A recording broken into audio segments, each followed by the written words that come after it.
5 or so.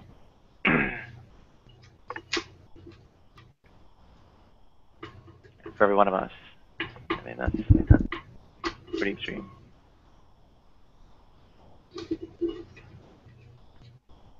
Well, at least they couldn't get away with stoning people to death anymore. Or at least not as easily.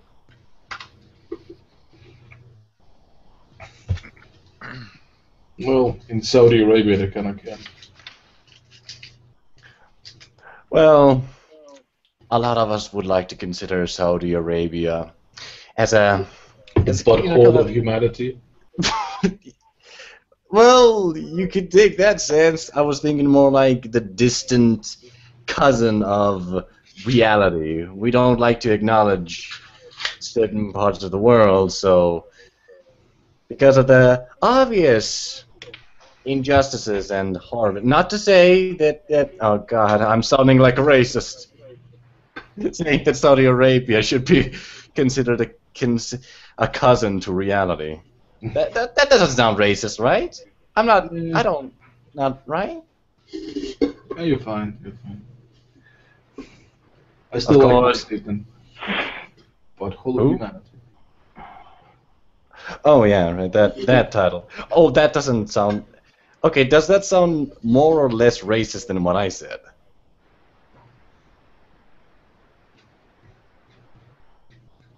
I'm not sure we can tell.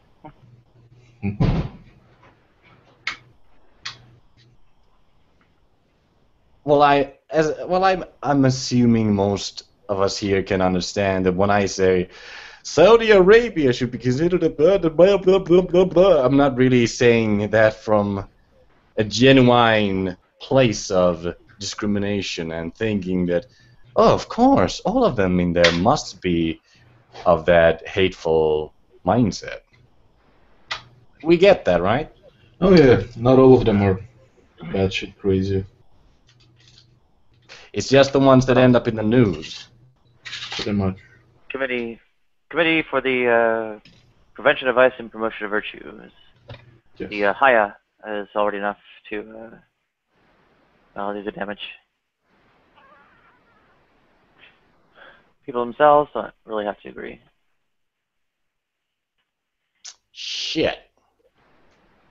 Yeah, looks like a dead hangout, so I'll try and bring Simon and Glenn in. Glenn who? Cooking them.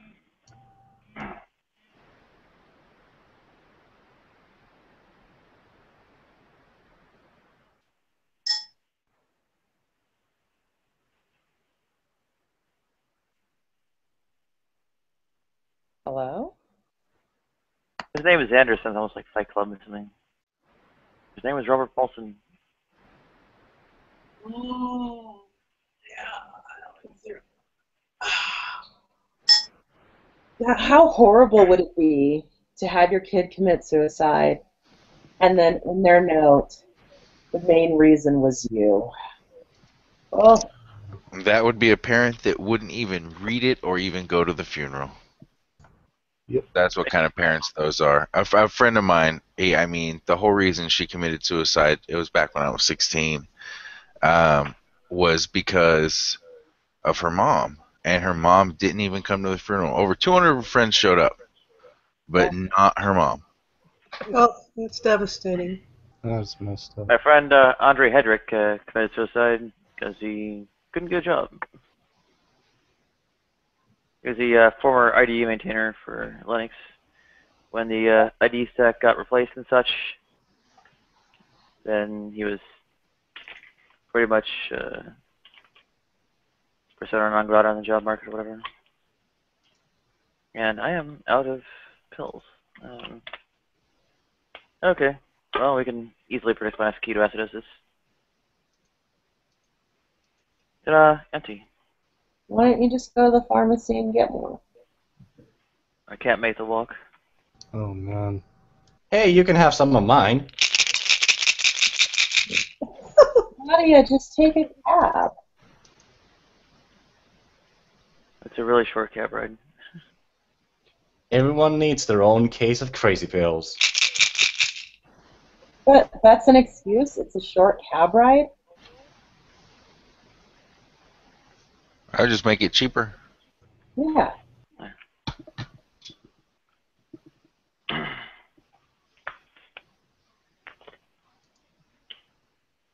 Yeah, I'll think about it. I'm out of other medicines too. I've been trying to play some games to keep from basically dying.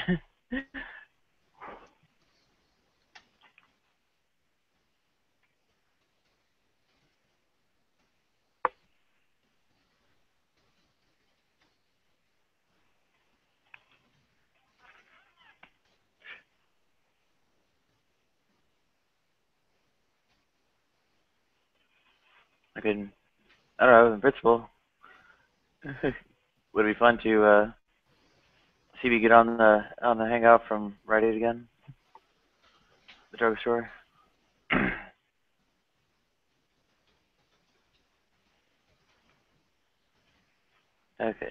let me try. Dunk. By the by, I wanted to ask, since the topic of suicide seemed to be brought up, does anybody know if the statistic of suicides around the world being that out of the 20 million people who attempt suicide, only about 1 million of them actually die from it? Does anybody know if that's true? Sounds about right. I haven't seen exact numbers. Oh well, somebody spammed me with +1ing a whole shitload of photos of mine. Who is this person? Fina.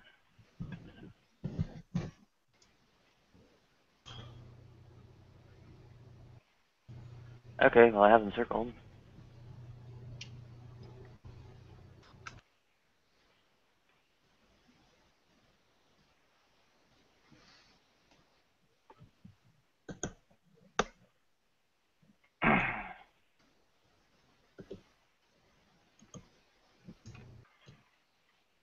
Hey Nadia, Yeah, can I ask you what kind of cigarettes are you smoking? jar specials. How much nicotine do they have? Because I'm right now trying different ones. I am not sure. It doesn't Huh. say. Now, here in Europe, every cigarette pack has to have a notification how much nicotine, how much tar it has. Well, yeah, my dad just bought camel, a camel sort of box with tobacco and empty kind of cigarettes and a stuffing machine in it. And I tried those out, and they're really good. They give you a nice high, and it's much cheaper. Yeah, I'm not really. Well, I don't really want to publicly declare exactly why I go about Okay, that's fine. cigarettes, whatever. Um,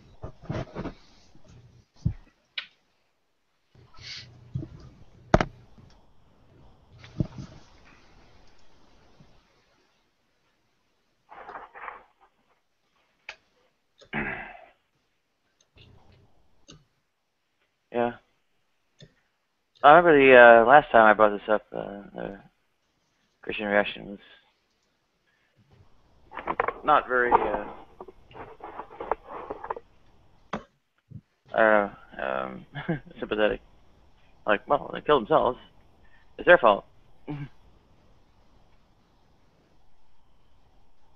Yeah, suicide's never that simple.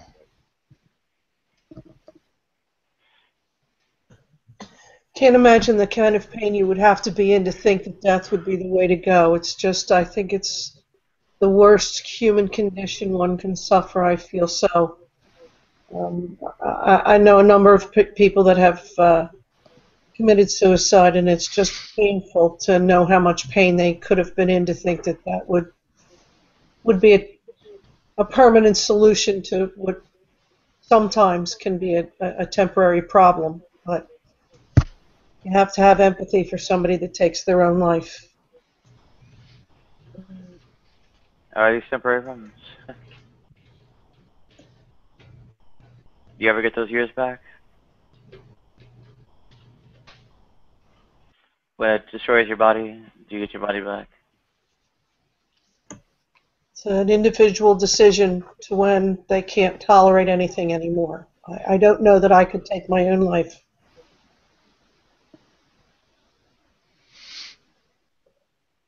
Hmm.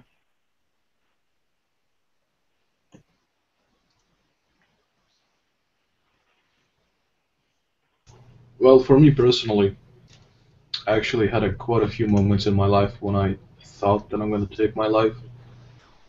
And it became much easier when I became an atheist because I realized, there's no punishment, there's no negative. It's just an absence of anything, and I'm going to be finally relieved and without pain. But I also realized that if I do that, then I have no chance at getting better and having a good life, and even having a potentially an infinite life. If, for example, science discover, some awesome medicine that will prolong my life. So it's kind of a soothing thought that there is a way out, sort of a last resort, but also that I have to do my best.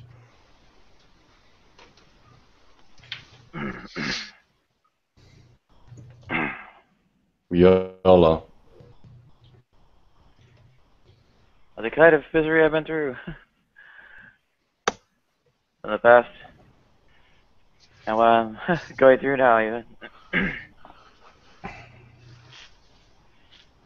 It's really a matter of availability of methods.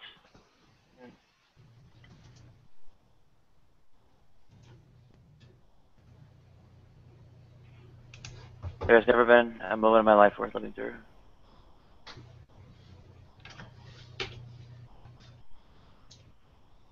Or worth having lived through.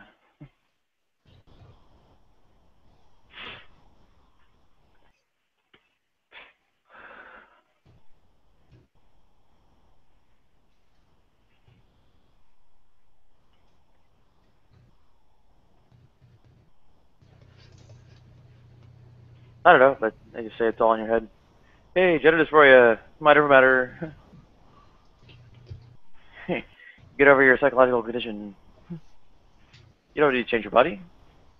No, it costs money.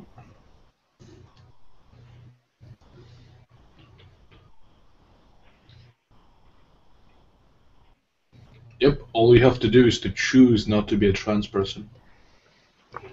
Yeah, pretty much. And of course, the whole it gets better lie. Oh, you're talking about the It Gets Better campaign? Yeah.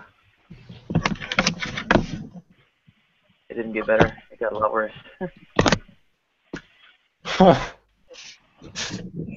Oh, the irony. And there isn't any even life left to live.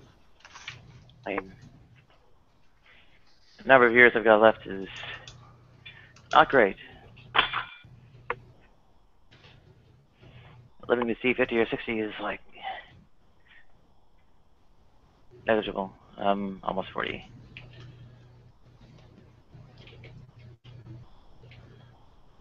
Yeah, from the process starts tomorrow with fully bankrolled. I'm 2 years out from just from a waiting list of being able to stand anything.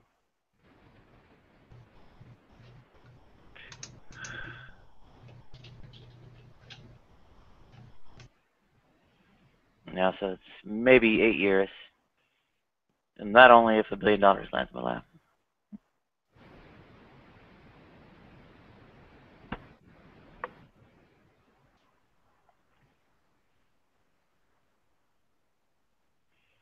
Reality is, I'll be tormented till the day I die. And then, Well, add on to it the usual, homelessness and repetitive ketoacidosis, agony of death, etc., over and over again until the one time nobody calls.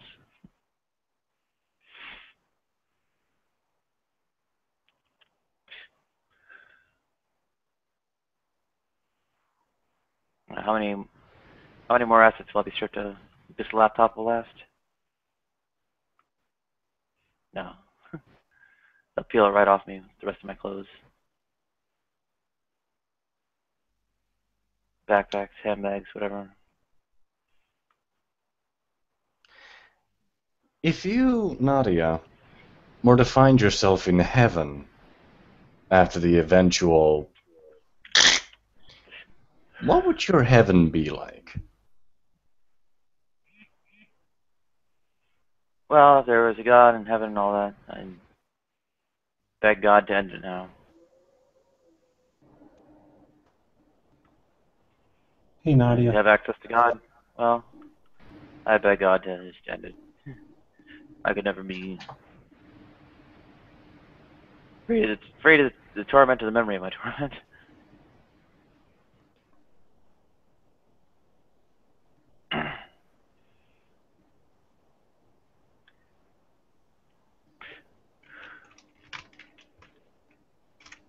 Well, what if we had a super friendly, nice God? You know, the kind of God that like That's is always super what I'm nice. talking about. Oh. Well, if we had like I could tell you what would be my heaven. It probably had a lot of Cheetos, a big pool full of Mountain Dew, a couple of angels massaging my head, my bald head, because I like my people touching my bald head. And yeah, that would be my heaven. I was hoping that maybe you would take this opportunity to fantasize about something charming and not to, well, you want to be a less down on the dumps. Well, I mean, yeah, trans people end up getting shat upon from great height in general. And, oh, here I am, one you can actually talk to.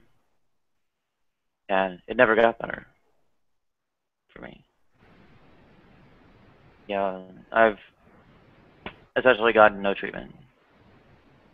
Yeah, sure, it's like a hormone, but think it actually does anything? I mean, Annabelle saw my chest last night. It's not doing anything.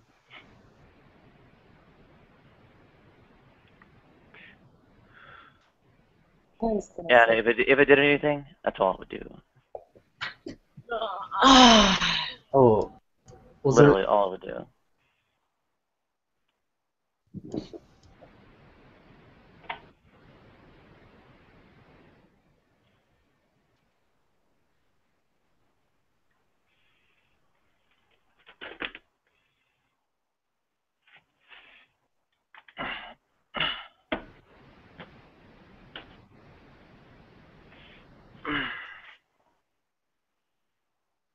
I still wouldn't be able to stand side by face in the mirror, sound my voice in my ears, or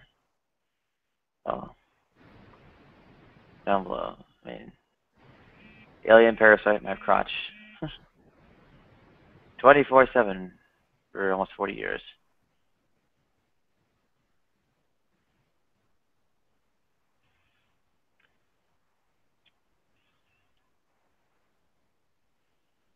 Actually, given that year zero, it is 40 years at age 39.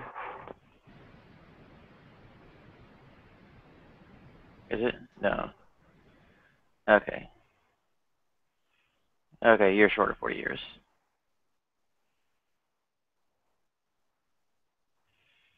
I mean, could you stand having an alien parasite in your crotch for 40 years?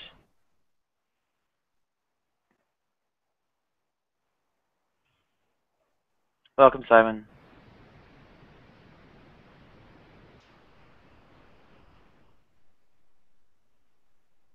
burial or cremation? Cremation. Or yeah, that. I being burned, poof, into dust or ashes. Either of those two, and then put into a jar, presumably. I want to get loaded up in fireworks. My ashes, they can make you into fireworks and blast you off. I don't want someone digging up my body and saying, "Oh, that was a man." Well, what about organ donations? I mean, after you die, you sign that little paper that doctors can pretty much take all your organs and do whatever they like. I actually agree to it out of kind of utilitarian principles, whatever. But the reality is, I would not really be considered an eligible donor for a number of reasons, ranging from HIV risk to the various hormonal conditions not playing well with their eligibility criteria. Well, hey, what if somebody wants a penis transplant?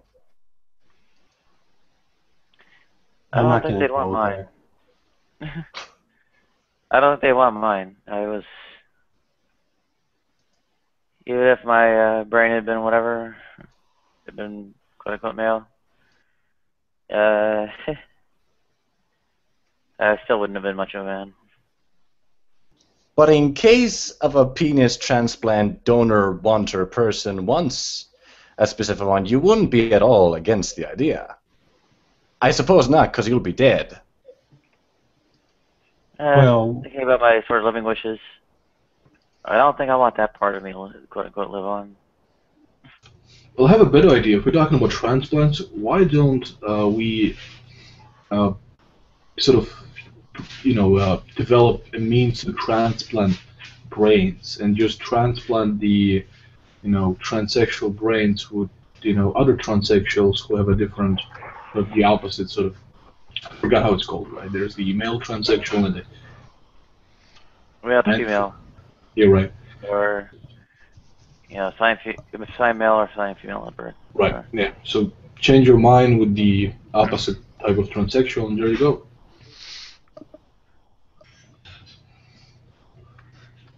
Didn't like Cobra do that on G.I. Joe? Like swap two people's brains?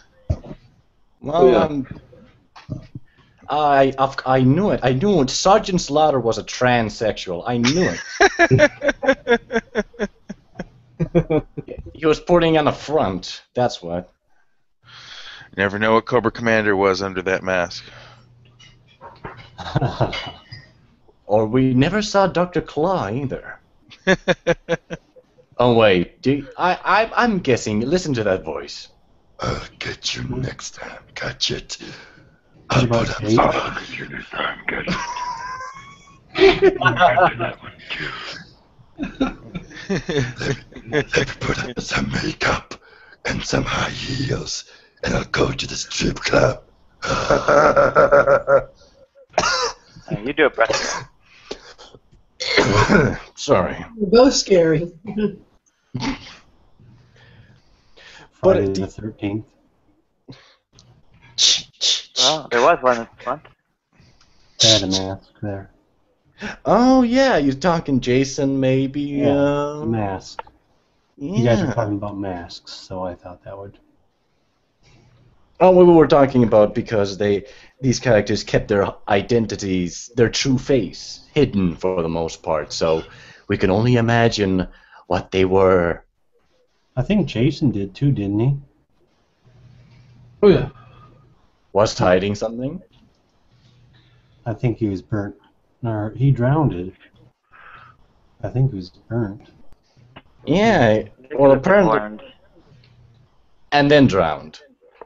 Jason is actually secretly Waldo, and everybody's been looking for him, but actually it's Jason. Oh, holy shit! That would sell. Right. That would sell movie tickets out the ass.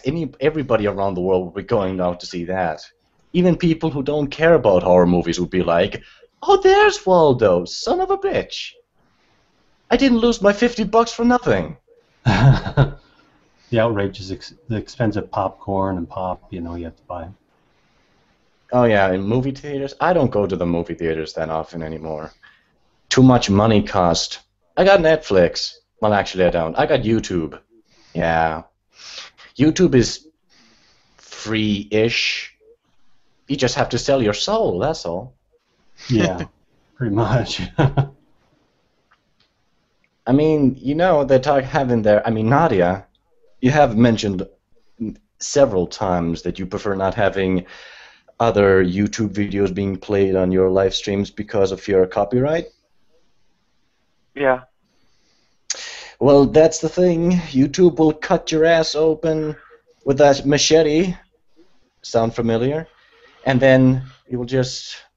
I mean, you can try and drag that stuff to court, but do you think you have the chances of winning against Vivo?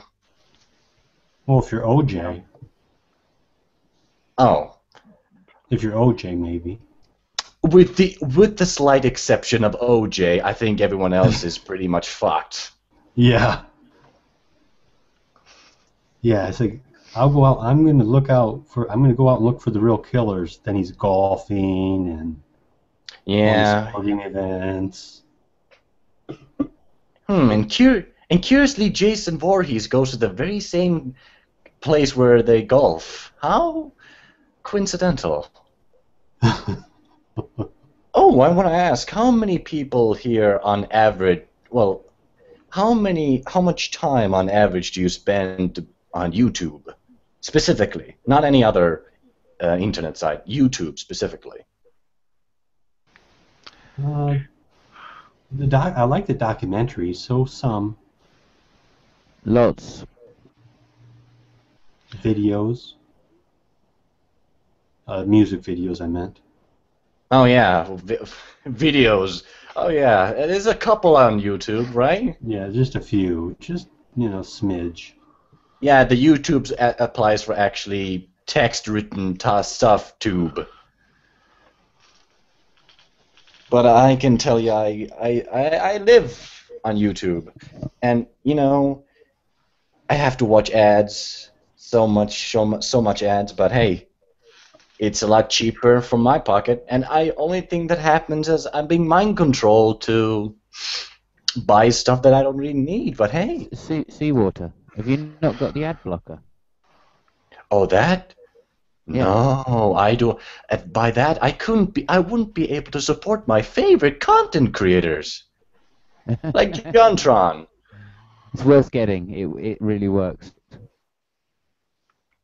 Does it? Yeah, For what? I mean, within 5 minutes, sometimes my one's blocked about 20 ads.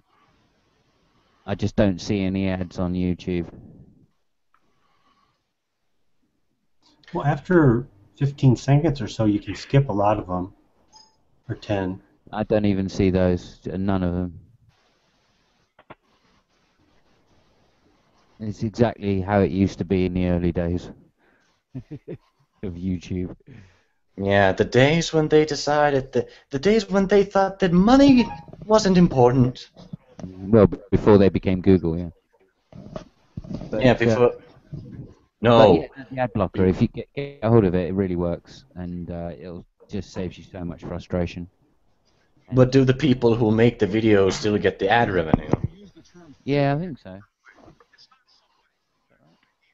Yeah, I think they do. Well, I want to make sure.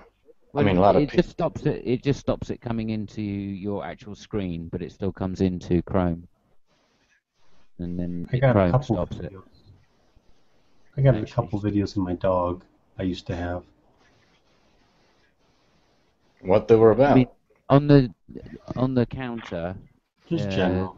When I go and visit a site, the counter it's still the YouTube video still counts. It just doesn't play any of the Google ads. Well, I'm sure that Google, I'm sure they've already cut wind of that and trying to put countermeasures to counteract that. They still want you to see the ads, otherwise the ad... Well, it's made by Chrome, so it's part of Chrome. Well, that one seems counterproductive to Chrome. they're not getting their money's worth. Well, I can't see why they wouldn't. You're still using Chrome every time you use it, so they're getting their money. Oh, well, no, well, And they as I still have to say, get their. I think the ad still comes in from YouTube. You just don't see it, so it still counts it down their end, but you don't have to put up with the shite. Ah. Cool. Well, I What OS are you running? What operating system are you running? Windows. Windows with what? 8. Cool. Hang on a sec then. I'll try and find you a link. Alright. Yeah, I had been at the whole YouTube video stuff for 4 years until I said, fuck it.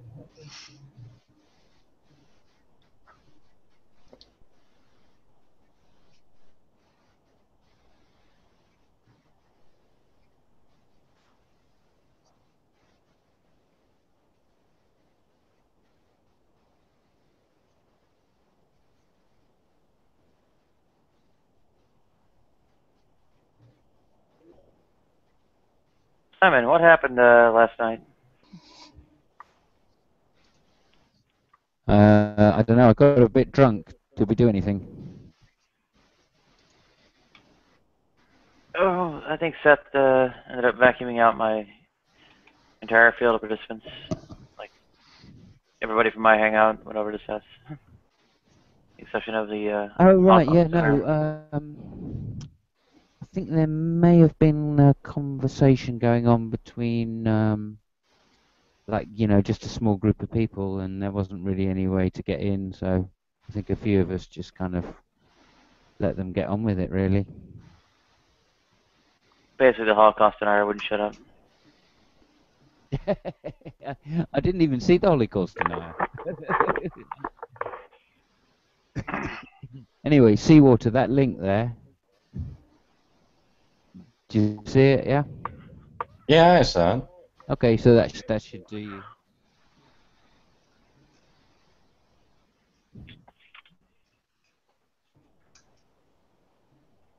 That's a great looking video, Glenn. I miss him. I really miss him a lot. Oh. Who? Peace rests on his soul. Yeah. Who? My dog. Bingo. Or was that Chubby? Chubby's the cat. I miss them both, but Bingo I had a more attachment with. He was my son. Aww.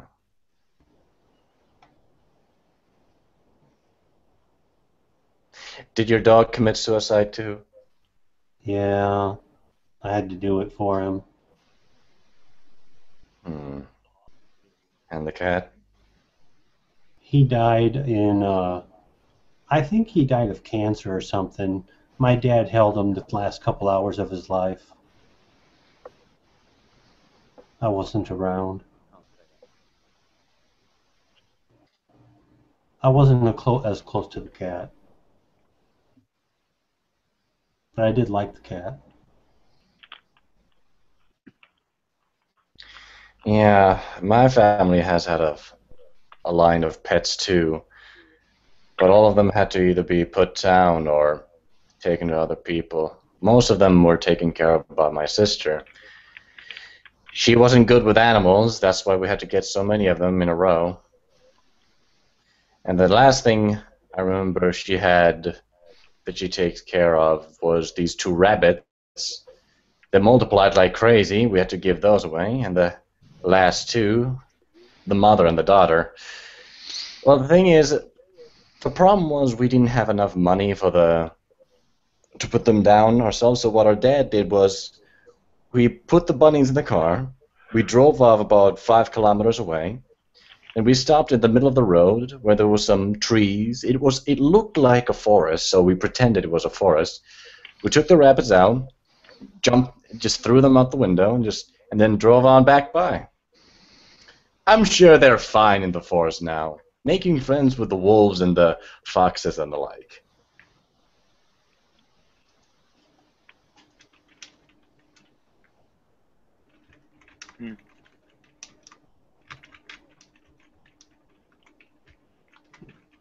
Amazing. So many views, so little revenue.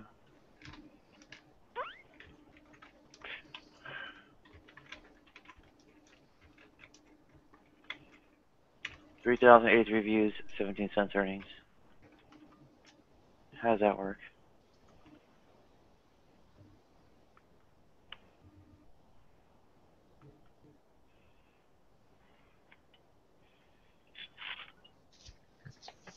You still have those Yes, I have fruit some. juice.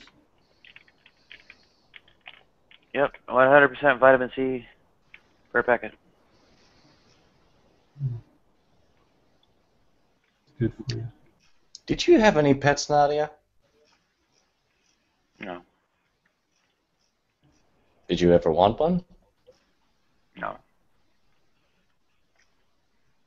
You want one now? No. I don't want Would to clean you? up after some animal shit, and I don't want it getting hair all over my freaking clothes. You sure you don't? I have any clothes, but You sure you don't want my bunnies? If you can find them. I'm sure.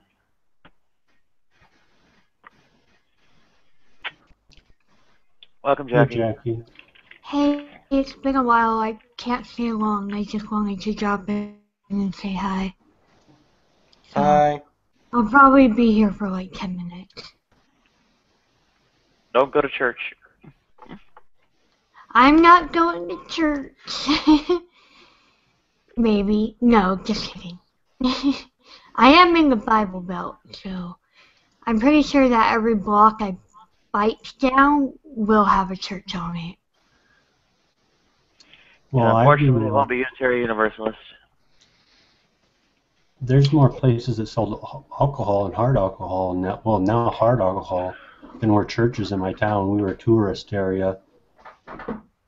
I think it was like 10 to 8 or 12 to 8, something like that. Yeah, I mean, we have.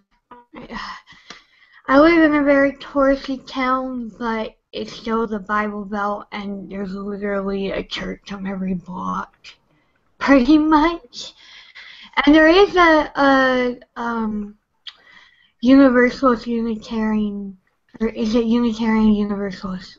Something like that. Yeah, we have a church. Yeah, we have a church for that. We have a church for pretty much every single denomination here. Yeah, in principle, they allow like a whole bunch of other creeds, but it's mostly just a gay church. Yeah, we also have Jehovah's Witnesses that go door to door every Saturday morning. So they came by yesterday and they were really nice. I gave them some water because we looked tired.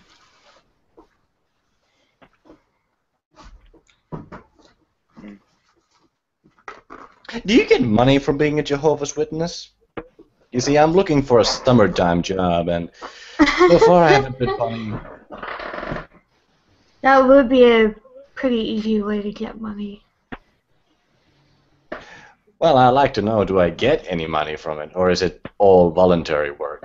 The money's in the Mormons these days, or the Scientologists. There's no money in Jehovah's Witness now. Well, what do the Mormons do? Well, I do alternate weekends myself. You what? I do alternate weekends. One weekend Scientology, next weekend Mormon. And what do they do in return for all that immense amounts of money they're receiving? They better be curing cancer and AIDS and hepatitis and Alzheimer's and schizophrenia and the common cold flu and all those diseases. No. Mormons, basically what I do is you give me money and I go away. And then Scientology is a bit more interesting because basically I electrocute you, then you give me money, then I go away. Sounds like a fair deal. I've got a bit better one. Seems You to be bend working. over. You bend over, I pull Yeah. down your pants, and I bring Yeah. up my Mr. Schmackmeister and give you a slap so hard, you're gonna come a reformed atheist by the end I'm done with you. And how much money do I have to give you for that? All of it. Prefer below the ones in the Mormon banks. I'm Are like you a Mormon? Why, yes. How did you I was going to guess? say, all that gay sex talk, I just thought you were probably going to turn out to be a Mormon. Is Tommy a What? Mormon? What denomination is Tommy Hall? Yeah, I'm not Does gonna anybody read know? that. Is he like Presbyterian or something? They're all non-denominational. Non-denominational. God, they can't even. They won't define their God. They don't even define their denomination. Unbelievable. But, oh, bloody unbelievable. It's fucking unbelievable, that is. It's fucking insane, that is. Too right, geezer. Alright, well, it's Mac bombs, they're assholes, they are, eh? What's gonna Too call them? He's Well, proper naughty, that is. That is proper naughty. proper naughty. Mine's chewing on some nutsack, you know, with maybe in some continuation, alright? Talking about bum sex and all that and all, yeah? Not bad, Seawater, not bad. Right.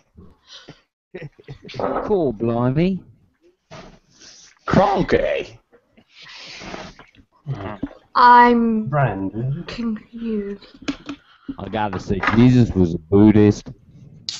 I gotta Babyism? say Is that a that, big conspiracy Jesus. thing?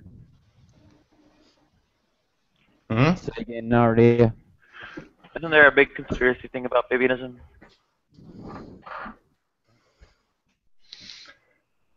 Yeah.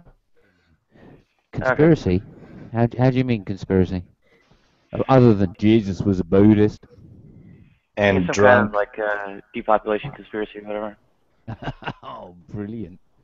Oh, yeah. Oh, So brilliant. what, they aliens or something? Are they lizard aliens, perhaps? Really? The Dalai Lama turns out to be Pol Pot reincarnated? You I Yeah, thought believe he in was that? I think it was just British social Darwinists. You believe in that population control? Is that what you're saying? I think the theory is that they were, yeah. Georgia What? Guidestones, whatever. I No. thought that. You guys, the government is putting mercury in our products to turn everyone gay so they don't reproduce. Don't you get it? Shh, yucky, Well, yucky, yucky. We don't There's want lead to. on battery. There's lead We on don't- battery terminals. And don't forget the chemtrails. Yeah. I don't I'm just hoping understand the chemtrail thing. Can someone explain that to me? I've never really looked into No it. problem. Here we go. Here it is. Cool. Heterosexuality is the opiate of masses. Join the homosexual intifada. Okay. Viva la revolution. Here we go. It's called global dimming, right? And what happens is that when all the planes are flying, and they're producing all of these trails. All this is you what have to actually say is happens. global dimming, and I get it. Oh, okay. Yeah. It reflects more of the sunlight and cools the planet Yeah. down. So the point being is that if the planes didn't fly, or so much, or reduce the amount of they're not called chemtrails, they're called something else. Contrails. Contrails. Volcanoes If are. they reduce the number of contrails, then the Earth would heat up at an even faster rate than the scientists had predicted. Volcanoes are awesome for blocking out the sun and erupts. Yeah, very true. And acid rain. The chemtrails I'm talking about is the conspiracy nuts say that they're actually putting chemicals in there Yeah. to. Oh, I know what you mean. Alex Jones. Yeah. Extreme nut job. Yeah, no, mine wasn't actually a conspiracy one. Mine was actually a scientific. Scientific study. based. Yeah, right on. If it's I will what- listen to that what- way more than the Alex Jones bullshit. Yeah. What actually happened was this guy was able to do this study because of 9/11, and because they'd cancelled all the planes for like 3 days after, I think 4 days Okay. after. He was able to see how much the Earth heated up during that particular period, and then was able to make a deduction against how much it heated up when the planes were flying,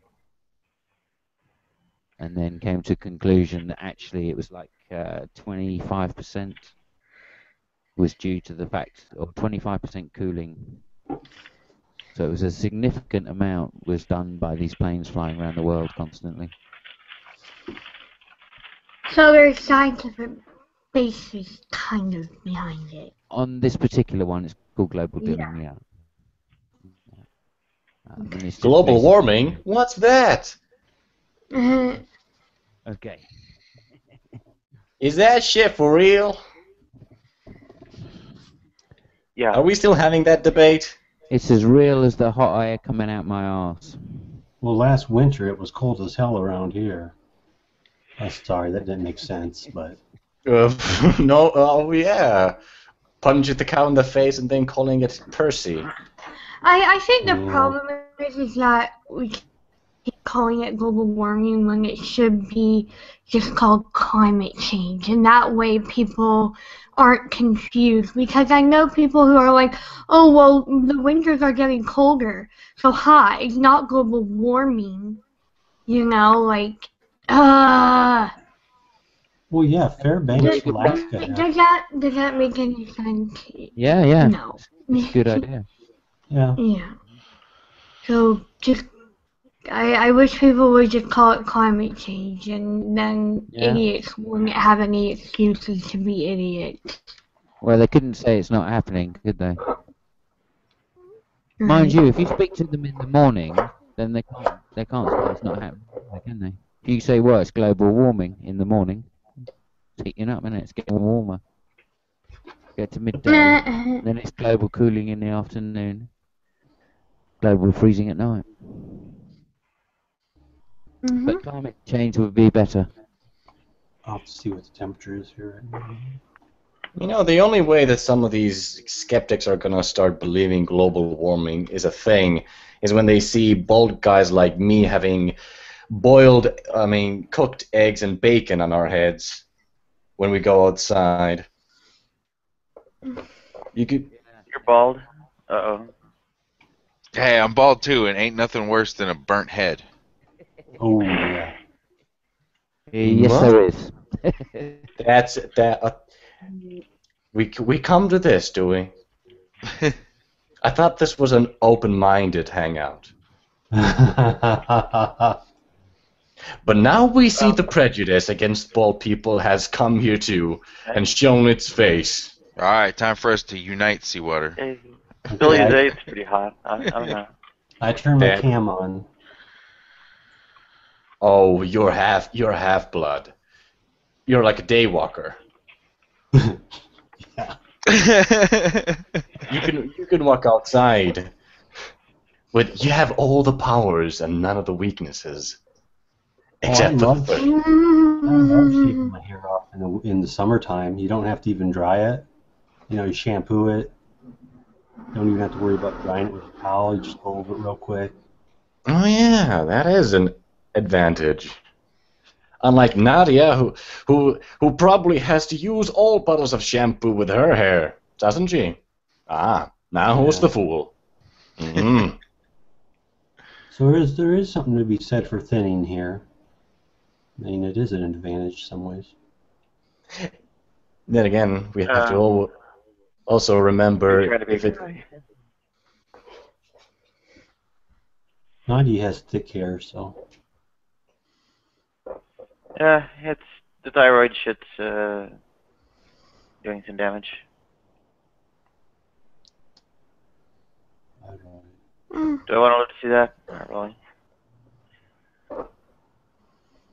Probably best I'll pass on once I get the street.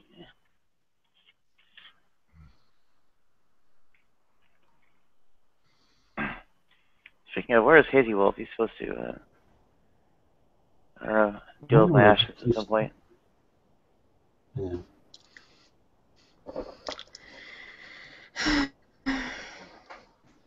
Meh. I should pick up a toupee. Yeah. G-Man has relented on his conversion to Christianity affair and has agreed unconditionally to take care of scattering my ashes in Marcus Garvey Park. G-Man's done what now? Agreed to scatter my ashes in Marcus Garvey Park unconditionally. Before he was demanding I convert to Christianity. Yeah, I heard him say it. I went to Rand hangout yesterday.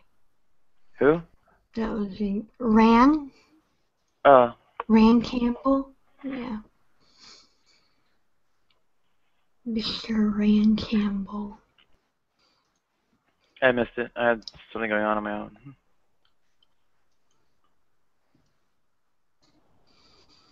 I think it was conspiracy stuff.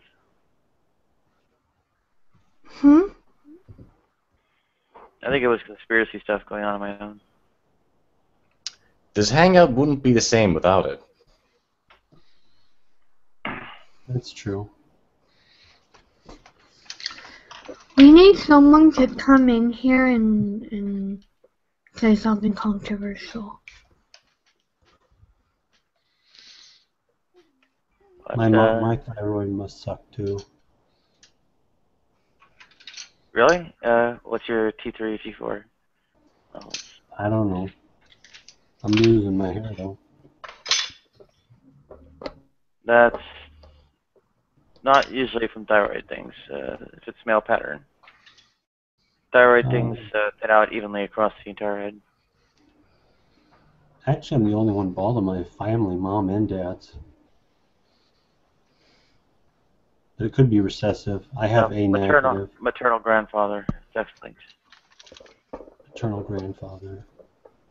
Oh, he has hair. Your mother's father. Mother's father. Oh yeah, he has a lot of hair.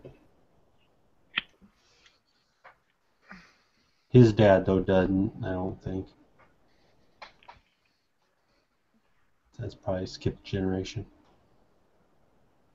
Yeah, it's not thyroid. It's, I think, GHT or something. Anyway, maybe it's what's bleeding. Spicy water. Hangout collapse syndrome.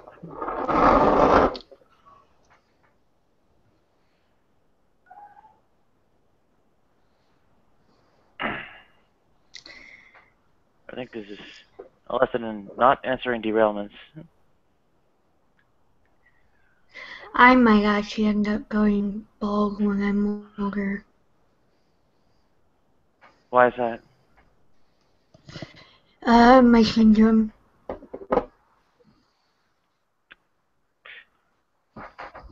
I could end up going bald, blind, deaf, and I have a higher risk for skin cancer. Like, much, much higher than everyone else. Yeah, there's a girl I knew that had a chance. She had some kind of condition, and she could be out in the sun, but she had an increased chance as well. Yeah, my syndrome affects the skin and everything pretty much visible on the human body. Yeah. Ears, eyes, sinuses, teeth, hands, feet, fingernails, toenails, everything. Hair follicles, everything's affected.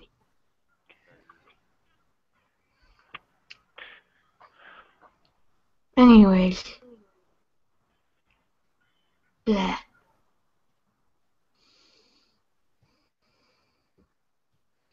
Yeah, I don't think I'll get very far into my New Year's resolution. I've been picking out for about a month. Probably packed on 20 pounds, never mind losing 50. Which means I need to lose 70 at this point. And I don't have long enough till I hit the street to actually lose anything. Yeah, I'm gonna try to lose like 30 pounds. And I'm going out for a bike ride today. but I last minute decided to do my nails. So once they're dry, I'm gonna head out. But gonna take my camera with me. I'm gonna start Tumblr for like a photo blog thing, and so I'm taking my camera with me, and I'm gonna take some pictures today. Yeah, Tumblr's pretty big for LGBTFers. The exception of gay men. Oh yeah, I'm not really involved with the movement online. Like I'm more so involved with like actual real life community LGBT stuff. Um, like uh, there's a club at my school that I was an officer at for pretty much most of the time I've been here, but I don't go anymore because as of like last month, because I'm about to graduate in May and I have to focus on my senior project. And I think we have a parade coming up in a couple months, so I might actually help organize that.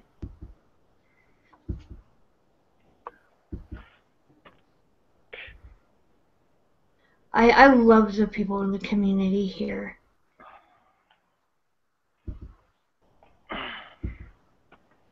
You're fantastic people. Yeah. Found the same thing plays out here as anywhere else. No money, no community. I don't have any money either, so. I barely have any money. I take my bike around to events and stuff. Yeah. I have a little 49cc moped that gets me to my groceries home, and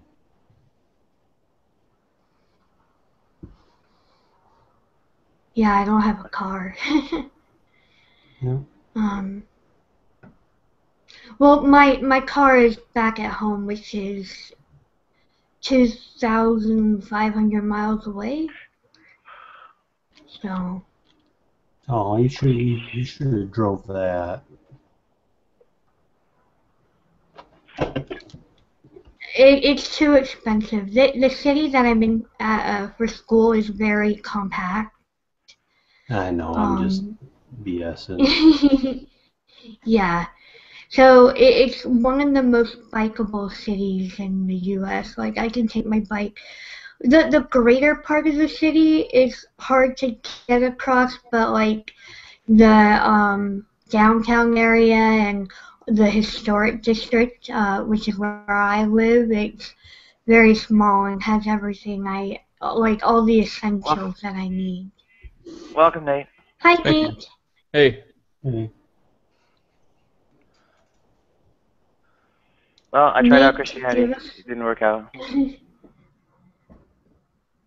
Oh, you tried out Christianity? What? Yeah, that was yesterday. Oh, okay. I mean, I know what Nate was saying. Nate was saying, well, it takes a few weeks of trying and opening up your heart and asking for Jesus to come and talk to you, have a little chit chat with you. But yeah, I mean I've done that in the past and it didn't work, so I don't know.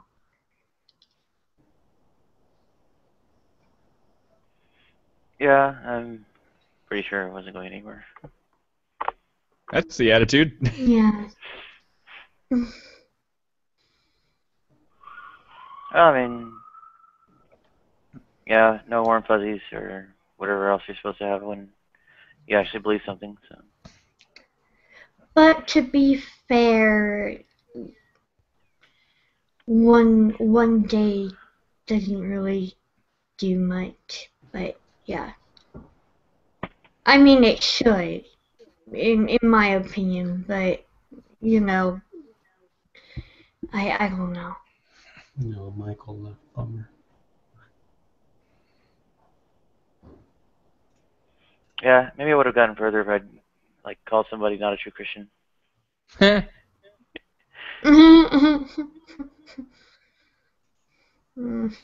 maybe.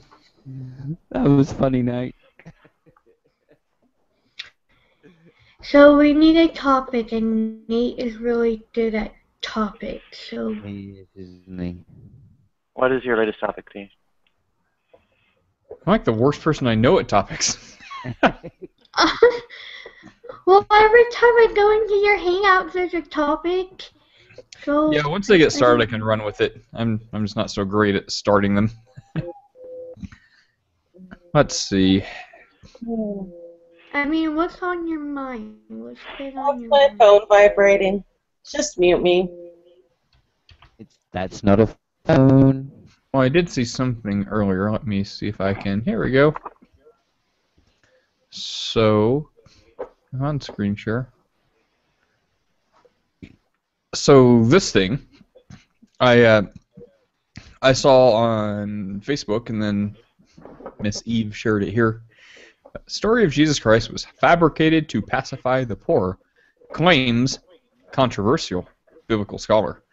So I only read through this a little bit, but it was trying to make the case, like, you know, that this was a plot by like Rome and everyone to create this passive kind of way of living to basically bend over and take what the government's going to give to you, and which that sounds plausible, and it still could be, but when you get this from like a very minimal things that supposedly Jesus says, like, you know, give to Caesar what's Caesar's, give to God's what's God's, and some things like that, like, you know, instead of repaying evil for evil or pay evil for good, if someone wants to try to stretch that so far as to say, like, based on these two and maybe a handful of other quotes from the life of Christ, that this is actually a ploy by Rome to create this passive, subservient society, rather than one that opposes the government or fights against it, I just think that's an incredible stretch. Yeah. I mean, it would be like the worst propaganda ever. Yeah, if you're I like, kind of agree.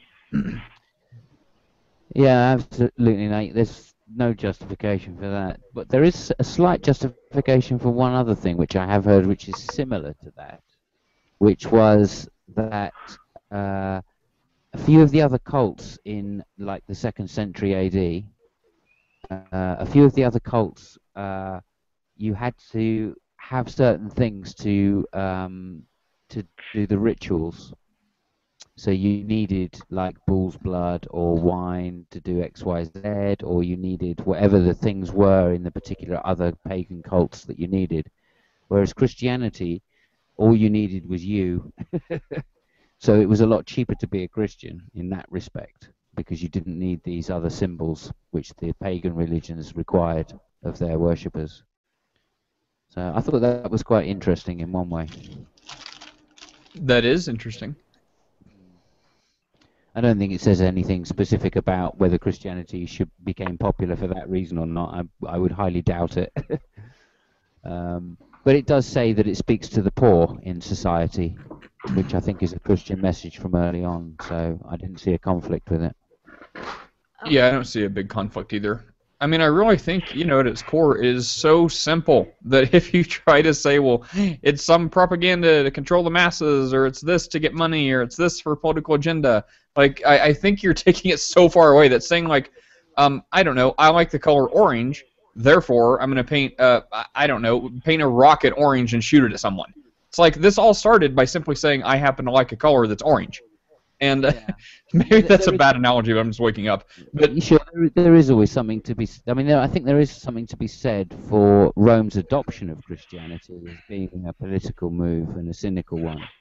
But again, I don't think that reflects necessarily on Christianity, just on Rome's desire to pacify the northern tribes. yeah, I think when you really start getting into detail and, like, well, I mean, look, I mean, this is history repeating itself. I think, you know, the farther you get away from, you know, Christ and this simple message, almost instantly it goes somewhere bad. And I think if you keep it around this simple message of Christ, it's basically saying, look, believe God, have faith in this Christ guy, that he died and rose again, and you're good with God.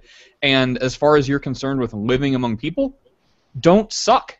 be helpful, be a good person. That's really it. So if people want to say that's like a ploy, you know, for like government control, I mean, I guess, but isn't that what we'd want anyway from society? Like people who don't suck and they're helpful and they want the best for their fellow people. I mean, it seems like a common sense way to live. Sounds like you're a bit of a heretic to me. Mm.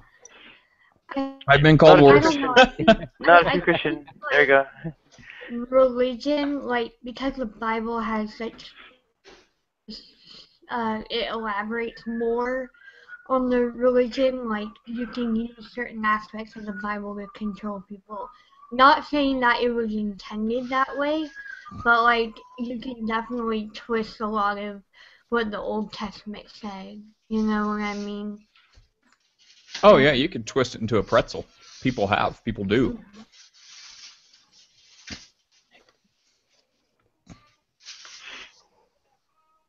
Or a hairpin. Okay, where did I just put the battery?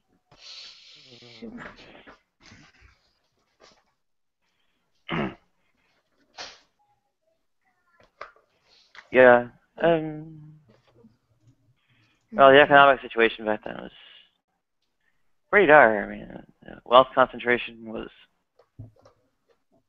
far beyond anything we've seen in modern days or the past few centuries.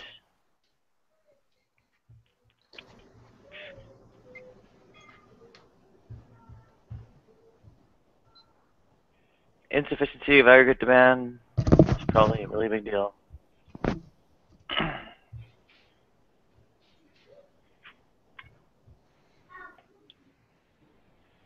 I guess it worked around it somewhat with the slave economy affairs.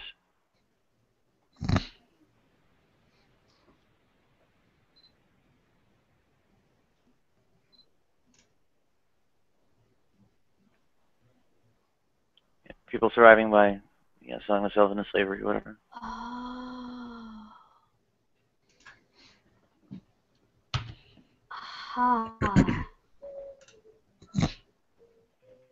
What are you going about? Oh, I didn't know I was muted, sorry. I'm playing around with my camera, and I haven't really gotten a chance to play around with this camera yet, and trying to figure out how to do, like, depth of field with it and stuff, so figuring things out. Yeah, as far as Constantine's life went, the Christianity affair was relatively minor. I mean, what was it? 4 different usurpers that Constantine fought off, on top of various attacks from the Germans, the Parthians, and I don't know who else.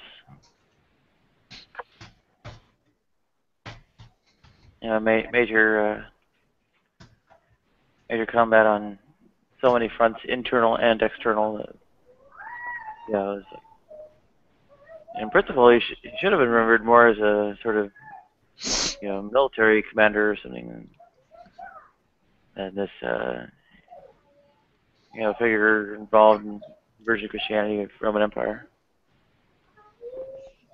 What should have been a military commander? Constantine. Oh.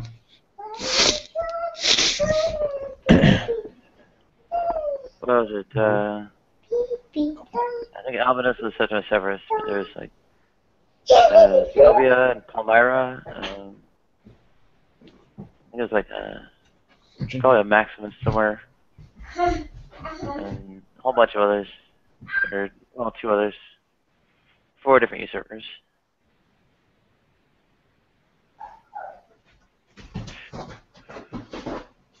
Yeah.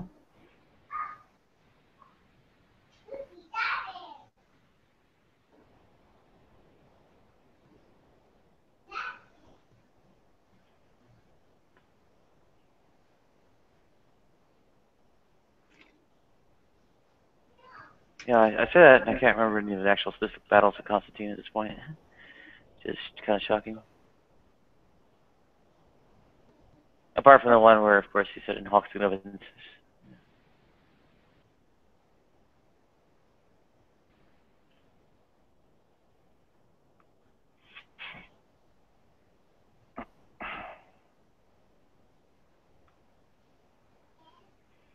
Constantine.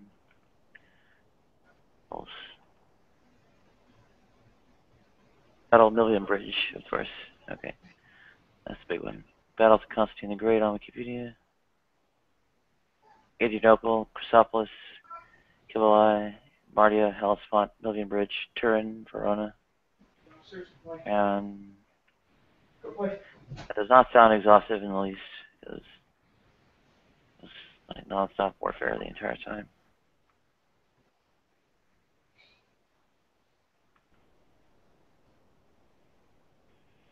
There's ones there was some kind of writing about.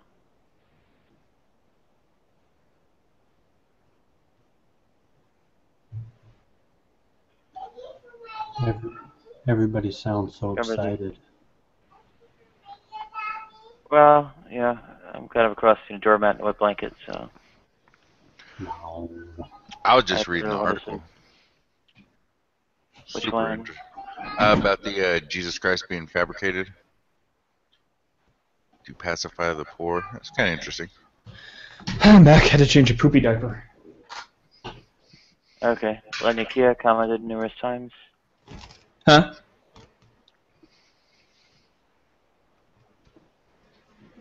Lenikia commented numerous times. Or, sorry, +1 numerous times. Lenia, come in.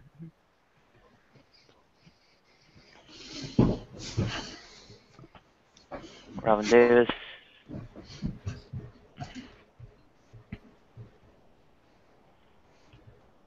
Grabbing hangout links in my comment threads and everything else. I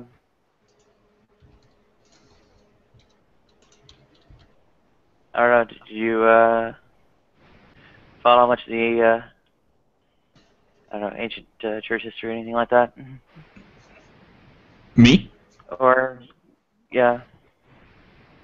I don't think so. What specifically do you, I guess, mean ancient churches? Like Council of Nicaea and all that kind of stuff? No. Okay. Yeah, it's usually some kind of thing about the biblical canon and mistakenly saying it was set up during the Council of Nicaea.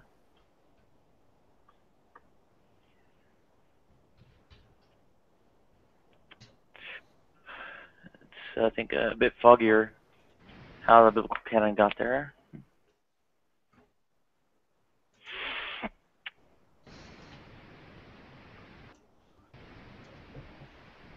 Makes a bit of an argument for prima scriptura instead of sola scriptura, given that establishing what the canon is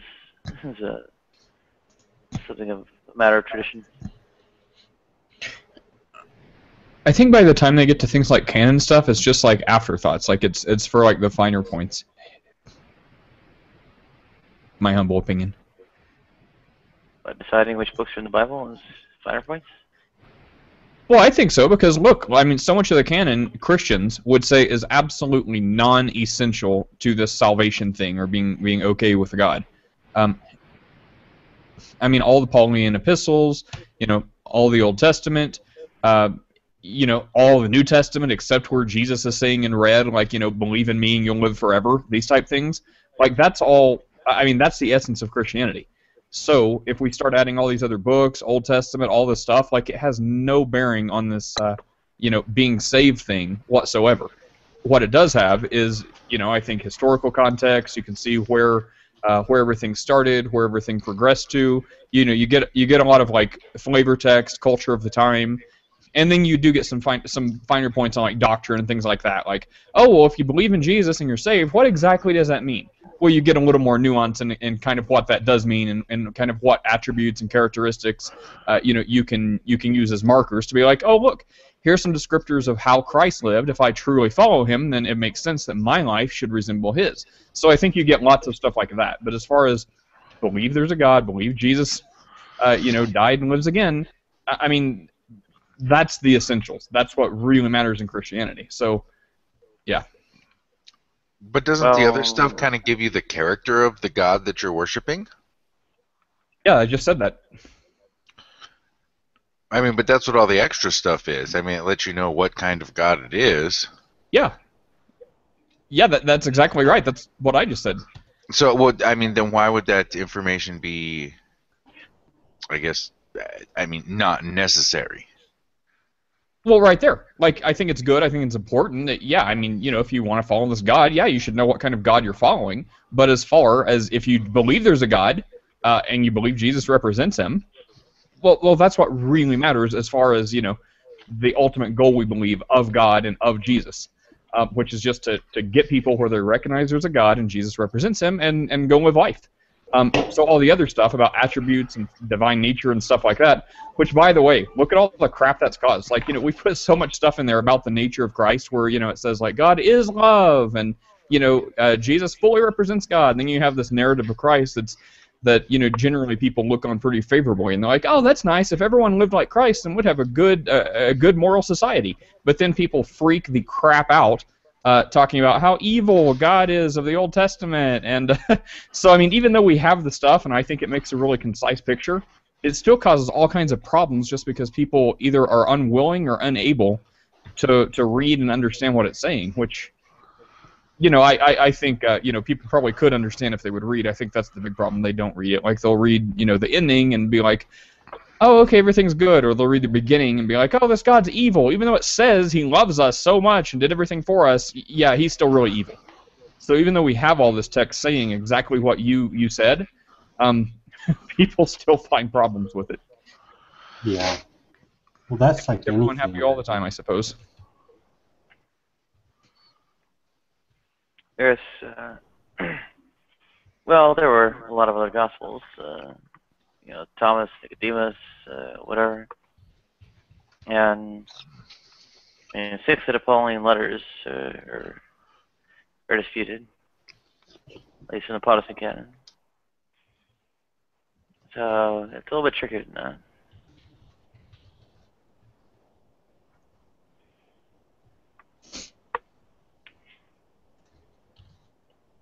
And people quote Ephesians and Galatians, and then, whoops, those are disputed.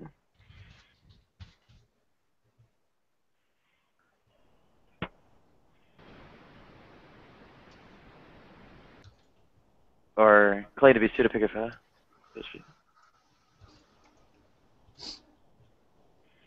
So, what's canon and what's not, it's kind of a big deal.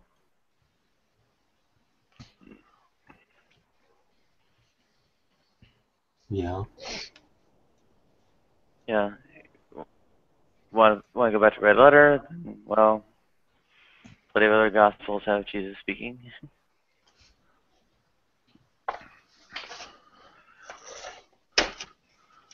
Hey, Xbox.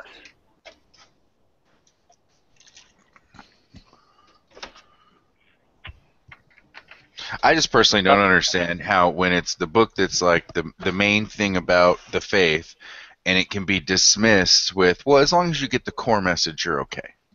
I mean, it's like, but this is what your faith is. The foundation of your faith is part of this book, and you can't agree on the canon. So I mean, I think that it does make a difference because I mean, you've got to have the whole picture. You can't just say, oh, Jesus, you're saved, you're good. That's all you need to understand. Well, there's a lot more to it. Like, well, first of all, I don't think that's exactly what I said. Let me recap the point I initially made. So, as far as the canon, I don't really care if, like, the Gospel of Mary gets in there versus the Apocrypha gets excluded. Like, at that point, like, the things in question that make the canon, there's really nothing, like, like, salvation-oriented that's in the canon. So all the Apocrypha, all the, the Gnostic Gospels, all this stuff, if you just throw all that stuff that was excluded, if you put that all in the canon anyways, it literally, not my opinion, like, it does not have any, like, a lot to say about, this ultimate message of Christ. It has all this other stuff. Like, I believe the Gospel of Mary, suggests, I've read these things, some of them, but, like, Mary suggests women had a more prominent role in the early church. great. That's important. It's good to know, but it's not like God's ultimate message of recognizing He exists. The Apocrypha, like the Maccabees and things, nothing to do. Like this is like 400 years before Jesus even showed up. This is just like history and kind of what happened between the Old and New Testament. So, yeah, I mean, it's not like I'm against it. I think it's important and good. We should want the most information we have. And if it was left to me, I'd probably include all of it. Anyway, so that's what I originally meant to say. But doesn't there get to a point though where you get the same information over and over? Well, yeah, read the Gospels. Like everything you read in Matthew, Mark, Luke is also in John. So there's redundancy too. But again, this whole faith, right? It's this centered on the spiritual aspect. So if we had no Bible, like in the canon we do have, Paul repeatedly emphasized this. He's like, look, when you guys didn't have the Scripture, when you didn't know about Jesus, you were instinctively doing things right anyway because you wanted to follow this God that you believe exists, and that's how you're doing it. Like, so Paul's saying, you don't even need a Bible or a book to tell you this. If you are following and seeking after this God, you're going to have it through this spiritual connection. Like, it's going to be moving your conscience and guiding you and leading you that way. So if you never have a book that tells you what to do or not do, you believe there's a spiritual aspect of this God that you might get this. So that's it. It's not like I'm saying, believe in Jesus and just go do whatever. I really think there's a God that lives with you that, kind of wills your conscience or, has some spiritual aspect, so you get things that way. And you just naturally or automatically kind of align yourself with God that way. So, like me, before I even read the Bible, I had this belief in God and Jesus and everything a long time before. So, whenever I finally got around, I'm like, yeah, I want to read the Bible now. So let's do what this thing actually says. A lot of it was just like, I've already been doing this anyway. I've already been doing this anyway. Oh, Jesus lives like this? Oh, I've already been trying to live like this because I feel this is how this God of the Bible would want people to live or act. And it's just consistent with what's the right thing to do anyway. So that's kind of how I see it. And it's hard for, to talk to people who identify as atheists or someone who has never had any, any thought that there could be something more than this natural world, because they're like, what do you mean? You have to have a book to tell you, otherwise how are you going to know? And then, pretty much everyone else on the planet, they're like, oh no, you can get that through like spiritual revelation or gnostically revealed. Even though most of humanity, is not Christian, they still have this sense of the spiritual world or whatever. So it's a lot easier to explain to them because they're like, oh yeah, you can gnostically have that revealed, just like Gaia, the Earth Spirit, reveals things to me. I'm like, right idea. That's close enough. Does that make any more sense? Okay, one more thing. Yeah, So, but Paul's talking, so like, the Pharisees and stuff, and like these Jewish people who are converts, they're still harping on the law, the stuff we have written down to tell us what to do and not do, right? So they're like, well, look, you got to do this, and you got to do this, and this is what our ancestors did, and this is what our fathers did. You have to follow this law. You have to follow this law. And Paul blasts them pretty hardcore. He's like, look, these tablets of stone bring death. These laws, this book that shows you what to do and not do, this is basically showing you how messed up you are and how you can never compete with it, and you can never do what this book is instructing you to do. He's like, however, for those who are in Christ, you're led by the Spirit. You have this law of Spirit, the law of the Spirit on your heart. So it's you. It's with you wherever you go. So you don't need a book to necessarily tell you that. Hope that answered or cleared it up a little bit better. makes sense.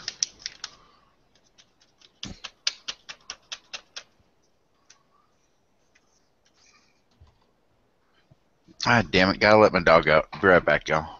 Hey, X, what's up? Didn't see you come in here. Long time no see. Yeah, I've been getting in and out, here and there. How you been doing? Oh, I've been good. Just doing my thing. Right on. You gonna lazy weekend today? Huh? Yeah, I'm lazy. Oh, we're covered in like tons of snow. Like everyone's advising us not to leave our house. There's like snow everywhere. So yeah, super lazy day. Right. Yeah, ours finally melted today. It's been the past 2 or 3 days that we got what you're talking. What state are you in, Nate? Snowing again? Oh, never mind. My wife just told me it's snowing again. I'm in Colorado. Colorado. Oh, okay. Yeah, Denver was supposed to get like a foot, wasn't it? I don't know. I'm about 40 miles from Denver. Okay. Yeah, I've been to Denver. They had a terminal there when I drove truck. Basically right where I love 76 Denver ended. Airport. It's smoke there. What was that? I love the Denver Airport because you can smoke there. Because you can smoke there? Yeah. Awesome. Yeah, they basically turned smoking into a damn crime. Make all my layovers in Denver. If you're going to have a layover anywhere. Yeah, I couldn't imagine sitting in an airport for 3 hours, get a delay or something. No smoking. I get lost every time I try to go to Denver Airport. Something always happens. Well, I don't think that speaks on Denver Airport.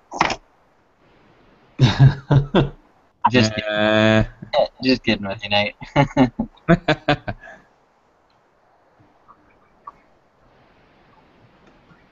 Okay, well, I'm gonna head out and take some really nice photos. Hey, Jackie, didn't see you sitting there either.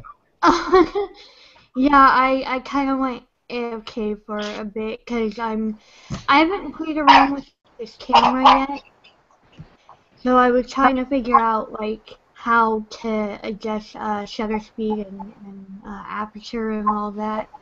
So I got it. So I'm gonna go take some pictures. Have fun Hopefully, picture taking. huh? Have fun picture taking. Thanks. Hopefully, I'll have a Tumblr up with some photojournalism soon. So, yay, that'll be fun. Okay, I'll catch you guys later. Bye bye. Later.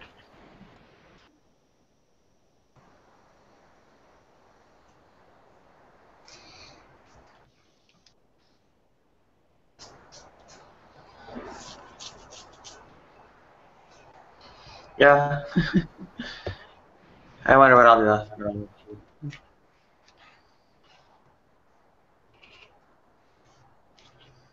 Well, stare at walls.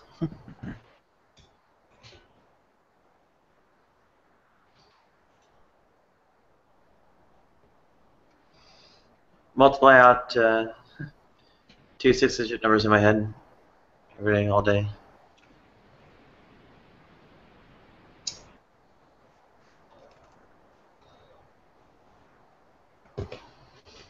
The Gospel of Thomas has some pretty shocking stuff in it. Is what? Gospel of Thomas has a pretty shocking verse in it. It says, I think, I'm not sure if it's like all women get turned into men in the afterlife, or in order to go to heaven, women have to be turned into men. I don't recall that in the Gospel of Thomas. It may be there. I'm not super familiar with it. It's 114. I think I remember Thomas being like really like Gnostic centered. Like I think that was my takeaway from it.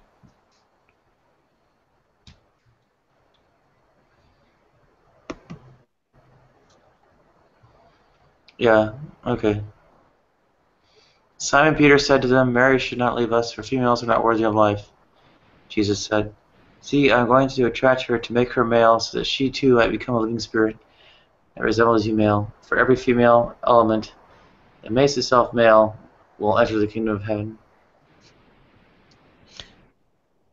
I'd be curious on the original words if that's like some sort of masculine pronoun or something, because otherwise that would really conflict with the you know, there's no longer free, slave, Jew, Gentile, male, female. We're all one as far as God's concerned. So I think like Elohim or Jehovah or something like that's one of those is like typically a pronoun. So people are like, oh, you're saying like God's a man. He goes to the bathroom standing up. I think it's transcendent on that. So whatever like maybe a masculine pronoun of a spirit would be, like I doubt it comes down to like genitalia. But I would be interested on that. Yeah, the original text is Coptic. So it's a bit tricky. I don't think they used Hindu Arabic numerals back then either.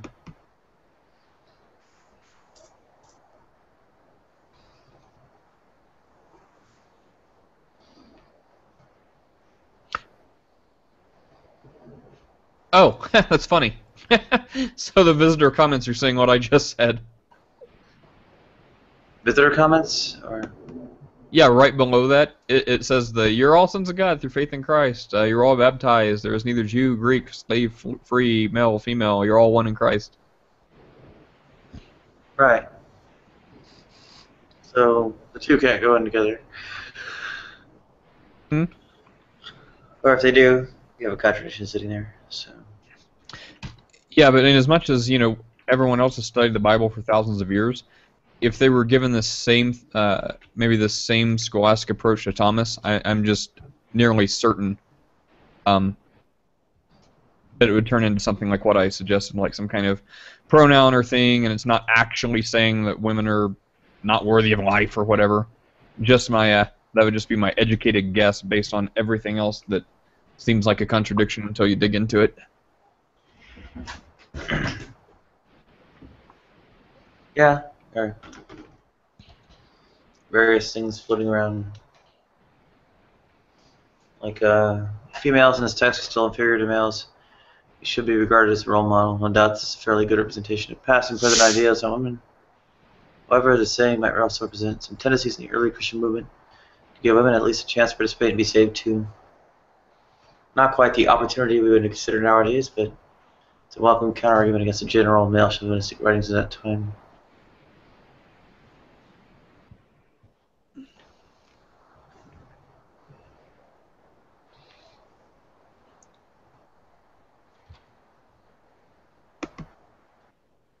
Everyone else is asleep. I guess. Xbox is on its way back in.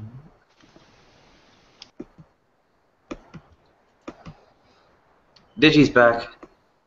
Digi, we were talking about the Gospel of Thomas. Yeah, I caught a little bit of that. I just got back. I had to grab some food. The kolaches were calling me. The what? Kolaches, little bread with spicy hot dogs in them. A little sausage or hot dog, whatever you want to call it. Probably horrible for you, but they are fucking delicious. Little Vietnamese lady up the street with her donut shop. It's fucking amazing. Picked up kolaches for breakfast and egg rolls for lunch.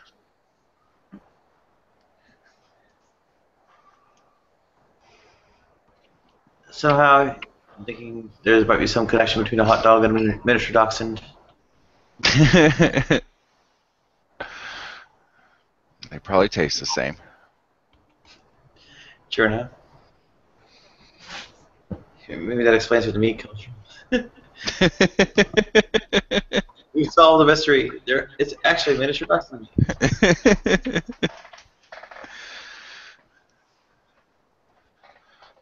So, what do you think about Gospel Thomas, verse 114? I am looking at it right now. I mean, as long as the translation's good, it seems to say that males. I mean, it does seem to say what you were saying. Like it.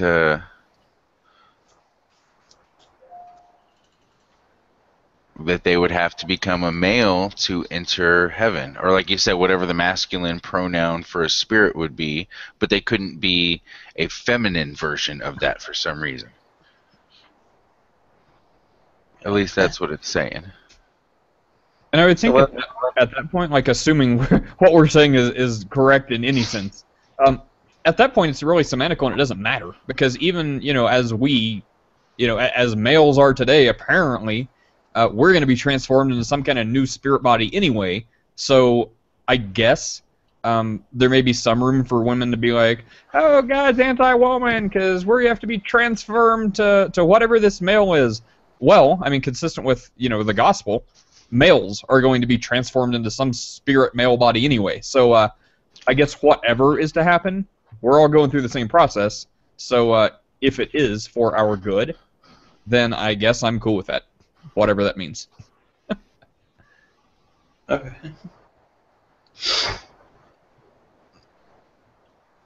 Still, it'd be pretty wild to include that in the canon. I mean, at least if that was in the canon, it could be used to make God seem to be okay with trans people. Because Right, you can yeah, that's fucking okay. manipulate the shit out of the Bible all kinds of different ways, but if that was in there, then that would be something that could be used like on the opposite end of the God hates fags spectrum. Yeah, doesn't that make it more appealing to be a Christian there, Nadia? You get free surgery after death. It only really endorses trans men. So.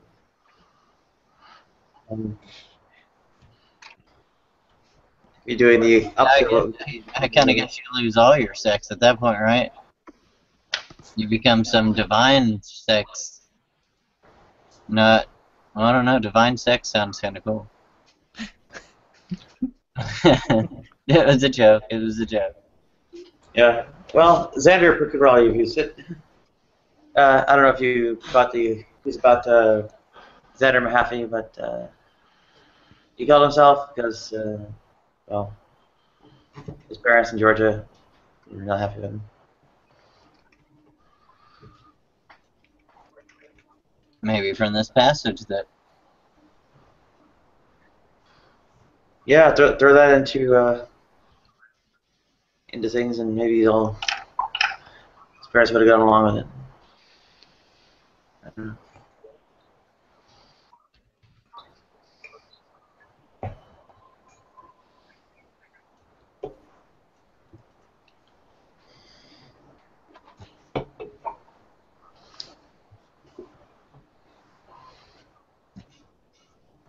I can drop a link. Stories about Zander Mahaffey. Yes. Well, there's Zander Mahaffey's suicide note on Tumblr.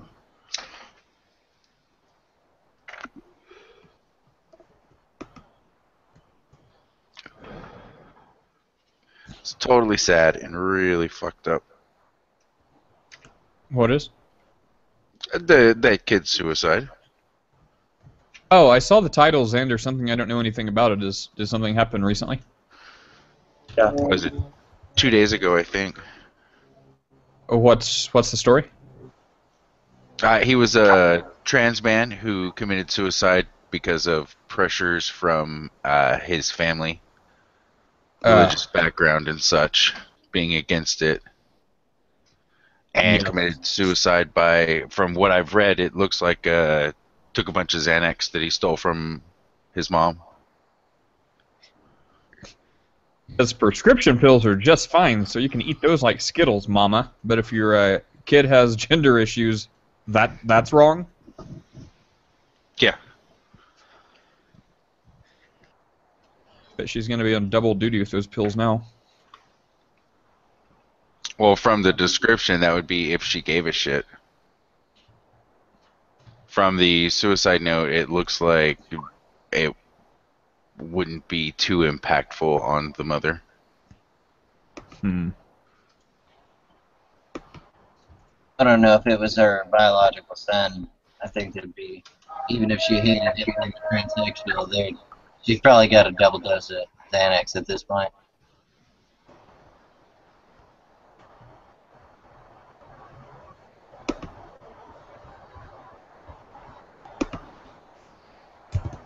Yeah, and also see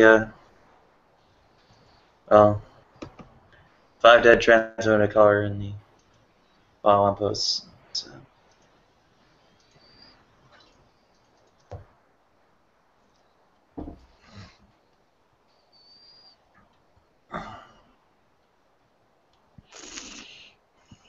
We're gonna be slaughtered out there. There aren't that many of us. It may sound like a handful, but there's only a handful of us.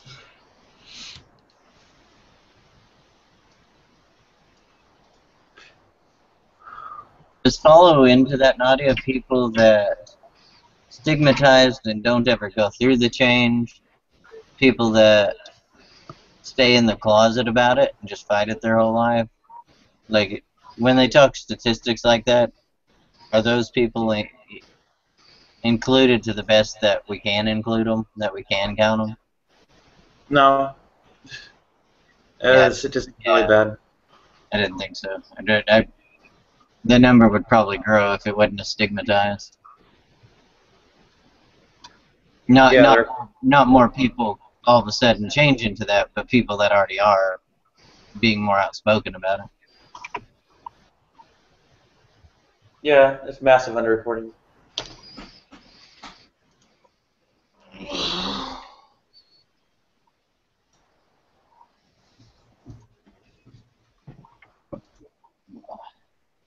I'm gonna keep this playing if you don't mind. If you need the room, just boot me out. My back's killing me, so I'm gonna lay here and just listen to whatever conversations pop up. No worries. Yeah, I think Leela Alcorn raised more of a stink, but anyway. I'm just waking up on top of that. So I don't think I've been up before noon in 3 or 4 weeks.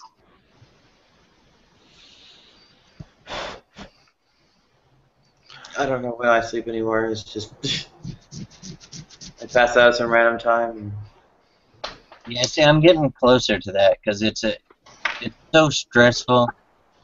My normal sleep schedule, or my internal clock, is definitely backwards 99% of the year, and I fight it for the benefit of, like my wife having to be asleep and be awake at work, so I try not to make noises at night, and I just lay here for 8 hours doing absolutely nothing. But if I can stay up a whole day, I'll be up the whole night and the whole next day until maybe the sun comes up that next morning. But if I don't fight it, I'm like you. It's a lot less stressful to sleep when your body wants to sleep. Yeah.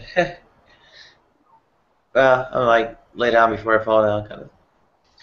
It's nice. It's like narcolepsy, so. Right. I went to college with a guy that had narcolepsy, and in my CAD class, halfway through the class, he'd be laying on the keyboard sleeping. Had no driver's license because of it, but it was just funny because we eventually put a pad above his keyboard, so if he went to pass out, he'd hit that pad instead.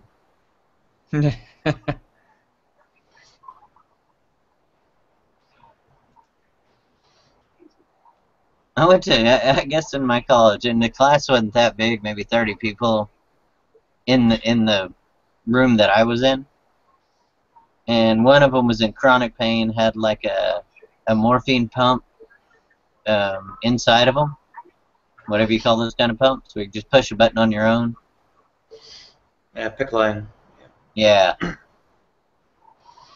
And you could tell if he could, you can only push it so many times, but he would get them close together sometimes and end up like that, laying on there drooling on the keyboard. Sounds like I had the greatest class in the world.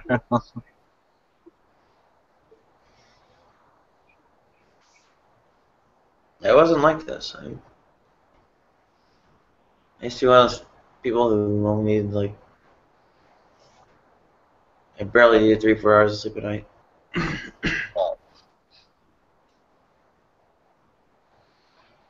It's like I'm not even alive at this point. I just kind of like emerged from a coma briefly, and the day's gone.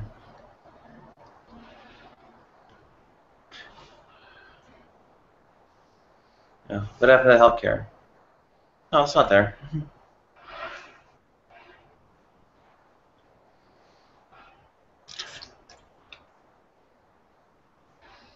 Yeah, just like puberty blocking wasn't there for Zander, Mahaffey, or the Alcorn.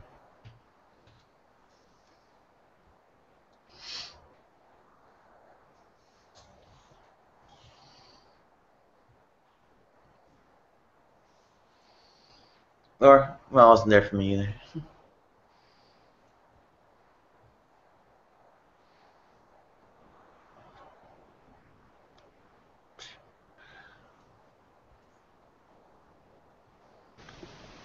Huh.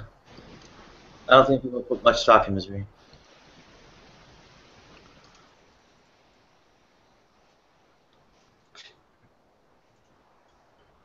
It's like, oh, so subjective. Oh.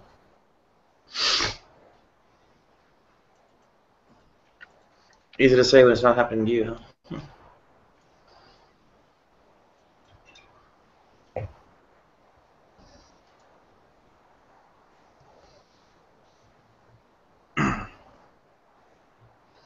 I haven't seen Mac or Christian Hellbilly on for a while. They'd usually beat me up about how I have some kind of quote unquote mental ability. If you find God, Nadia, he'd fix all this for you. If you're willing to help yourself, God will pick up the slack. Yeah, there's a funny little question they can't really get them to acknowledge or respond to. Seem to either deliberately or by whatever means to get a mess up plans, kind of. Yeah. In order to quote unquote psychologically fix it, so to speak, kind of require neurosurgery of the sort to, make it a male brain instead of female. So, is this prayer supposed to have like some kind of physically transformative effect on the brain? I don't know, maybe just the right person hadn't put their hands on you. Yeah, there's a weird sort of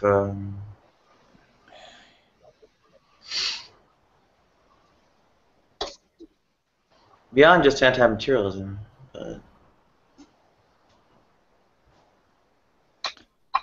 I don't know, think about the brain not having any kind of reality to it or influence on so-called mind or such. I mean, is there some kind of doctrinal thing about this? About what? Where the mind and thoughts and all that are somehow independent of, unaffected by the structure of the brain and things like that? You mean like psychosomatic type stuff, where I can actually have bruises on my throat if my brain thought really hard that someone was choking me, when it actually nobody was choking me?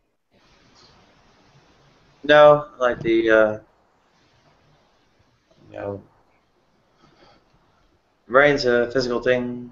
It's got different pieces that are different sizes, like hypothalamus, amygdala, and so on.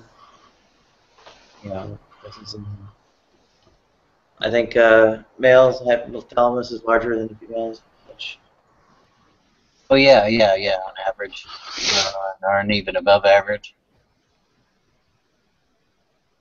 Right, and you can tell the difference in dissections and such, right? Which is, well, how they notice us. They dissect our dead bodies and find that. Oh. Yeah, the brain looks female even if everything on the outside doesn't.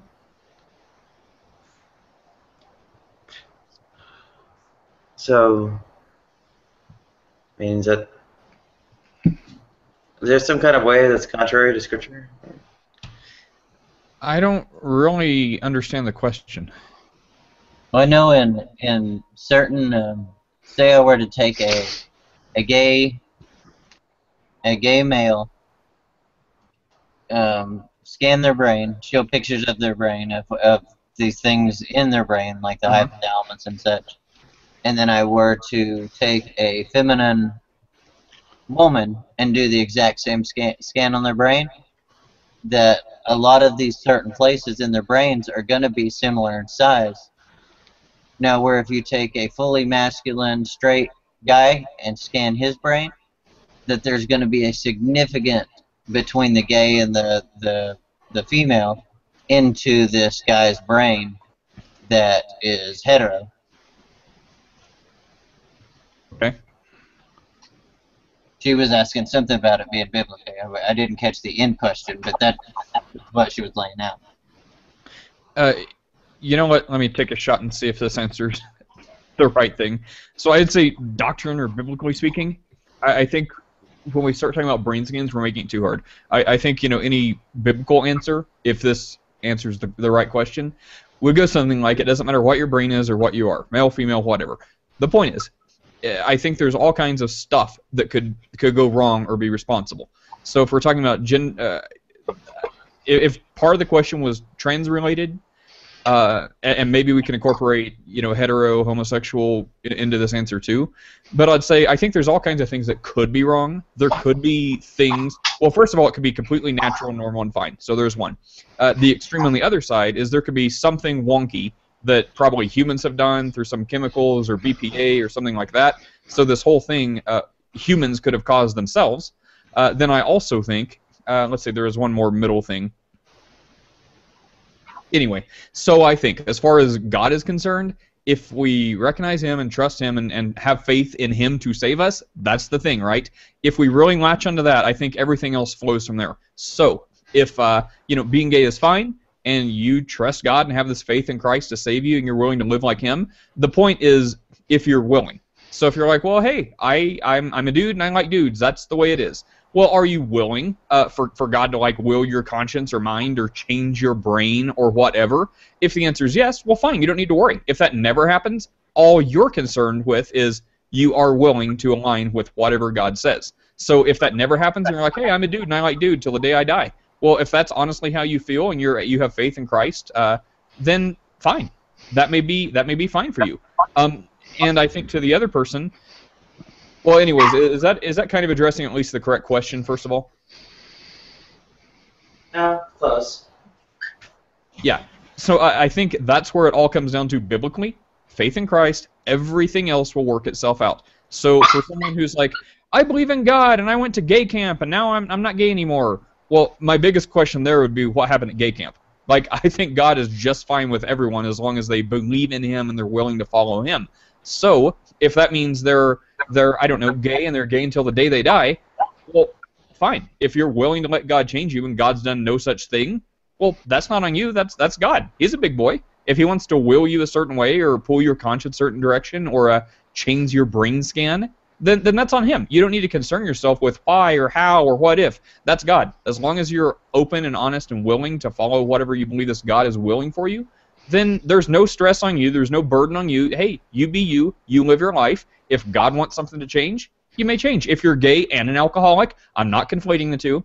Just saying, if you're really questioning this gay thing and you're like, okay, I'm all in Christ, sweet, I believe that, I'm going to follow Him, then you may be like, oh, well, yeah, I'm also an alcoholic. Well, you may feel somehow bad about alcoholism, and you're like, oh, yeah, I really think this is not my best, God wants for my life, and almost coincidentally, you just stop wanting alcohol less and less, and you may be gay until the day you die.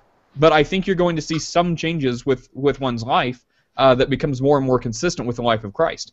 So if you work out everything, if some things people said were bad but they're actually fine, and you never have a problem with it, or if there's some things that you think are bad and you deal with till the day you die, I think all these are non-applicable as far as this core message of Christ. Well, it's kind of what goes a little bit to a question I was going to ask. If I know you, and I'm not sure how you fall in the fall, and it really doesn't matter, but if these were the cases that, no choice in homosexuality, and as I was stating about just the way our brains are, if two homosexuals were having intercourse, safe intercourse, nothing were negative physically, mentally, bodily, actually being damaged there, and nothing but happiness and well-being and stuff were the things to prosper, you know what I mean. prosper, would there still be an issue with? I know with man there would be, but with the way the Bible speaks of stuff like this, do you think there actually would be an issue? Can you make that into like one sentence? I could try. If the negative things that are detrimental to, that we know that are detrimental to certain homosexual acts, like the easier spread of STDs, of certain STDs, whether it's homosexual or straight, like some of these acts. Hold on, Xbox, before you go on. Nadia, could you give somebody mod rights before you go to sleep? This is Nadia's room, I think. It means good. It means good. Well, that's almost. I mean, I'd love to give an answer, but it wouldn't be the best answer I could give because we don't know. For all we know, the reason God has a problem with, it seems that God has a problem with homosexuality. Maybe for all we know, it is the reason you gave. Maybe it comes down to something as trivial as you can't reproduce, and somehow that matters. Or maybe it's nothing to do with this natural world, and maybe in some spiritual sense, that's a problem, and it's like a big skull and crossbones, and God's like, yeah, you guys don't see this, but I do, and you will someday. So, I mean, I think there's all kinds of different hypotheticals, but I hang on, I gotta go get my kid water so she'll... No, you're fine. The spiritual sense one was the one I stayed away from because I don't know too much about the spiritual stuff, but I could pinpoint it on the spiritual if it didn't meet some of these other things that made sense. Or that don't make sense. Yeah, there are liberal interpretations floating around too.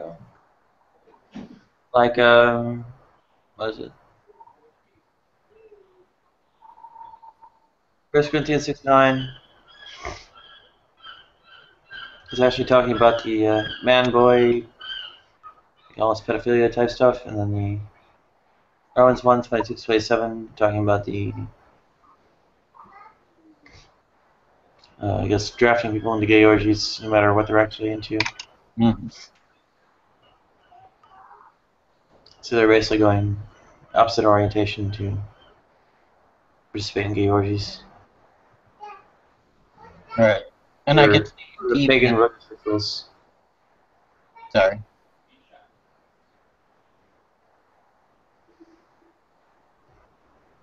And I could see deviant actions, straight or gay, being a health issue, a health problem. Even if it comes down to a mental for some. And it depends on how you deviant. I don't define homosexual as deviant. I don't define heterosexual as deviant. But I think within these types of groups, there are deviant in the things that are harmful and out of the norm. And that's how I'd probably define deviant as more of a harmful thing to the consenting participant. Yeah, I think I'd certainly. I'm not gonna say it's deviant either. I mean, I'm really big on taking people's word for things. So if they're not running around proclaiming their sexual deviance, I'm not gonna think that about them. Right. If they're like, hey, I'm a guy, I like guys, that's it, nothing weird. I'm like, well, fine, I'll take you at your word. So, I think I think it's really clear in the Bible that for whatever reason, the reason is not clear. The reason we don't know why it seems that God has a problem. I think there's some logical conclusions we can come to, but they're not factual. They're just reasonable conclusions. So, for whatever reason, it seems like there's overwhelming evidence that says God has a problem with homosexuality. But that's all it says. Just like anything else God has a problem with, I think it can be reduced down to this is not God's ideal for you. This is for your own good. I think that's what it comes to. So that's where I'll leave it. So I think it's really difficult to navigate through Scripture and say, oh, well, that meant something else. That was not in context. But for those people who do, if there's like a gay Christian and they're like, hey, I love God and love Jesus, but I'm a dude and I like dudes, I'll be like, well, look, how do you get around this? And if they're like, oh, I think this was for that time or this person and it's not for us and it's not for this, then I'll be like, okay, if you follow God, I think that's what matters. And if you're truly trusting this God to guide your conscience, I think that's going to work itself out. So good stuff.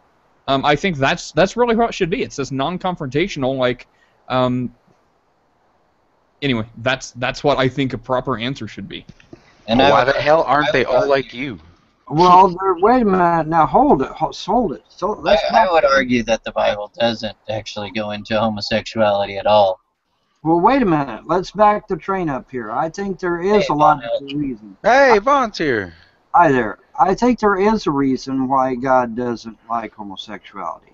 It kind of goes back to the book of Genesis where he said, be fruitful and multiply.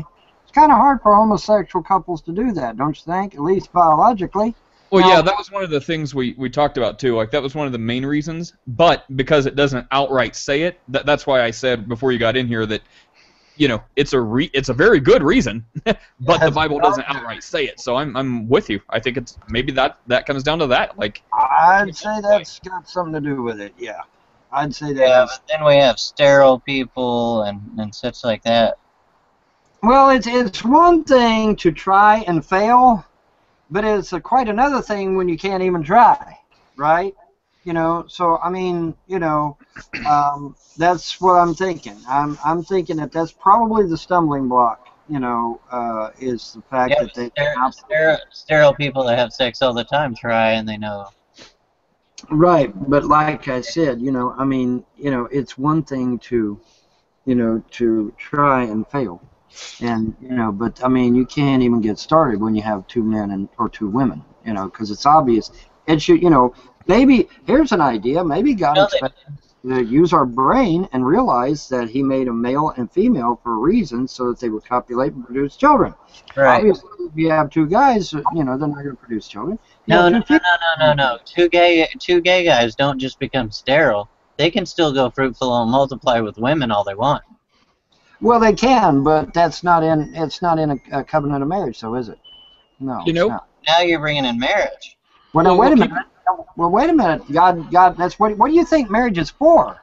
Marriage's main purpose is for men and women to get together to have offspring to carry on, you know, to carry on the human race.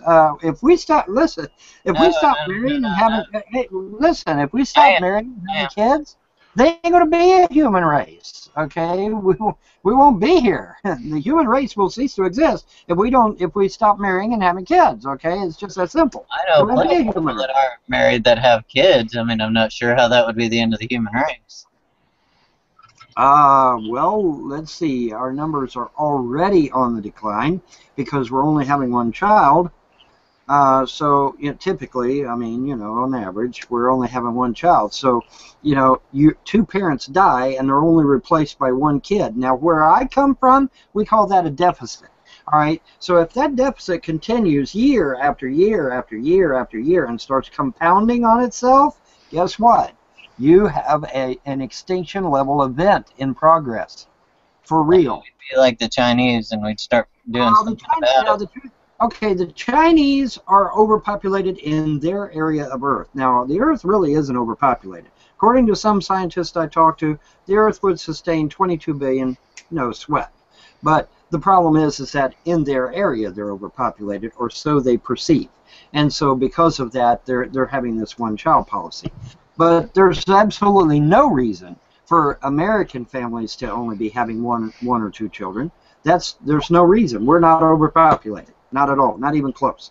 But yeah, we've reduced ourselves to one or two children, and when two parents die and only one child replaces them, that's a deficit.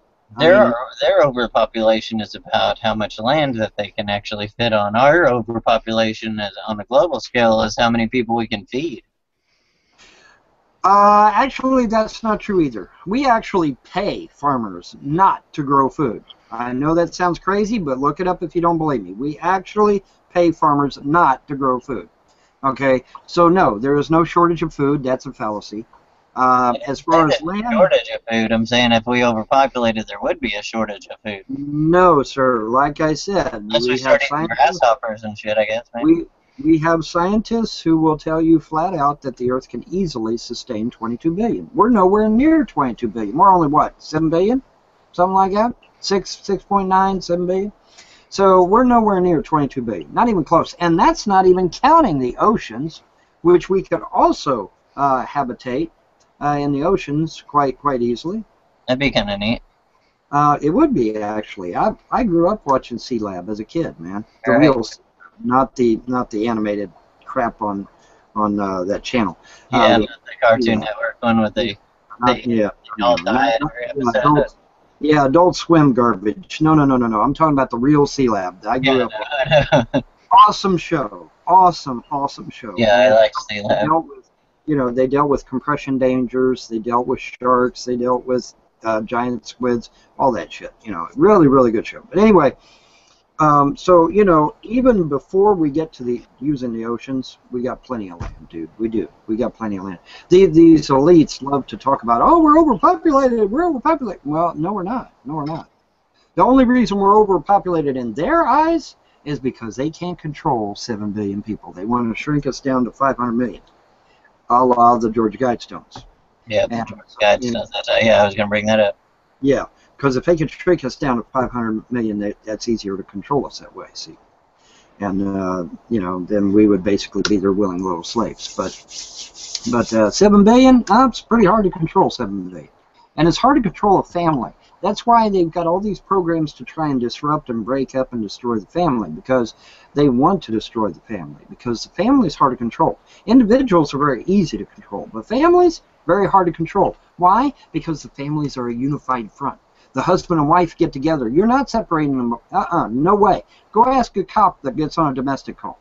You know what happens to the cop when he goes out on a domestic call? He gets beaten up not by the husband, but also by the wife as well. Okay, just ask any cop about a domestic call. They'll tell you. Okay, families are a unified front, and the elites hate that. They want to bust up the families. They want us to be out here and be promiscuous without getting married. Because that marriage thing, call it what you want. Call it supernatural, call it socioeconomic, call it whatever that adhesion is when a person gets married, it's like glue, man. It's very hard to get rid of.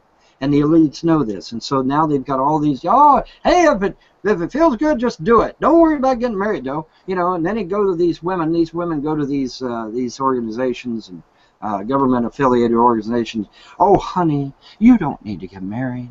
Oh, honey, you don't need children. You need a career. And so the woman goes out, she gets her career, she climbs that corporate ladder, and she gets to be CEO, and then she goes to the doctor and she says, hey, doc, I'm ready to have a family now. Doctor shakes a bony finger in her face and says, And she's like, why not? I've got money now. I've got prestige now. I've got a nice home, nice car. I'm ready to have a family. And the doctor's like, no, you can't. You're high risk. And any time you try to have a child, you'll be at high risk. High risk for your death and the child's death, or at the very least, abnormalities. And what happens to the woman? The woman is absolutely crushed. Because whether women like to admit it, whether men like to admit it, our desire is to procreate. Our desire is to have families. Our desire is to enlarge what we are, who we are, to carry on through the immortals. We live through our kids. We live through our children. Our children are who we are. They're reflections of who we are. And we instill our values and our rights and our privileges and our feelings and our emotions. And, we want our kids to succeed much more than what we did.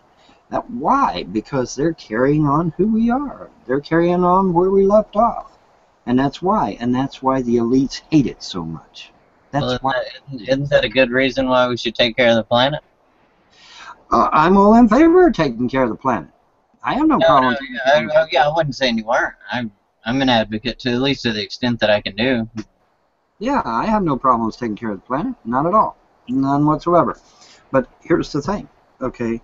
We have to get people to understand that this mindset that, family ain't important these days, and it's a passé thing that was around during the 60s and 70s. We gotta get people out of that mindset, man. Because I'm serious as a heart attack. We are already, I don't have the actual statistics in front of me, but we are already at a very critical level as far as our population is concerned. I mean, we're having to bring in third world country people right now as it is just to do what we got. I mean, if it continues like this, there won't be an America because we'll all be dead. We've got to start having children. There is a baby war on. The Muslims know this. The Muslims know there's a baby war on. That's why they have 4, 5, 6, 7 kids. The Hispanics seem to know it too. They're having 4 and 5 and 6 kids. What are we doing? We're having 2 and 3 kids, tops. Three is a rarity. Three is an absolute rarity. Somebody in this very hangout just the other day commented on the fact that, wow, you have 3 kids. You know, like it was amazing or something. Yeah. That should be the norm. Yep.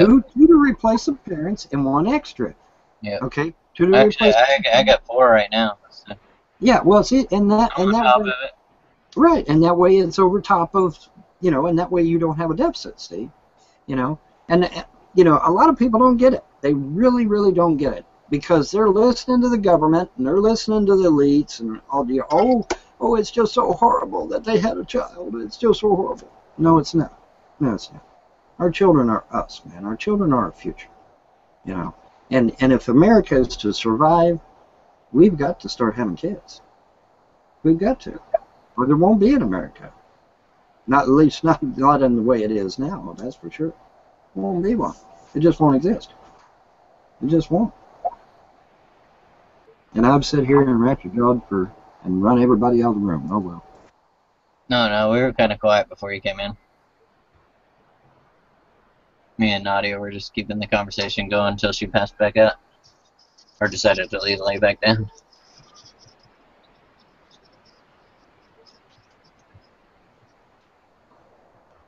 Art's over there playing a game, I think. Or he's just scared of you. Well, I'm just big on family. All right. I'm big on family. I've always been big on family. And ain't nobody going to change my mind. You know, that's just the way it is. And that's one of the reasons why I hate the elites as much as I do, is because they are anti-family. They're anti-family. Well, they're anti-American too, but they're anti-family. And that is just something that I do not, you know, I can't go there. You know, I despise the motherfuckers. And the thing of it is that they never got their money honestly anyway. You're right. I got a phone call coming in. I'll be right back. All right.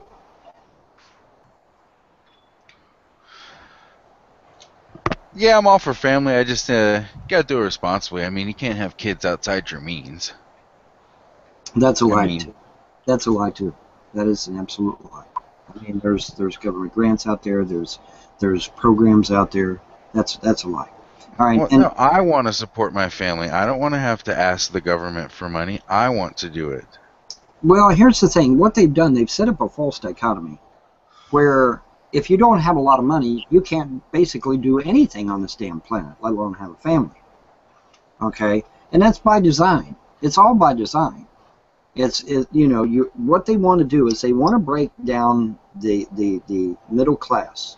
They want to cripple the middle class, because if they cripple the middle class, then they basically would become feudal lords at that point, because they'll have the money, the poor people won't have the money, and you know, they'll basically be, like I said, feudal lords. They'll be able to dictate what other people do, and that's scary. That is a scary prospect. I don't want to go back to the days of King Arthur. Okay, I don't want to go back to them days, because them was pretty rough days. All right. You know, for the average person on the street, them were rough days. You usually ended up dying at like age 30 or some shit. You know, so I just don't see how that could be coming again. I mean, history repeats itself, dude. History repeats itself, and do you know why? You know why history repeats itself? Because the same fucking elitist families that were back in the 1700s are still in the same world today. All right. We have not learned. We have not learned nothing. We've learned absolutely nothing about these. They had those pure oxygen generators like they did at the beginning before the flood that left you live to like 900 years old. If you can purify the oxygen and live in an oxygen-filled house in a hyperbaric chamber, man, imagine how long you could live. Well, it would I don't think. I was just joking, but I don't think it's too far out of sight if that's okay. Well, here's the thing. We wouldn't be able to reap the benefits of it, but our progeny might. Our progeny might. We wouldn't, but our progeny might.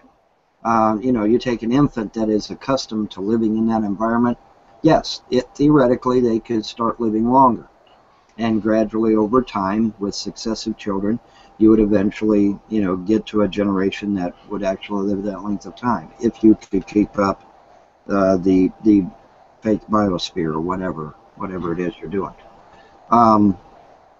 But I don't know about a 900-year lifespan. I don't think I need that. But live to say maybe 200 or 300. Yeah, okay, I can handle that. I can deal with that. But the thing of it is that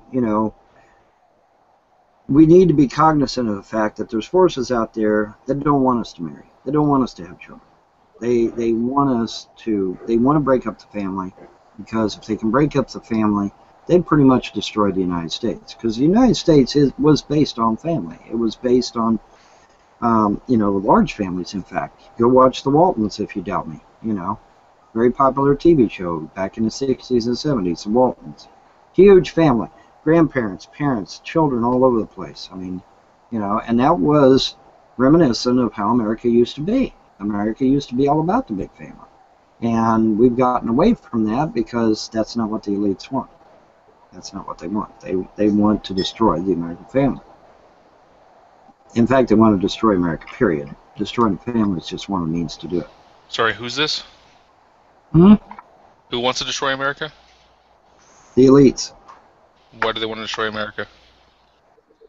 Well, one of the reasons is because they're assholes. Another reason is because they want to take over the world.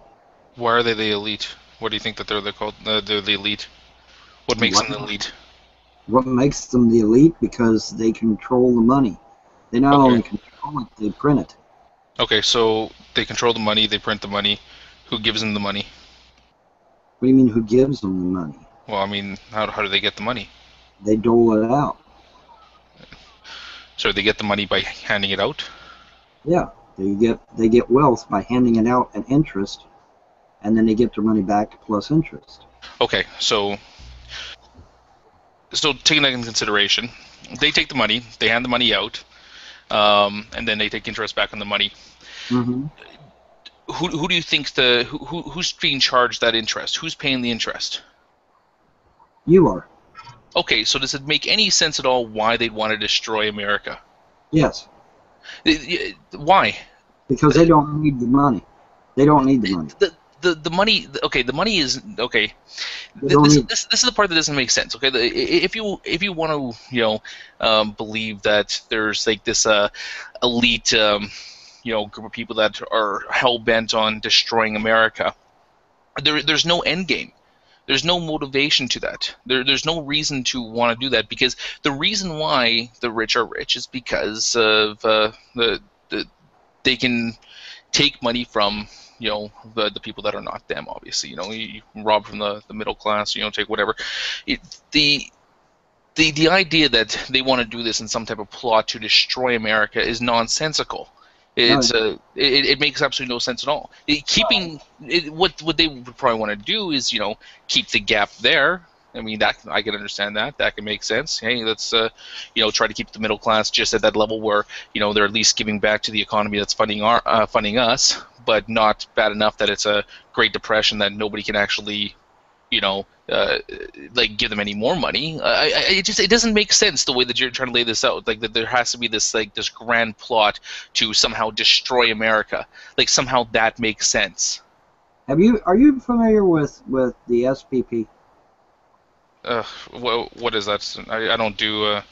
The SPP is the precursor to the North American Union, which is similar to the European Union, which is similar to the Asian Union, African Union. They basically want to break us up. They basically want to break everything up consolidate, everything into 10 sectors of the Earth, basically. Okay, sorry. Just going there. What is this again? The SVP? SPP. Oh, SPP. Right. Okay. All right. Securities and prosperity. Partnership. Go with the other partnership. Thank you. All right. It's a precursor to the American Union. Now, the American Union hasn't happened yet, and I believe one of the reasons it hasn't happened yet is because a lot of people woke up to the idea that it was being implemented. But the European Union is a fact. The Asian Union is in the process thereof, and the African Union is in the process thereof. but the European Union already exists, and so And we we can are evil. we can look at the European Union as something that's already happened, and it is a template to all the other unions. But I think they want like 10 unions.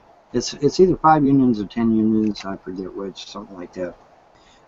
Anyway, they want to consolidate us because consolidation makes it easier to control, right? Whenever you consolidate something, it's easier to find, it's easier to control. So they want to consolidate. Then they want to reduce our numbers down to 500 million per the Georgia Guidestones. Why? What's the? You see, again, what's the point? So they can split the wealth with more people? Can It's I about chime in control. for a second? Yeah, go ahead. Well, the reason why is they already have all the resources they need. The people have already done all the brunt work. They have the technology. They have everything they need. They don't need us taking up their resources. So it's their world. They don't need us anymore. But no, They're Flip, a breakaway civilization. They feel they're a different species than us at this point. They don't need us anymore. They actually do. They have higher concentrations of reptilian DNA in their blood, aka blue blood, and that's why they think they're better than us. Well, it's one of the reasons. Let me rephrase. It's one of the reasons. I mean, but yeah, they have a higher concentration of reptilian DNA in their blood than you and I do. They really do. Oh, I'm sorry. I had to take my heads off there for a second. I came back to reptilians. Sorry, what's going on? You have 3% reptilian DNA coursing through your blood right now. Okay, can you specify what do you mean by reptilian DNA? Reptilian DNA, just what I said. You have 3% reptilian DNA in your blood. They have about 15 to 20. Oh, sorry. Again, what do you mean by reptilian DNA? Like, are you talking about that we possess the same sequence of DNA as some reptilian? Do you know how DNA works? I guess we should start there. Do you know that we have the same chromosomes as a banana? Do you know that? What, like the same number of chromosomes? No, we have chromosomes, we have DNA, we have. Yeah, every living thing has chromosomes. Are you telling me that we have the same number? Or are we telling me that we have the same? No. I'm merely saying what you atheists have told me is that we're similar to a banana. Yeah, we're built on all life is built on the same basic building blocks. Okay, so then if a reptilian was built here on Earth, we were built here on Earth, then it's possible you have reptilian DNA in your blood, right? We possess characteristics in our DNA similar to all living life on Earth. Okay, but it's not in the sense that you're thinking. You're thinking that like you can take the human DNA apart, look at how it's coded, and be like, okay, this person has 3% similar to DNA, and this person has 50% similar to DNA. That's not how it works. All right. Now that we've established that we do in fact have reptilian DNA. No, we haven't established that. You're still asserting. You just said we're related to all the animals of Earth. Okay. Yeah, in the basic building blocks of how life works. Okay, great. They have more than you and I do. Okay, can you define more? Can you define where in our DNA they possess? First off, how do you differentiate between human DNA and a reptilian DNA in your mind? I don't. I don't. All I know is that they consider themselves a different species than us. They consider themselves better than us. You're throwing out a lot of these things and stuff. Where I'm still trying to get by the idea of reptilian DNA because I don't think that you fully understand how DNA works. I don't need to know how it works. All I need to know is what they say out of their own mouths.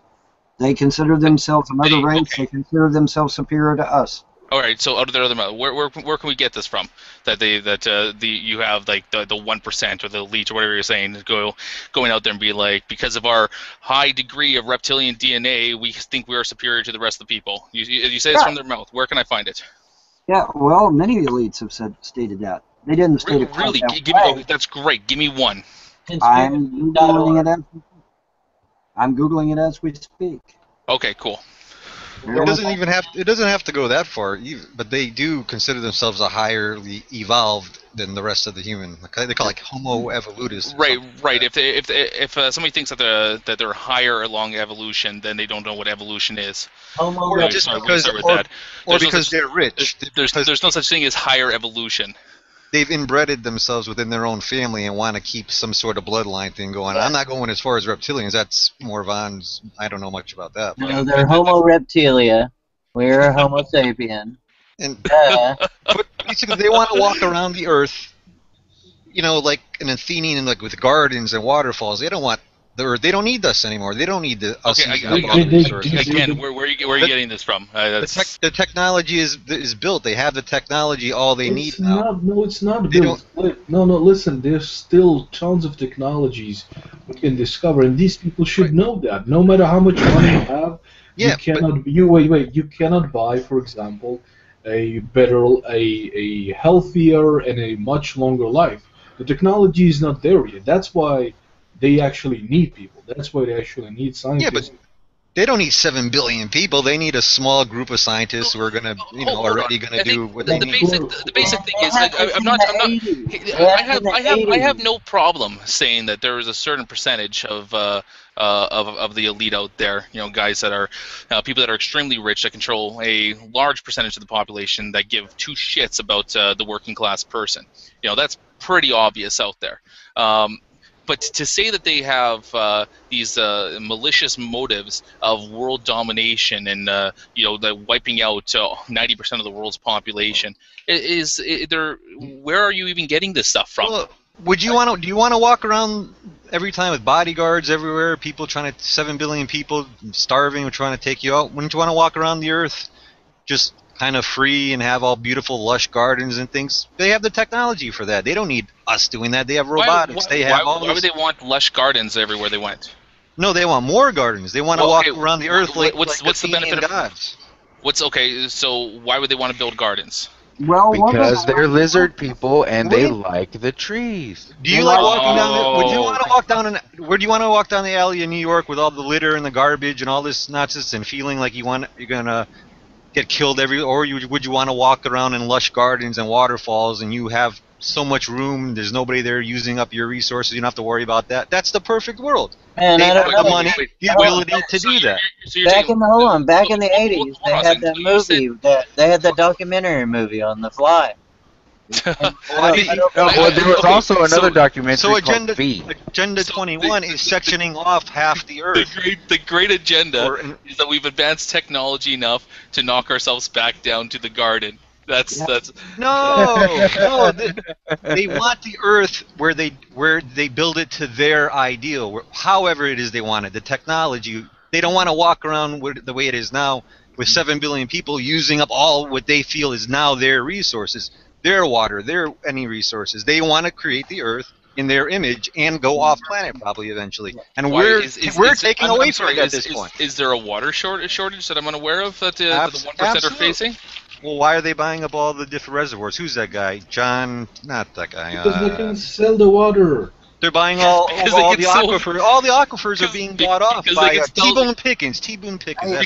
Because they can sell water to people and they can get even richer than they already are. They don't need to be any richer. Once you have a certain amount of technology where you don't need all the people anymore, what good is the people? If money doesn't matter anymore, what good is having all these people littering, using up resources? If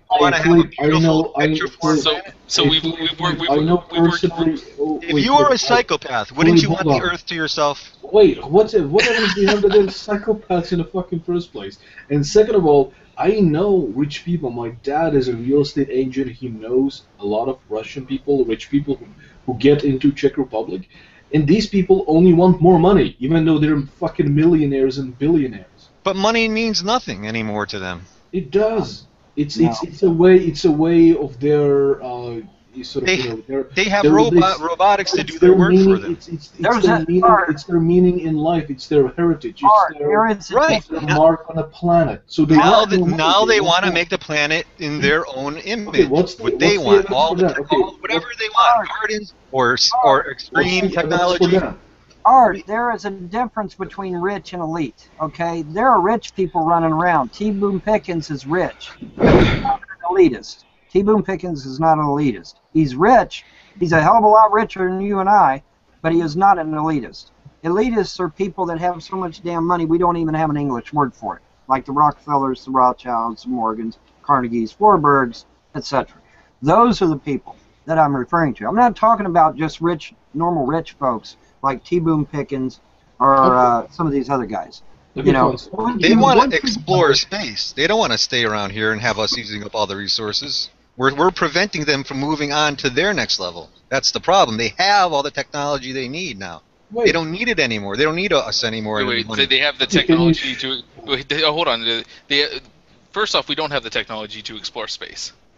Okay, let's say we don't at this moment, but we have the ability to if we weren't using all this other resource money for people starving, all this other social programs and all that could be put all into technology for them, where they could go on and the world that they want, go off world and do whatever they want, and turn this Earth into whatever ideal is for them. Right. Why do they want to leave Earth? Well, they want to go out and explore, see what's out there. So what? Like all the elite are just like a bunch of Trekkie fans? Well, why are we going to Mars? Why do we want to go to Mars? Because we like getting more knowledge and we like exactly. To know. So do they. But they don't want. What are we going to do for? Why would they want to share it with us? Why would they want to? Because they're people and they like sharing stuff. Like no, they're not. People do. I mean, there's a lot of like this is just a lot of assertions, a lot of assumptions based on absolutely nothing, and just kind of just like this, you just this overall hatred for the rich. Like I mean, I don't hate anybody. I mean, look, if it was you and your wife and you had 50 kids, or it was you and your wife, you had 2 kids. How much more could you do with 2 kids than with 50? You could do a lot more. You're limited because of the resources. You get rid of 48 kids, you have so much more resources to do what you want. It's the same basic idea. Fucked up logic. I mean, more kids, more work. But to us, we're cattle. We're cattle. They don't need us. I guess I could ask my wife whether or not she wants another 49 kids. Oh, that's great. Sokka's gonna be dead in a moment. Yeah, well, that's great. We'll be spitting them out until what? We're 80? Like, I mean, come on, man. If you wanted to build huge amounts of technology and your money was being wasted on what you feel are useless eaters and cattle, like, why would you want that? You have all the technology you need to get along without them. What the hell do you need them for? What technology do we have? We do not have the technology to get along without them. Without the people, without the lower. We need 7 billion people. We need 7 billion people. All the people starving and all that sort of thing. What would an elite person have use for them? Hold on. See, that's a very good point. I mean, but you're bringing up stuff that have no relation to each other. There's a reason why there are people starving in the world. It's not because we don't have the resources to feed them. Exactly. We do. Yeah, absolutely, we do. Okay, all right, Sokka, let me throw this at you. Exactly my point. Yeah, we do. It's not being done. It's being hogged for what they want. But sorry, go on, Vaughn. Hold on, Sokka. Hold on. I really want to address this starvation thing. I will address that, and I'm going because I got something for you. Go on. Get it on third. Go ahead, Sokka. Sorry, I know. Dude, they have CERN, okay? We have a level of technology that could, if all the money, all the resources was used towards that, how much farther do you think that we would be right now, technologically wise? If we didn't have all these people in the world with social programs, there was a small amount of people, and all of it was devoted to life extension, was devoted to a different kind of space travel or engines and things like that. I mean, we'd be so much more advanced, and that's what they're thinking. We got the money, we got the power, we don't need these people anymore. They've done the work that we need. All we need is a small group of people to just advance us technologically. There's a big difference. What's funny about that? It's funny because it's nothing but a conspiracy theory. Like, what, you don't think people's minds work like that? No, people's minds don't work like that. You're assuming Did you that ever hear of a psychopath or sociopath? Yes, I have heard of a psychopath or a 2 to sociopath. 6% of the population. You're assuming that every single person, every single rich person, only got to be rich because they're if you're Von Hellman, apparently they're half reptilian, or that they're actually just naturally sociopaths or psychopaths. Well, they rise to the cream of the crop. We're not talking about every rich person. We're talking about 13 elite families that literally control this earth. That's what we're talking about. The 13 elite families, yes, of course. 13 elite families, yes. 13 elite families. We're not talking about every rich person. T. Boone Pickens is not a maniac like Jay Rockefeller is. Okay, he's not. If you went up to T. Boone Pickens and said, "Hey, T. Boone Pickens, do you agree with me? We should slaughter 90% of the earth." T. Boone Pickens would look at you like you're crazy and call the police. And Rockefeller's on record saying that. I mean, yes, Yeah, there are Rockefeller's some quotes that are taken out of context. And Yeah, also, guys, there's a big difference. Sorry, Saka. There's Yeah. a big difference between not needing half of the population of the planet or 90% of the population of the planet and actively trying to kill them. Right. Well, we got serial killers doing that all the time. Here's the issue. Just give them $100 billion. The problem is not that these people are psychopaths or anything like that. There are issues. There are actually real world fucking issues that need to be addressed. Capitalism itself, while it works and in theory, is one of the reasons why the world is starving this way. The situation that we're in is capitalism is not a perfect system, and capitalism is not out there. What's out there is crony capitalism, not capitalism. Crony capitalism is what's out there. Real capitalism isn't out there. Real capitalism has been stifled and has been stifled since the colonial dollar. What's the difference between crony capitalism and capitalism? Too big to fail, which is a load of shit. I have to be there, right? This is kind of ironic. So you guys are against rich people, and yet you want to promote a system that promotes rich people, capitalism.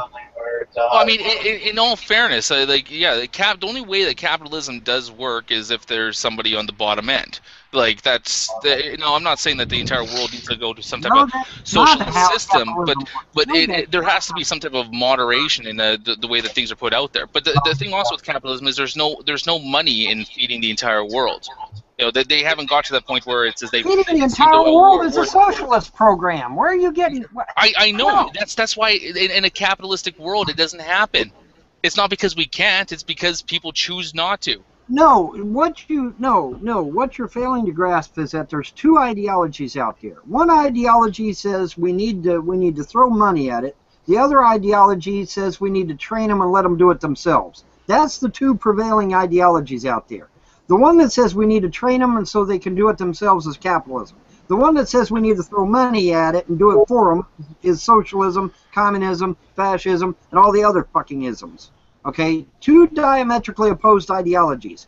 I believe that capitalism will work. I believe that if you train a man to fish, then he can do it his own damn self, and I don't need to spend millions of dollars on we live in a capitalistic society, and it's not working on an international scale. Because it's crony capitalism. It's not real capitalism. You're throwing up crony capitalism like you think it's like some different concept. No, it's not. It still falls within the branch of what is recognized as capitalism. No, it does not. True capitalism. Listen, when them banks made loans to people they know that they couldn't repay, those banks should have went under.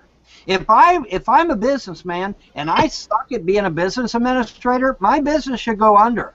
It should not get a bailout from the taxpayer or the government or anybody else for that matter. If I suck as a business administrator, the entire situation was handled extremely poorly. I don't disagree that, but it wasn't handled poorly because of some fucking reptilian agenda. It wasn't, well, as far as reptilian go, I'm just referring to their blood. But as far as the agenda goes, I mean, if you want to deny that Rockefeller and Rothschild exist, go be my guest. But I think it's pretty much established that they do exist. Look at just a sampling of what Rockefeller has done. Okay, he created the Federal Reserve, created the Council on Foreign Relations, created the Trilateral Commission, and that's just three things right off the top of my head. There's probably a whole shit ton of things that he's done behind the scenes that we're not even aware of. That's great, but bad politics does not equal international agenda to wipe out 90% of the fucking population. It does when money is the end result. Well, no, but money's not the end result because money is useless. That's what I've. Money is useless. Is what we're getting at here. Resources and technology is what is ultimately what they're after, and they have, and want to improve upon, and go. Yeah, wiping out 90% of the world's population is not a way to expand our knowledge of technology. Sure, it is because 6.5 billion of the people aren't really giving anything to them. What are we offering them? Maybe some elite scientists and groups like that. They have robots that can do everything that a human can do. Right, but They don't need us anymore. I They don't forgot. need it. I forgot. My bad. Skynet came online. What? 2009. They don't need us. What are you offering to them? What am I offering to them? Nothing. High-level elite scientists, yes. Skynet actually did come online. It's called Carnivore. Oh, Lord. Alright, I'm gonna start drinking here. Yeah, I'm gonna go find my bong. Google it. Google Carnivore. It came online. I forget what year, but it came online. It doesn't matter because World War III is gonna come and do the job anyway. Oh, absolutely. World War III. My buddy Putin. Look at what Russia's doing right now. Russia's doing the natural thing, dude. Russia's just defending itself pretty much. Wait, so Yes. Russia's purposely going off and starting World War III. Is that's the intent? I mean, seriously, I'm just curious. What? I'm sorry, Von Helton. What channel? What? Wait a minute. I have one question. What color is the sky on your planet, man? It's purple with pink polka dots. That's what I thought. Are you trying to float the idea that little tiny Ukraine attacked big Russia? Is that what you're saying? The little tiny Ukraine is not a concern because Russia. I lived in Ukraine. I was born in Ukraine. Von Helton, calm down. I'm going to explain to you the situation. So, okay, go right ahead. I'm all ears. Russia has annexed our regions that were Russian. Going to be And they're almost fully Russian. They were Russian. There are still Russians there. And the reason why there are Russians there, even though it's officially a Ukrainian region, is because after the USSR collapsed, Russia had no choice but to surrender those regions. No one asked the Russian people who were living there, hey, do you want to become Ukrainians now? No, no one asked them. So in my view, they're correcting a horrible political just travesty of injustice on these people, on my fathers, on my grandfathers who fought for that land, who defended it against Muslims, by the way, which we are not a big fan of, and now some other country took it because of political imbalance, right? And what Russia is doing as well is, of course, trying to defend and secure their borders. Imagine if pro-Russian politics was going on in Mexico, and Mexico was, becoming anti-American. They will have bases, Russian bases in Mexico. Would you not think America would flip off and try to sway the balance of political power in Mexico and try to bring it back to, pro-American? This is what's happening. It's a natural defense mechanism of Russia. Now, I don't agree with everything they do. Putin is a fucking dictator, but it's not as the West. That's not how. It's not how the general media is portraying it. What is happening in Ukraine. I hope that clears it up. And hey, Seamus. Alrighty, I was just, I see tanks rolling through streets, and obviously my ears perk up, right? I understand. It looks horrible. When was the last time you saw a tank rolling through the street? Tanks roll through streets all the time, dude. I mean, okay, yeah, what do you mean? And what can you expand on this? Give me some context. Storm. Well, let's see: Desert Storm, Desert Shield, Afghanistan, Kuwait. Okay, so you tanks rolling through war zones is what you're talking about. Street, not in your country, in other countries. Well, Ferguson. Not in our country yet. Not in our country yet. Okay, great. So, but you acknowledge that military technology is sometimes used in military situations. Right. Okay, great. We're on the same page then. Right. They have tanks at Ferguson? Yeah, there are some police departments that are heavily militarized, but I think that has something to do with just the militarization of police themselves, which is a completely separate issue, not tied to reptilians. Well, it could have been a reptilian driving it. It could have been a reptilian driving it for all I know. Although the jury's still out on that one. It would just be assertion on anybody's part. Oh man. I'm kind of guessing that the next Sokka picture is going to be reptilian sock or something. No, because that would people would assume too much. I gotta keep it. Pass the vodka, please. Yeah. Nastorovia. Zdrowie. I said Nastorovia. Only I'm using water right now. Well, that's good enough. You're not a true Russian, but okay. No. As long as you have some in me somewhere. Oh. I have Polish in me. Is that close enough? Get out of here. Yeah. But yeah, guys, the situation in Ukraine is not at all as the Western media portrays it. Of course, like what most Western media and media in general portrays it. Of course, the Russia Today, TV channel is absolute fucking propaganda from Putin. But we just have to look into the history of what's happening there. And it's not as black and white as it seems. But anyway, back to reptilians and the and Agenda 21 and the New World Order. Well, Agenda 21 is real. I mean, they're partitioning off environmental areas and moving people more and more into the cities. So that's step one. That's not hidden. That's right there. That's not a conspiracy. No, it's not. Which means they want humans more and more compacted because they want to have more environmental areas to build their utopia. Of course, right. And secure their resources. To build their gardens. Well, yeah, they're Athenian gardens. They want to walk around like gods. Just walk around in beautiful, lush gardens, wouldn't you? Right. No, I wouldn't actually. You wouldn't rather walk into beautiful, lush gardens with classical music playing instead of walking down some dirt-trodden trash alleyway with 10 security guards around you? Yeah, it's great to get out of the city every once in a while, but I actually enjoy living inside the city. Yeah, but if you had the whole planet to yourself, wouldn't you want it to be a nice, lush garden and beautiful waterfalls and clean water and because technological buildings and unless there's a Chipotle somewhere in this fucking lush garden, I doubt I'd want to live there. Chipotle, you can have anything you want. You could raise whatever it is you want. They grow Chipotle. Like I can just walk into the garden and there'll be like a Chipotle plant. No, they have Kobe beef. Oh, don't worry. Maybe you'll get lucky and be part of this the 500 million that's left, and you'll be able to serve them Chipotle all day, every day. Oh, maybe if I'm lucky. The 500 million that's left don't know how to make Chipotle. They don't know how to do shit.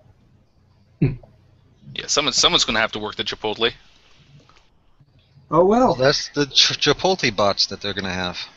Ah, the Chipotle bots. McDonald's is already doing it. They're already having robots at McDonald's. That's but now, wait a minute. Let's be clear. The robot is basically taking the place of the cashier. But yeah, they are starting to put robots in McDonald's now. So. You know what? I remember this too. In the first step to cyborg domination in Terminator was self-checkout. You check out DARPA's Atlas, the new robot they got? That's pretty cool. Yes, it is. I've seen the video. Yeah, it's I've seen that one that Honda makes, a little dancing robot. I'm fucking terrified of that thing. Keeps me up at night. Hey, you put a Terminator face on that, you'd be scared shit. Oh, yeah, no, especially if it's dancing. Robot, and they won't have black people in the future. Come on. Yeah, see, that's the first plan is to eliminate the black people, Armin. I'm sorry. No, they'll have stainless steel robots and graphite robots. And the thing is that the only way that they can see to clearly get rid of the black people is to first take their rhythm. Oh. They will have stainless steel and graphite robots, I'm telling you. And they'll be black. Yeah, they'll spray painted black, they'll know how to dance, and you give any one of those robots a bass guitar and they'll give you a mean riff. Oh, don't Actually, I just watched a video where robots are in fact playing music now, so yeah. Oh, I know. What's that guy's name? The fucking Skirix? Somebody fucking that actually listens to that shit music, no? Skillix? Oh, fuck, I can't remember. Anyway, he's a robot. Where is... Fuck. Actually, have you seen Daft Punk? Don't take those masks off. I bet they're fucking Terminators underneath of that shit. I already forgot to... I already closed it. They already got the Terminator. Check out DARPA's new robots, Atlas 2, 3 He's now. hardly a Terminator. He barely can walk. I seen a video. But yeah, Well, I you understand. can kick it and it stands right back up. Yeah, I know, there's a lot of robots like that, but And that's what they're showing us. You don't think that they have... Listen, the military has more advanced technology than that? Come on. Well, I don't know about that, but Forgetting the robot over possible, but that looks like a human and acts like a human and walks like a human and talks like a hey, I you just know posted what? a link in chat from it's the black robot from the future from a movie from the past. So if anybody's That's a if I want to see what the black robot is, I think this movie depicts it. Robot pimp. Hey, This looks don't play promising. music, don't play music, guys. Don't play music in a hangout. Now they're gonna get flagged. Unexpected reptilian in the bagging area. Sorry, I thought that was funny. I thought that up all by myself. It was funny. But hey guys, you know what? I agree, yes, they're making robots, and I'm all for it. I would love for our society to be almost fully robotized, because it's going to make our society better. Shit, yeah, I want some droids. Hell yeah. I mean, you know, do all the dirty work, or do even all my work. But we got to get rid of some of the people, don't you think? Make room for the robots? Digi, let me ask you a question though, Digi. Are these really the droids you're looking for? Absolutely not. Now wait a minute. These robots, now wait a minute. These robots though are taking jobs away from Yes, and so did car engines, and so did steam engines took jobs from people. Yeah, and you know why? Sorry, go ahead, Armin. We're going to have to be a socialized country, because there's going to be unemployment's going to be so high. Well, I mean, right? But if we will have robots making everything is going to be much cheaper, because you don't have to pay robot, money.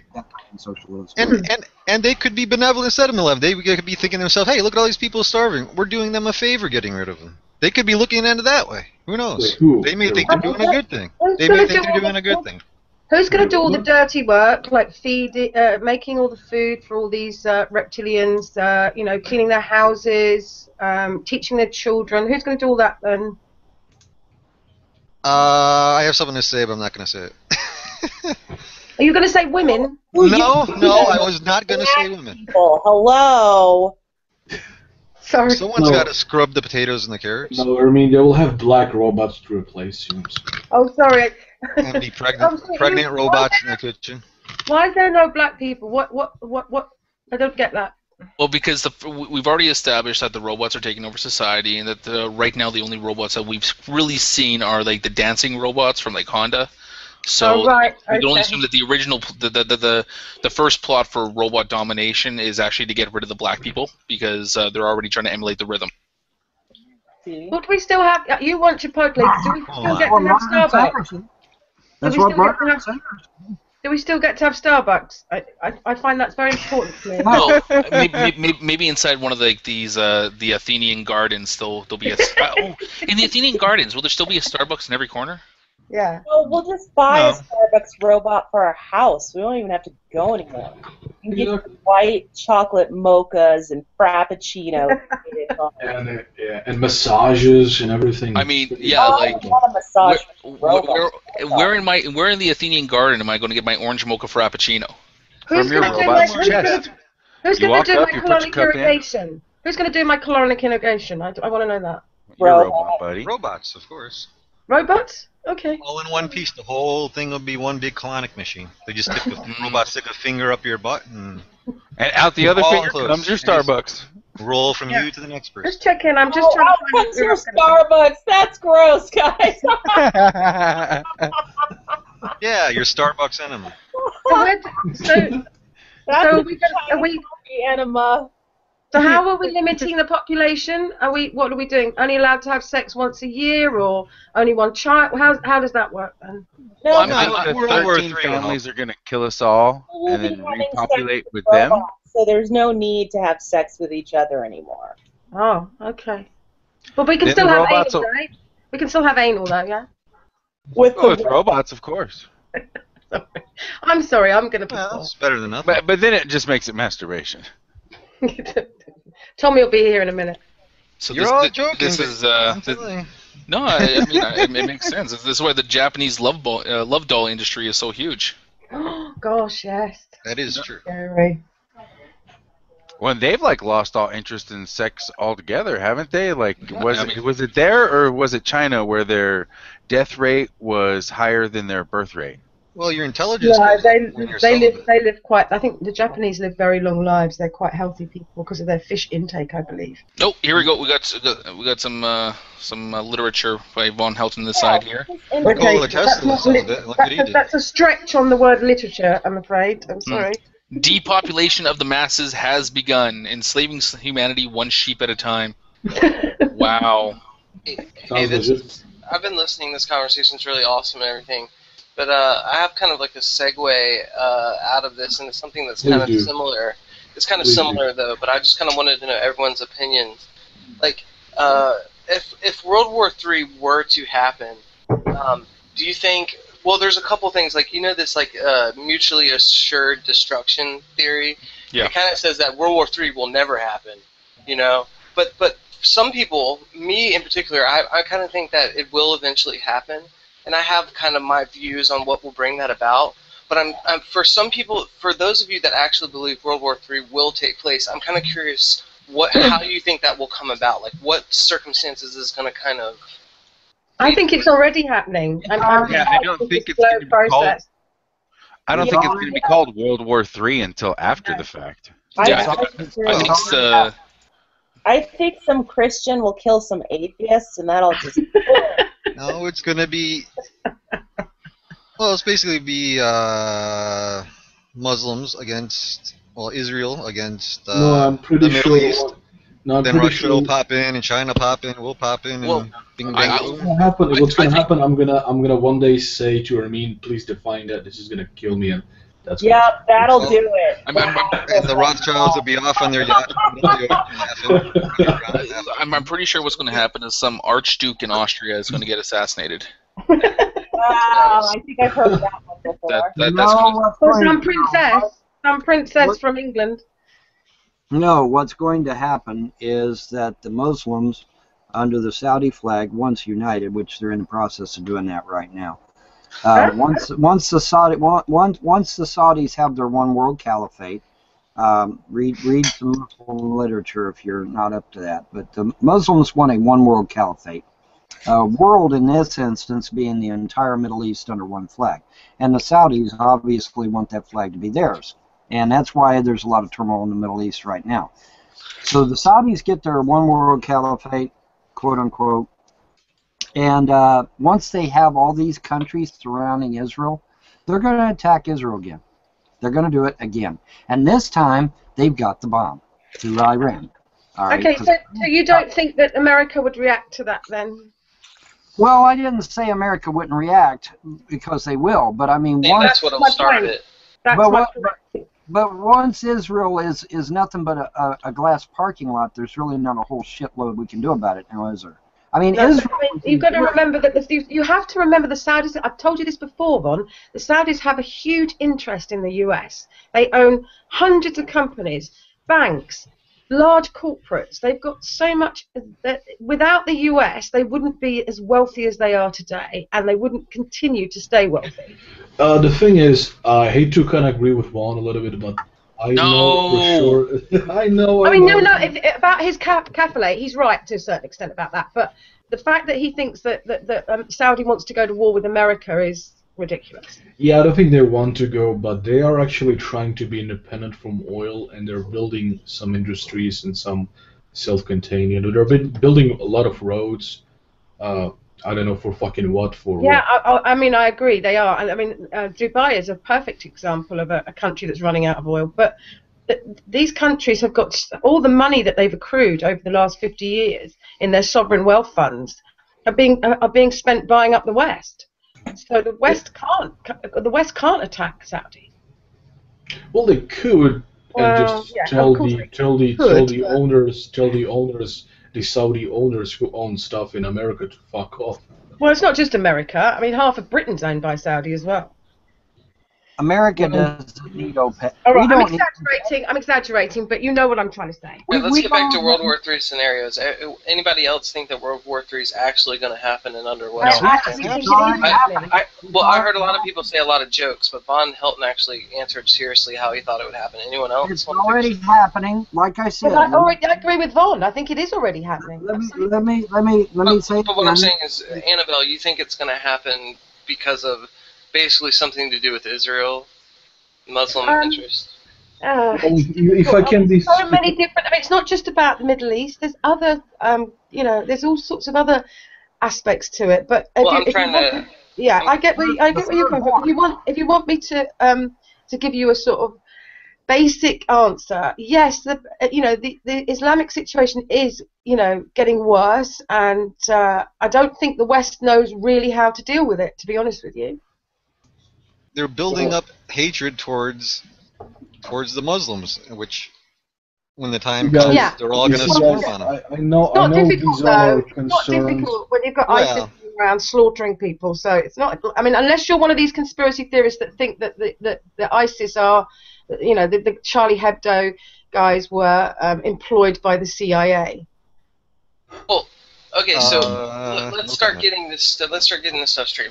Von Helton said that Saudi Arabia is going to kind of take over regional hegemony within the Middle East, and then eventually there's a fight's going to break out with Israel, and then World War III is going to ensue. Annabelle, you're being kind of vague. Like, give me like a mock scenario of how you're like talking about ISIS and extremists and stuff, but how is this going to kick off World War III?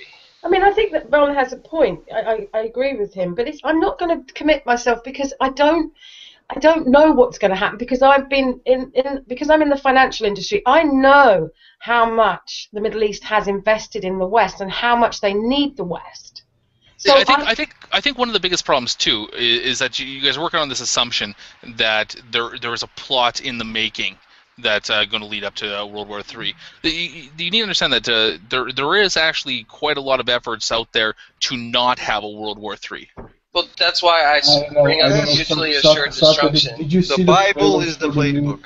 Hold on. Did you see the trailers for the new Star Wars movie? If that is not a plot to start a World War III between these Star Trek fans, I don't know what is. I'm saying I'm serious. So if Episode 1 did not already create a civil war, then I doubt that Episode 7 will. I don't know. Did you see the ridiculous lightsabers that they have?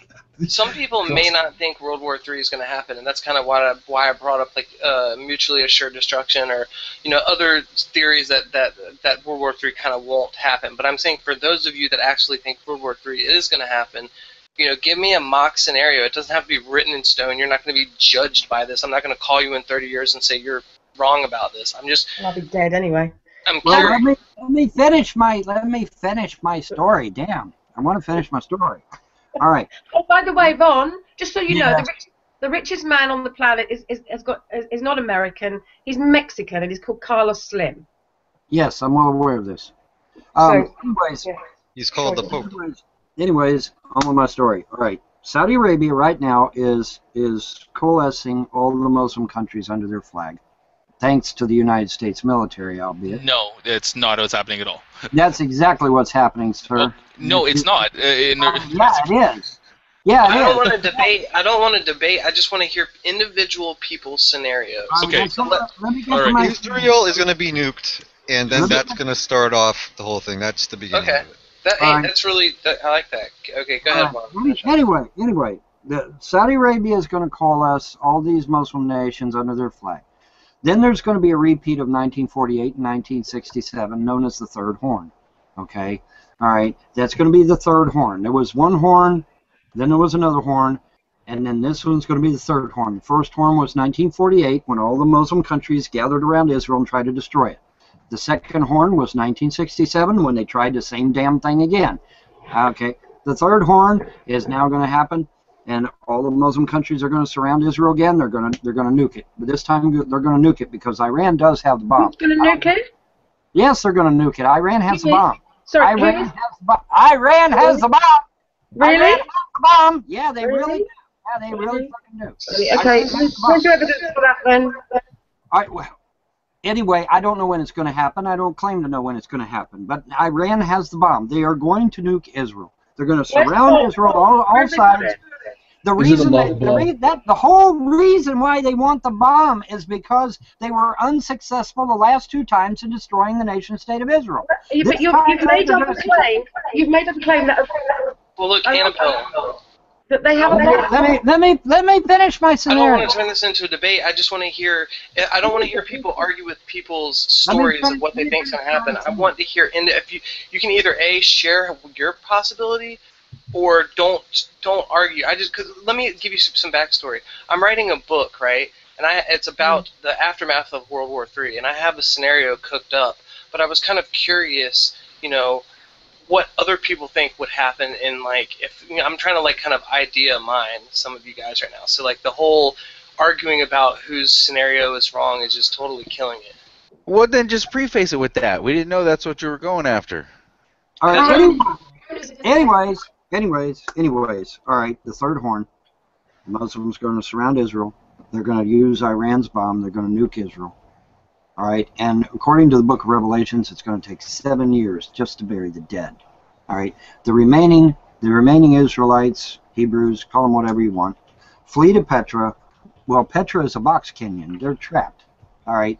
And as the last Jew is ready to be killed, according to the Book of Revelations, Jesus appears in the sky and he weeps as one weeps for a brother. But leading up to all that, all right, when they surround Israel and they attack Israel and they nuke Israel, obviously this brings in the United States.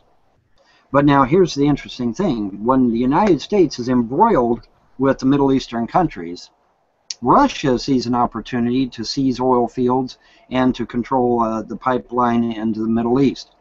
And so they want to be here too. So that brings Russia into it. So when Russia gets into it, see, what some of you may not be aware of is that Russia and China have major disagreements among each other. China does not like Russia. Okay, so when the Chinese see Russia coming in from the north, China is going to come in from the east. All right, and it's going to be nasty. It's going to be really, really fucking nasty because the nukes are already out. Because Iran has already launched a nuke strike and blew Israel all to hell. Okay, so what's with the nukes already on the table, it's just going to be a slugfest at that point. It really is. No nuclear power in Iran or Iraq. What do you feel about the U.S.? Probably going to be fairly untouched, most of it. I honestly don't know. I mean, the mutually assured destruction thing. I mean, Russia might launch, U.S. going to launch, everybody's going to fucking launch. China's got a nuclear arsenal. China's going to launch. The North Koreans are going to launch. The North Koreans. Well, the big players are out on their yachts or underground laughing. Well, I'll say this. The elites are all underground When you can provide the evidence that any of these people, that Iraq, Iran, have got nuclear weapons, then you've got a point. Until then, you haven't. Okay, let me speak right out of Ahmadinejad's own mouth. He said live on a newscast, he said, it is my belief that we must get into a nuclear exchange with the West so that the Mahdi, their Messiah, will return. Okay? That is his belief. They call it, that's a special type of Muslim they call 12ers. Okay? They believe in the 12th Imam. They believe that a nuclear exchange with the West is what brings their Mahdi, their Messiah, back to Earth. Okay? So, yes, he really does want a nuclear confrontation with the West. Yeah, but he hasn't. He can't have one because he hasn't got a nuclear bomb. That doesn't say he hasn't. That just says he wants to. Yeah, I know, but he can't do it if he hasn't. They can make a bomb. Yes, they can make a bomb. Yes, they can. No. All they need is enough. Material. Okay, first of all, who are y'all arguing doesn't have nuclear weapons right now? What country are y'all talking about? Iraq and Iran. Iran claims they don't have a bomb, but they do. No, well, show us the evidence. Come on, chop chop. They're not going to admit to jack shit. What do you? If you were Iran, would you admit you had the bomb? So how do you know? How do you know they have one then? If you've got no evidence, they have one. Well, think about this. I'll say this. Iran actually has I can't remember last time I did some reading. It was over 600 nuclear reactors for creating this fission material. So they have a pretty highly. Hold on. That seems too extreme. I mean, It's 600. disguised as Yeah. a cocaine tank. I promise you. Yeah, Look, exactly. somebody's feeding back. I think it's you, one health. Yeah, it's you. Yep. So listen, they have like 600 nuclear refineries within Really? Iran. Yeah, Really? fact check it. I'm Yeah, serious. no, you show me that they've got 600. Before we go on, guys, hold on. Ermine, do you have the mod rights, or does someone have mod rights? We need to make room for someone, and I don't know, SoCat or SoCal. Are you here, SoCal? Yeah, it's just hard to get a word in. Okay. If you could make room for Xbox, he's not gonna be here for long. Alright, I'll leave. Okay, thanks, dude. I'll drop off for a little bit. You can No, stay. you don't have to. You're kind of, you kind of conversate here. You're a part of this, discussion. If somebody wants to drop out, that it doesn't matter who. Just Xbox froze up and wants to get back in. That's Yeah, I pretty think much it. SoCal already said he will. There we go. I just want to see evidence of these nuclear warheads, please. Iran and Iraq have got. I'm still waiting for evidence on fucking reptilians. You get in line, Annabelle. I told you, they're in the bagging area. Oh, sorry, my bad. They're also known as your purse or handbag. Handbag, thank you very much. Handbag. A handbook. Yes, I'm tapping my fingers patiently. I don't have the inside scoop on the reptilians. No, I'm more interested in the inside scoop on that Von, in his back little cabin in the woods, has managed to find out that what nobody else has managed to find out in the last 20 years. Well, I mean, come on, let's not there's get. no denying that they've Let's not let. I just want to say, let's not let facts and reality get in the way of our conversation, okay? Well, now wait a minute, hold it. Now Annabelle is assuming that I'm some fucking redneck from the hills of Kentucky. Whoa! Wrong, Annabelle. That's Von, wrong. I did not say that, Von. I said that you were No, in you the implied it, woods which is in just as your cabin. That's not. Did I say redneck? No, I didn't. You implied Plenty it. of people I know live in the woods in cabins. Lots of people. Anyway, the point is that I used to hobnob with governors, senators, Yeah, even okay, foreign I understand dignitaries. that. Just come I up was with I was a member of the Young Republicans. I was in the Republican Platform Committee. I But I was know you're a knee pain. deep up to my eyeballs in politics. So yeah, I actually do have a knowledge that I can draw from on this scenario. Well, come on, then. If you want to talk about UFOs and shit, okay, you got me. You got me on that. But when it comes to politics or religion, I know whereof I speak because I actually have actual study in those areas, okay? Well, that's very good. I'm very impressed. I know why the reptilians are here. I just don't know how exactly we're intertwined with them. Again, they are controlling the elites who control us. It's Bill Gates. Basically, on their planet, their atmosphere was dying, and they couldn't survive, and they need gold in order to replace part of their atmosphere. So they came to Earth, saw us, genetically engineered that part of them into us in order to mine gold to bring back to their planet. That's how we ended up with the structure of the DNA inside of us. Where it went from there, I don't know. Am I anywhere close, Juan? Yeah, that sounds pretty close to Well, it. you forget the cloaking devices. Von, is Bill Gates a reptilian?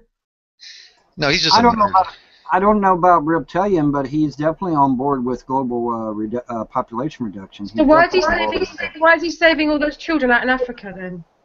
Why is he saving all those children out in Africa to fool gullible people like yourself? Huh? I said it's a cover-up. Yeah, he's only using that as a dodge.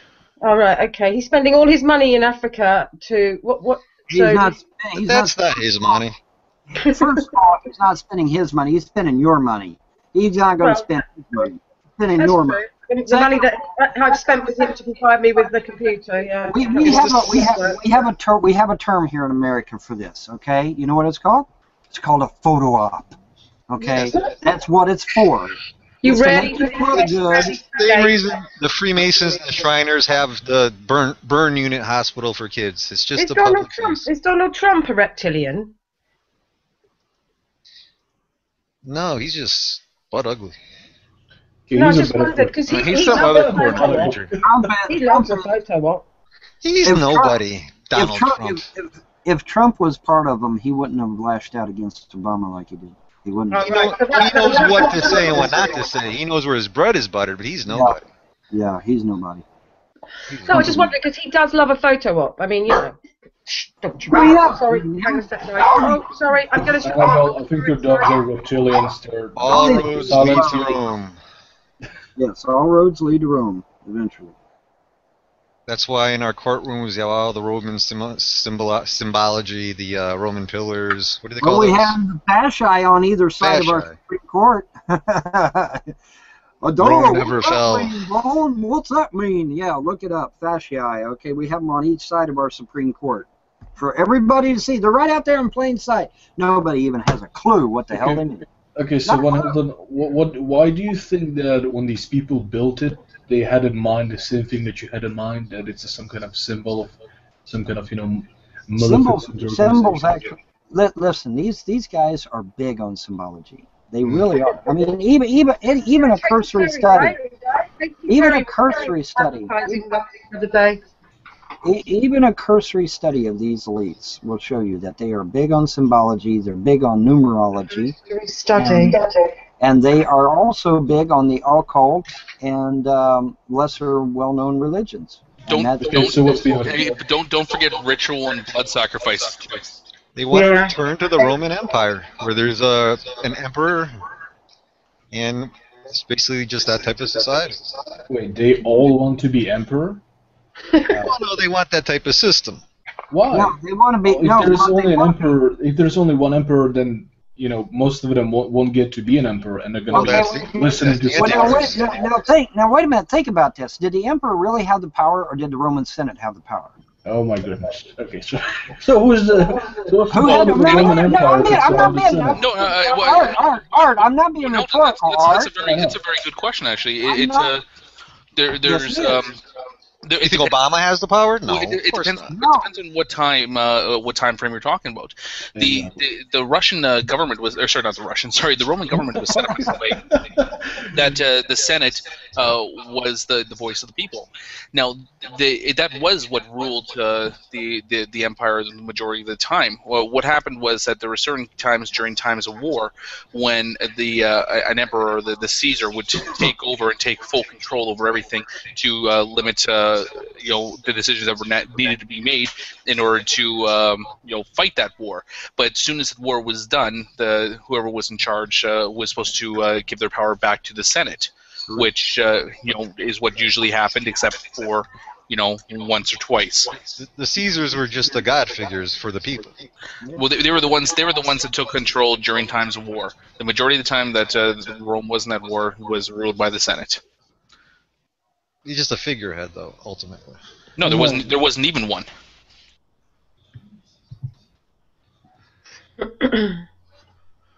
Well,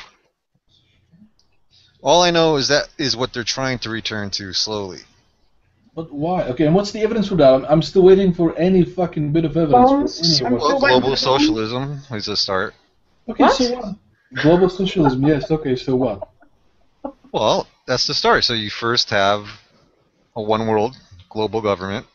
Mm-hmm. Where's that then? Okay, let's say that's true. That doesn't mean it's going to be an evil government, right? With human beings, yes, it will. Absolutely, eventually. So socialism is evil, yeah? Not in itself, but when you put a human being and you give them control, you give them power. What do you think is going to happen? Well, I just want to flag up something just very briefly. The socialist countries in Europe, the ones that work extremely well, very beneficial for their populations and society. Right. So, can you explain what's so negative about that? Poisoning the well. Individually?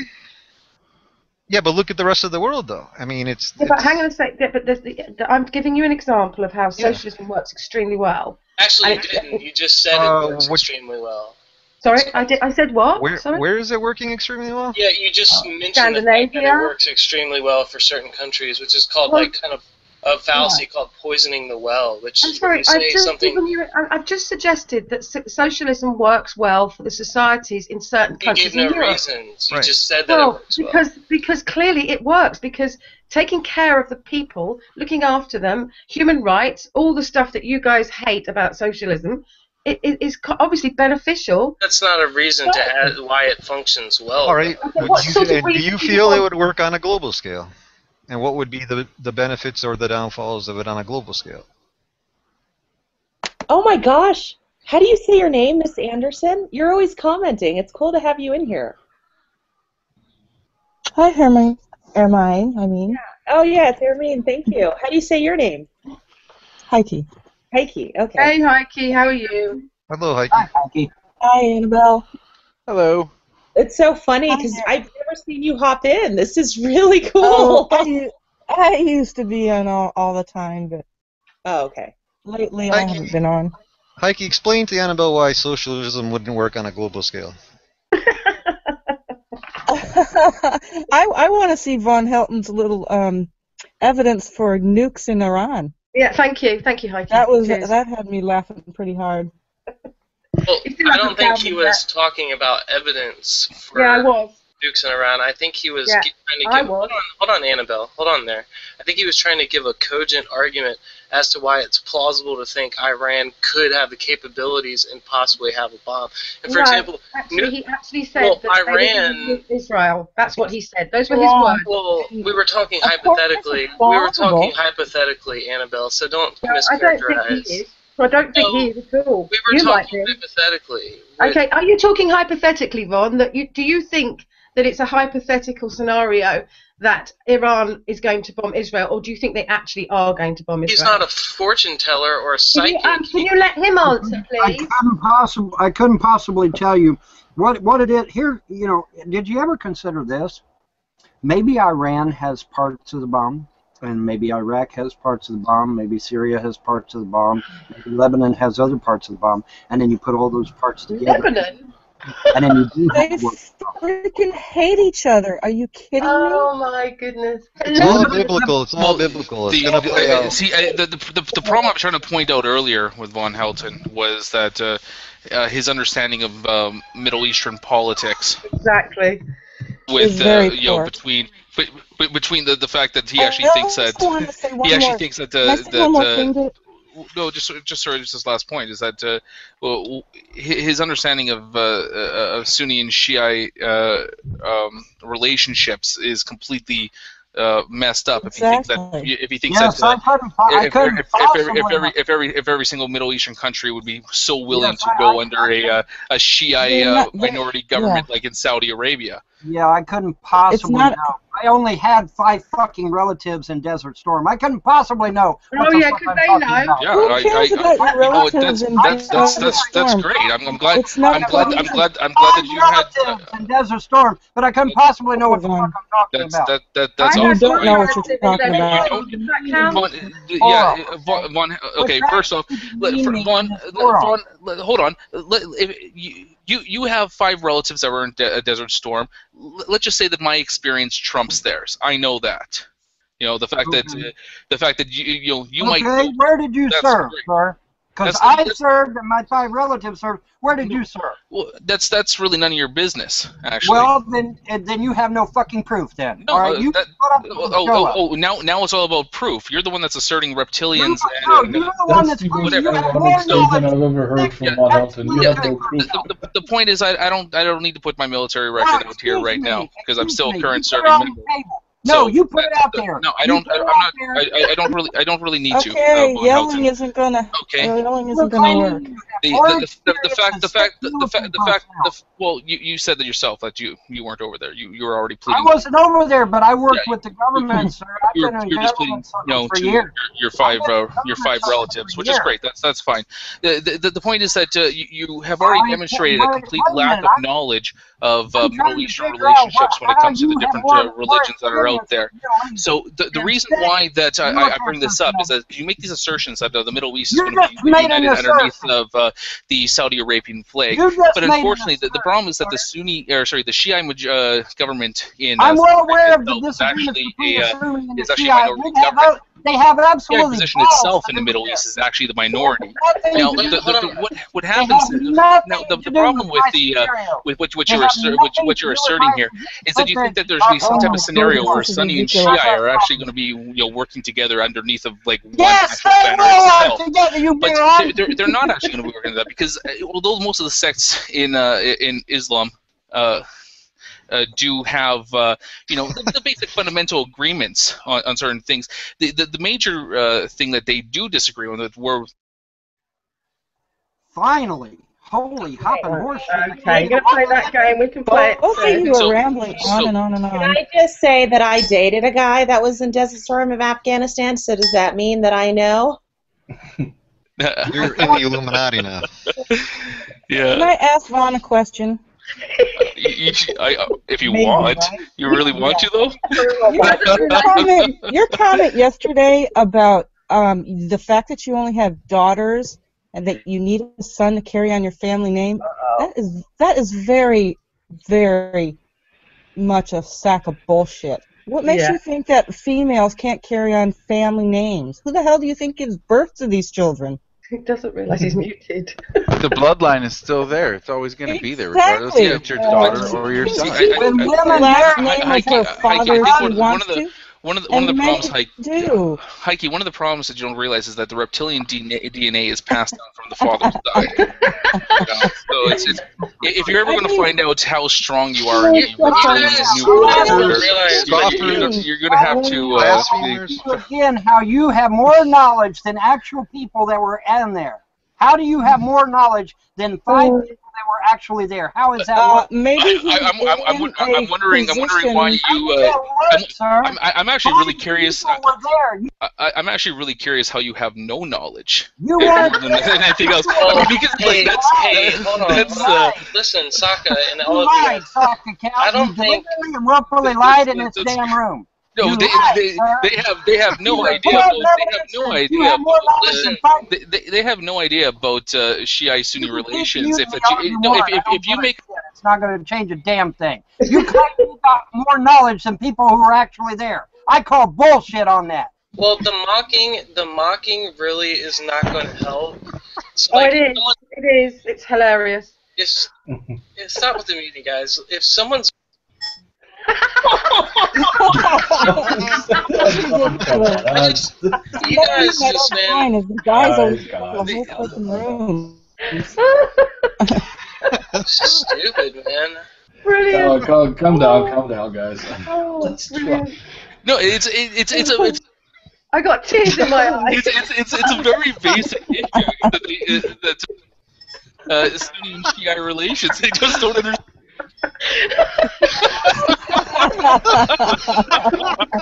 I'm sorry, I just feel Oh no, you guys are it's awesome. It's awesome. You guys are either easily amused or something's going on here because this is we're easily amused.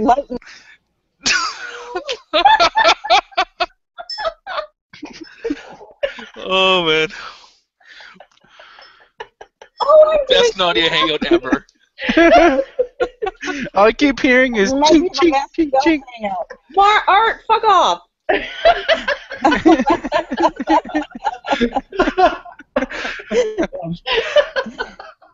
I'm sure it's pure pressure. Did any of you guys catch Rand's hangout last night? I caught the last 2 minutes, which is about What happened? Holy crap. Why, what did you do? It was horrible, Annabelle. Horrible. Really? Why, what was he saying? What wasn't he saying? If you know what, if the hangout itself is a waste of 4 hours if you watch the whole thing, just check out the hangout, watch the last 2.5 minutes, and that pretty much is the best part of the entire hangout. Did he lose it completely? No, well, there's another there was a woman. There was a woman in there that Jessica, I think her name was. Yeah. That they were in their place. Bustin' Heads comes in there and starts talking to them about some things, and they're just being complete dickheads to him, and Rand eventually just kicks him from the room, and Jessica's just like, what? Why would you guys do that? And then she calls them out, accuses them of being Pharisees, and then as they're trying to argue back with her, Rand just ends the hangout. Mm. I'm kind of addicted to Nadia's hangouts now because they are so brilliant. This is having.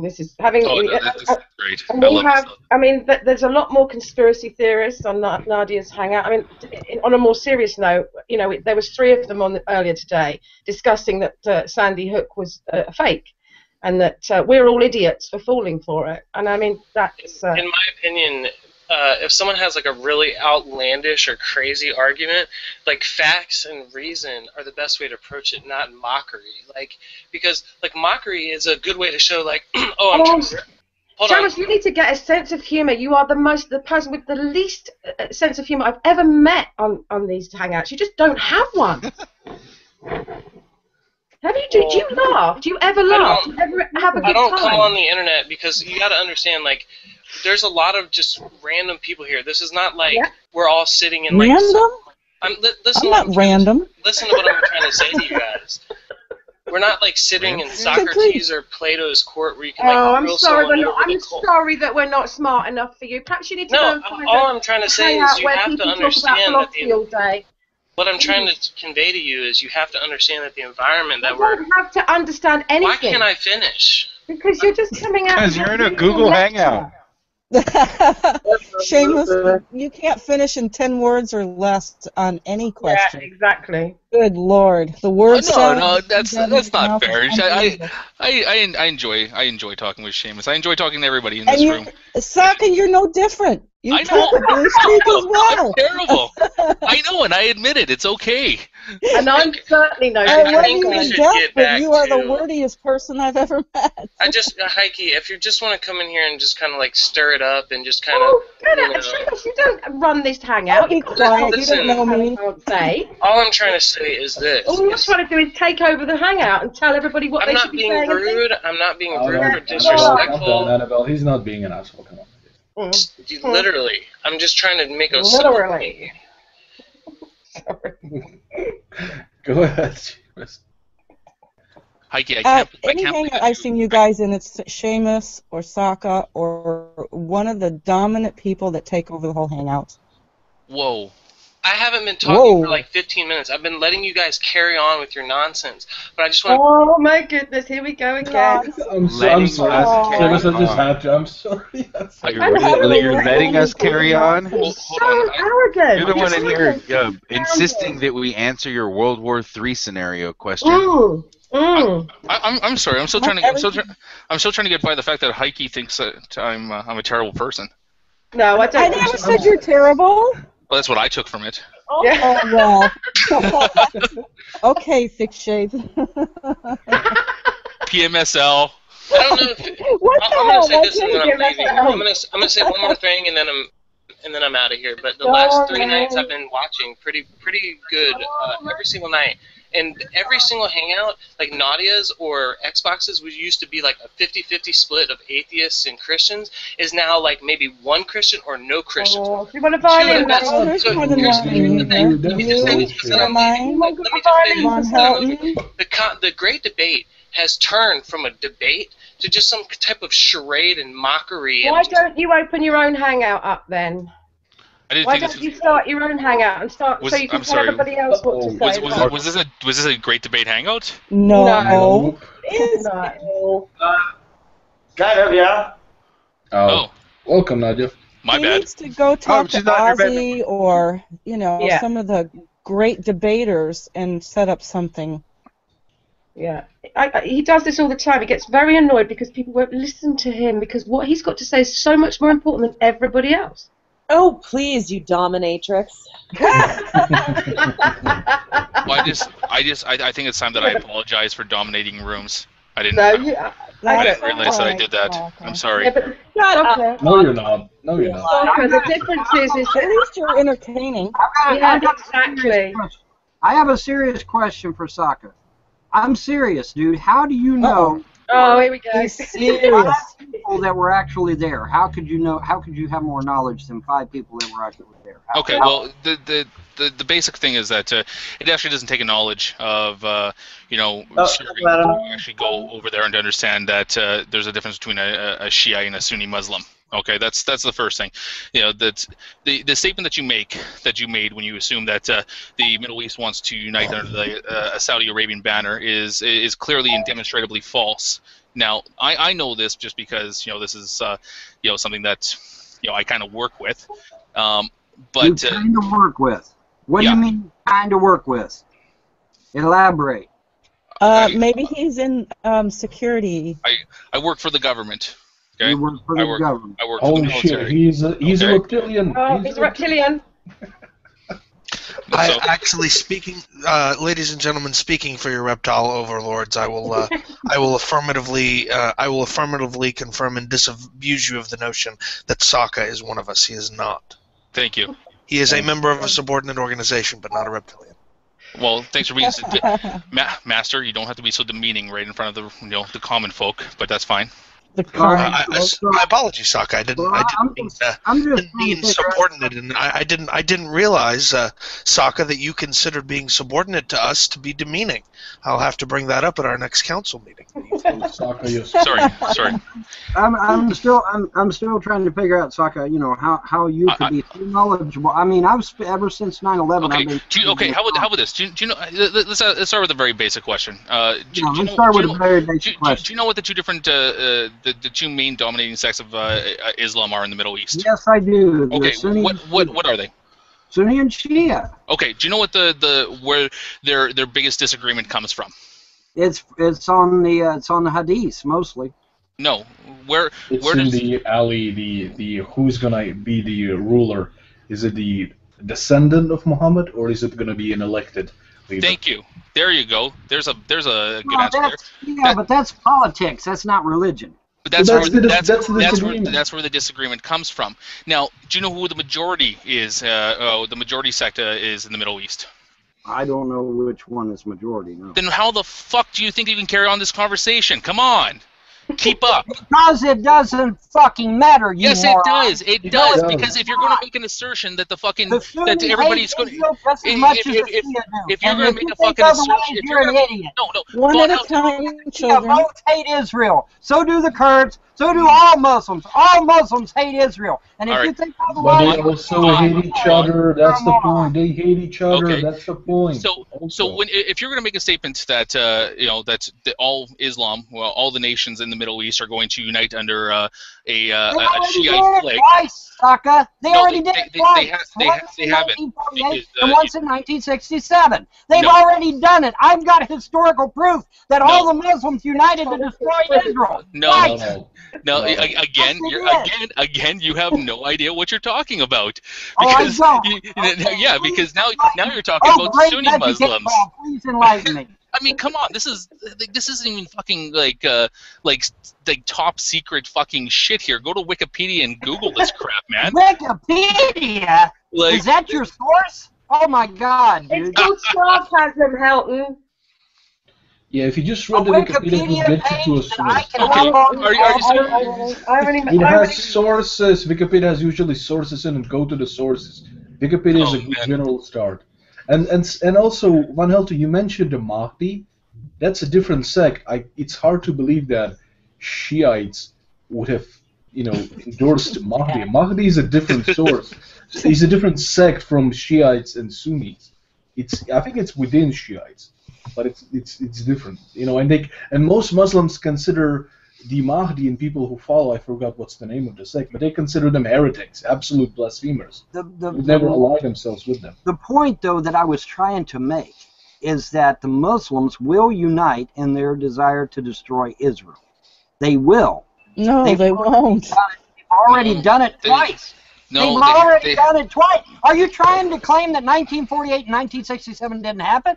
Is that what? No, I'm pretty sure he's trying to claim that.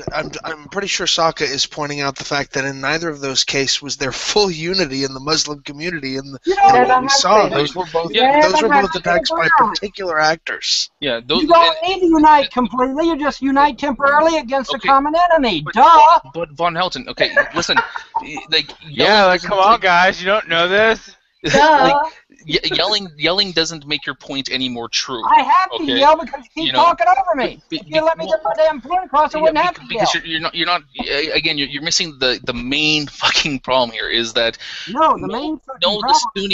the Sunni and the Shiite. Oh my goodness. Okay, I let you go on for a tangent there. Let me finish this. Did 1948 and 1967 No, they happen? didn't. That was mainly proposed by Sunni Muslims, not the Oh Shiite. my fucking god! Okay. The ones that you this idea that you have that Saudi Arabia I've will heard somehow it, be the flag bearer of You just heard it out of his own. oh my god. Okay. God, quit muting him. 1948, 1967 didn't happen. You heard it out of his own damn mouth. Yeah, it was a lot of Sunni Muslims and the Sunni-backed countries that went and attacked Israel. Congratulations. You still have not actually demonstrated any time when the Middle East would be willing to get behind a Shiite minority government in Saudi Arabia to unite. That's the point. That was his point, yeah. They hate each other, My dude. point is that they all have a common enemy with Israel and will unite temporarily to destroy Israel. You don't understand. And There's Sokka's point was that they will put aside Sokka's their point differences long enough to destroy Israel. and Sokka's point was that they've never done that, and there's no indication they ever will. There's no indication, really? Are you Yes. sure about that? Yes. You're sure? Okay, please Yes. enlighten me. What Muslim country is siding with Israel today? Please enlighten me. Name one Muslim country that is siding with Israel today. One. I don't think any of them are they? There isn't one. Thank you. There isn't one. Thank you. Staying power, the royal family over there. I don't give a shit about other Muslims. Are you kidding me? I mean, technically, Turkey does support them, but I think that. Now, I was gonna ask about Turkey. I'm not sure Turkey does support. Well, it's hard to say what Turkey's doing because Turkey technically has a secular government, so that and just due to the relations that they have with the U.S. and stuff, that they probably will. Turkey wants to be a member of the EU desperately. So. Yeah, they do. They're not going to do that. So yeah, technically, yeah, Turkey does side with it, but the point is still that the idea of Shiites and Sunnis uniting under a Shiite banner in the Middle East is just nonsensical. It would never happen. Yeah, it'll never happen. Well, let's just sit back with our arms folded. It wouldn't. Listen. Let's just sit back and watch. Seamus, okay, that's all I'm going to say about it. That's all I'm going to say about it. Let's just sit back and watch. Because I got a funny feeling my intel is a hell of a lot better than Sokka's. So we'll just sit back and watch with arms folded, okay? You're done. We'll watch. My turn. I guarantee you they will side together to destroy us. Turn! Seamus, cut it out. You had all that time when you were in the room. What's Seamus? He's you don't James on pinging. Oh, James. Oh, okay. Seamus. No, Seamus isn't here. I know that. You don't hear him pinging incessantly? Oh, you have the external chat. So Seamus is being a gadfly in the external chat. Oh, by the way, Seamus, I was kidding when I muted you. It was kind of a bad joke. I didn't mean to actually. Sorry about that. Get in now, so. Yeah. Well, we can get back. Oh, that's actually that's a good article. The one that Nadia put in the side there. You should probably read that, Vaughn. It is a big fat chance of all Muslims aligning together. They consider themselves heretics. Yeah, I mean, it kind of highlights that 1.6 billion Muslims in the world, 15% of them are Shiite, which is the government of Saudi Arabia. The 85% Sunni majority will not unite under a Saudi Arabian flag. Okay. Oh boy. Well, this is making me think we need to come up with a new rule, or a new law, like a new descriptive law, a corollary of some kind. Hey Adam, how you doing? I'm doing all right.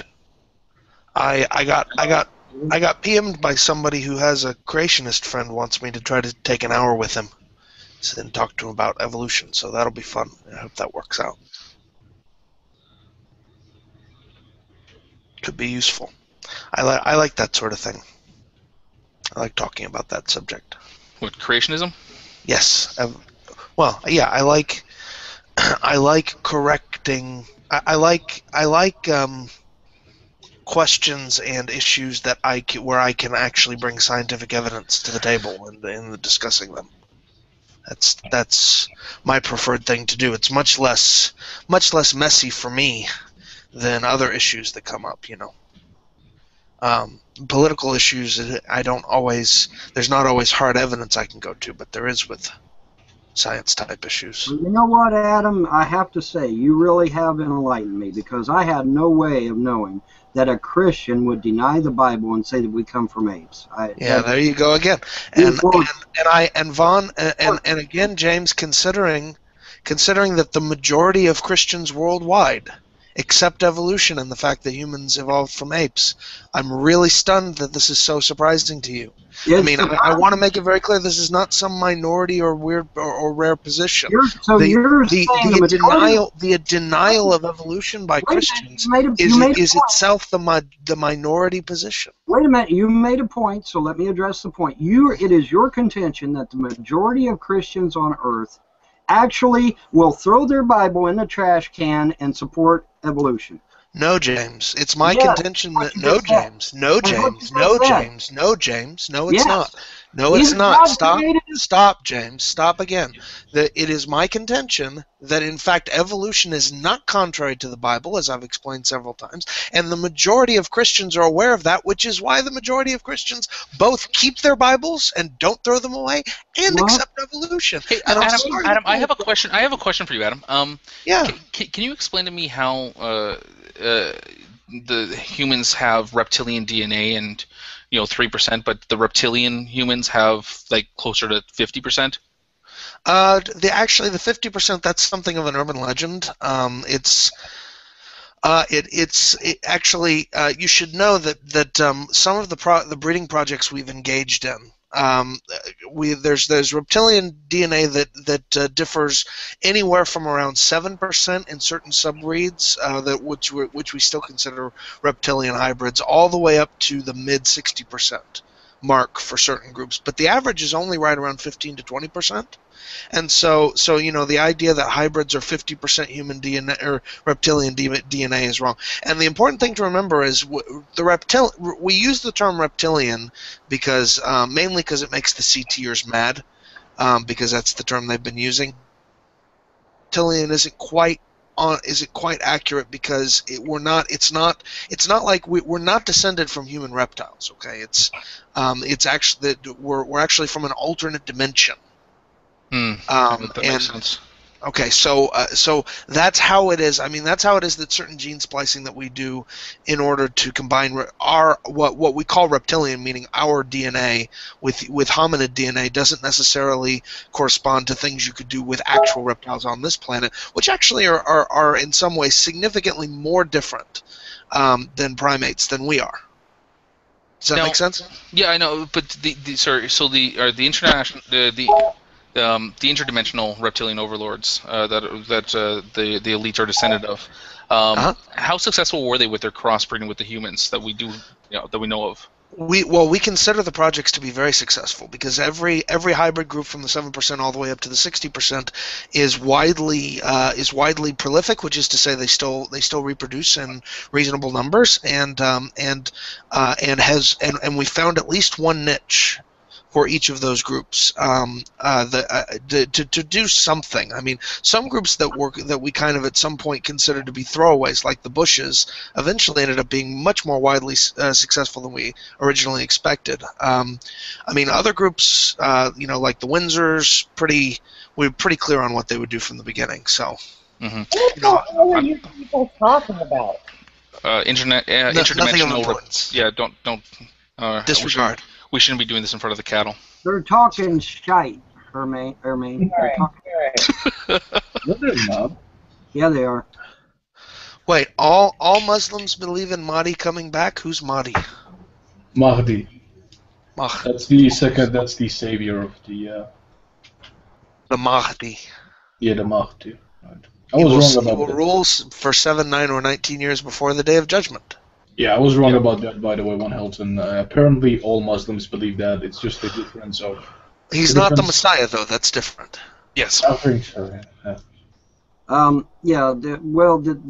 What you were alluding to is called Twelvers, which believe in the 12th Imam, and that's what Ahmadinejad believes. He believes in the 12th Imam, and he believes, like I said earlier, Ahmadinejad actually believes that he must have a nuclear confrontation with the West in order to bring the Mahdi back. That's what he actually literally believes. He said so in not one but 3 different occasions. Oh, awesome. Can you show a link to that? Because I'm curious. Yeah. You guys are talking about reptiles and BS, and I'm just trying to eat something, but my kid keeps eating the whole house. This is like ridiculous. Freaking teenagers. Excuse me. Yeah, that was that actually dealing with some of the issues that you pure hominids have with teenagers is one of the major motivations of the breeding programs in the first place. Our teenagers are far less precocious, mainly because the ones that show particular precociousness at that age are usually devoured. So it's a strong evolutionary pressure. I love how Adam can make this stuff up like nothing. Oh gosh. Yeah, made up. Yes, made up. Exactly right. That's precisely what you should continue. That's the car. That's what we agreed on, dude. That's what we agreed on. I'm gonna say. It's all covered. From home. They don't cook. They don't share. Mine does. Yeah, teenagers should definitely be taught to cook. Absolutely should. If they can't, you should eat it. I actually, on that note, I actually have to take off. I will talk to you gents later, and ladies, and Von Helton. And the reptiles, the one for the reptiles. And Reptilian Overlord. Yeah, I was. He already acknowledged me telepathically. It's fine. I love conspiracy theories. They crack me up. What conspiracy theories? What are you talking about? Reptilians. There is no conspiracy, so saith the reptile overlord.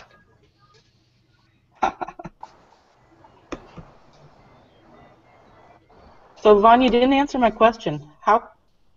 Why do you think that your daughters can't carry on your family name? It's a misogyny thing. Because when they marry, they take the name of the husband. That's so yesterday. That's so yesterday. Okay, Yeah. so marriage doesn't mean shit no more, right? Is that Well, what no, but I mean, even among people who strongly believe. Hold it. I'll retract my statement because it's true. Marriage doesn't mean shit anymore. Well, I mean, even among people who. That was even among people. Even among people who really care about marriage, which would definitely be me and my family, there is still some discussion whether, in some contexts, it's permissible to take the to choose which of the two families you're going to take the name of, which is to say, there's nothing inherently wrong, or certainly there's nothing. It's not like there's anything unbiblical or immoral about saying, okay, we in this family are going to take the wife's name instead of the husband's name. They do it in Spanish cultures all the time. Yeah, I mean different cultures have different rules for that. Some are matrilinear, some are patrilinear, and there's none of that is anything particularly evil or wrong. It doesn't. I mean, kept my own name. Professional people, lots of doctors and lawyers, and keep their own last name. My wife took my last name for Social Security, for government purposes, but in her career she actually uses her hyphenated last name along with her new name, or the new last name. So she uses the two together, to keep the continuity with her, with the reputation she built in her profession. So I know a lot of people that do that. Exactly. So. There is a video of Ahmadinejad. There's a video of Ahmadinejad talking about the 12th Imam. There you go. Okay, so Vaughn, if your daughter has grandkids, would those grandkids be your grandkids? Would that be your family being carried on? Well, one set of grandparents is actually dominant over the other, and I would think that his grandparents would actually be more dominant over me. Yeah, that does happen. That's true, and that doesn't necessarily depend on mother versus father. It can just be whom the parents, sort of give primacy to among the grandkids. I've actually seen a split sometimes, where if you have two kids, one of them is very close to one set of grandparents, and the other is very close to the other set of grandparents. I've definitely seen that happen before in families. So, but what yeah, I was no, meaning, let me know. what I was meaning was those are his children. That is carrying on his genetics that he passed through his kids. Genetics, yes, but not the but I agree with him that because I too come from a strongly patrilinear culture in terms of how names and identities work. Basically, that when you have girls, they join the family line of the sons, and whereas if you have sons, then they bring women in to join your family line.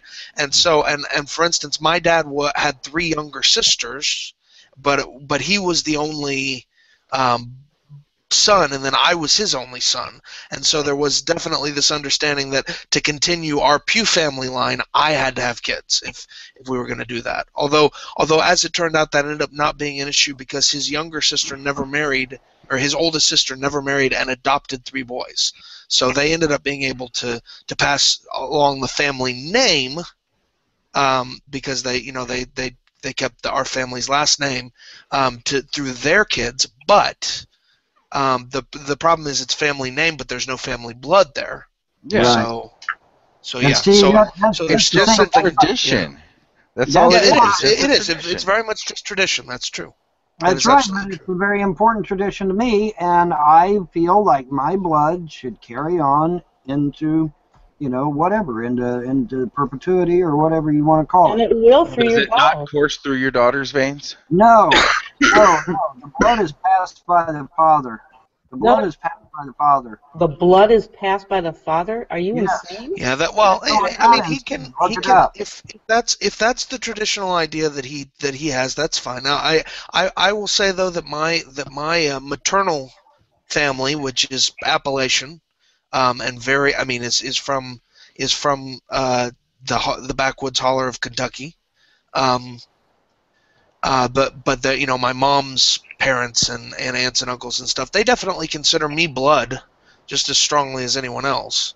So this idea James has that it's only through sons that you pass blood is certainly not universal even among Appalachian Americans. So because they do there, and that family, that is a strong family. I mean, you have some issue, somebody's in the hospital, somebody has a crisis, everyone from all over the country, and they live states and states away now, but everyone is there. You get 50 or 100 people show up for support or to help out or whatever you need, and that is amazing. I love that about that family.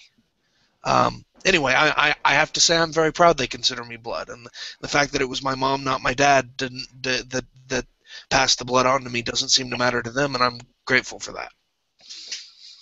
So. Well, in my case, I was part of a faux dynasty of sorts. I was the third with the name. What was your? They expected me to carry on the name. What was your old name? Oh, I don't care to make it that easy accessible, but well, you can hunt it down. It's not really a big secret. John Fitzgerald Kennedy III. Yeah, they expected me to pass off from being number 3 to spawn on number 4. And I was, well, obviously always a mule. Wait a minute. For real? Like the hormonal things or whatever that went along with everything else pretty much directly hit sperm count to the point it was 0. Sorry, everybody. Right, okay, I'm going to put myself on mute. That's of course before any surgeries. So I take it.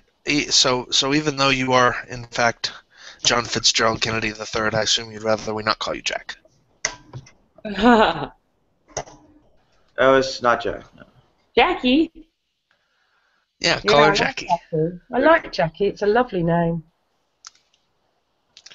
Oh, James has Mark blocked, huh? Where's James? I can't see James. Von Helton is James. It doesn't matter. There's already 10 people in here anyway. True. But James, can you unblock Mark, please? Oh, hi, Key. Hello. Hi. No, I will not. No, I will not. No, I will not. Why? Because he spent 3 hours defaming my character, reciting Encyclopedia fucking Dramatica for 3 fucking hours in one of these forums. So no, I will not unblock him. Yeah, I was there. It was hilarious. It was. I think several people joined that, not just him. Mark. Oh, come on, Ron. You know what? He doesn't block you, so you shouldn't block him. You can't. They have to square that out themselves. Yes. And I never ask people to unblock someone because they have their good reasons. But and Vaughn, we can just get them to, what is it, rage quit like we did yesterday, and then Mark can come in. Okay, let me try. Okay, Vaughn, you know that little boy that you've got. Well, surely you should concentrate on him rather than having another little boy, don't you think? Vaughn's too old to be having kids. Yeah, I'm too old. I said that yesterday. Wait, hold it. I went out and seen the world, and now I'm ready to have a family. What's wrong with that? You've already got You're one. too old. If a woman that you're I'm too old. Ostracized. I'm too old. Hugh Hefner's 88 and his wife is 20, but I'm too You're old. not Hugh Hefner. You haven't got any money. Creepy and disgusting. You haven't got any money. I You haven't got any money. Okay. So you I have don't to know. have money. Are there really people out there who think what Hugh Hefner's doing is disgusting? Yes, I do. Well, Hugh Well, it's Hefner not thinks it's disgusting. Okay, fair enough. It's not disgusting. It's just very sad. Sad. Okay. And a bit creepy. Oh, what they? I think the reason people say. Okay. All right, ladies. Let me ask you. All right, you go out, you get a career, you climb the corporate ladder till you're say 45, 50, whatever. Yep. And then you go to the. Would you go to the doctor and say you're ready to start a family, or would you just say? Hell no. Well, for one thing, at that point, it's dangerous. I mean, Well, of course it's dangerous, but I was just trying to make a point, though. That's all I was. I think at that, We honestly, wouldn't find some 30-year-olds to have kids with now. if you want to have kids at 50, Even if I decided that I had the decision I made 30 years ago not to have children, even if I changed my mind and thought I really want a baby now, I still wouldn't do it. I'm too old. I can't bring a child into this world that's going to be a teenager when I'm in my 60s and 70s. Don't be so ridiculous. Yeah, that's completely. Well, that's totally unfair to the child because you won't be able to have the kind of lifestyle that it would take to keep up with a teenager when you're 75.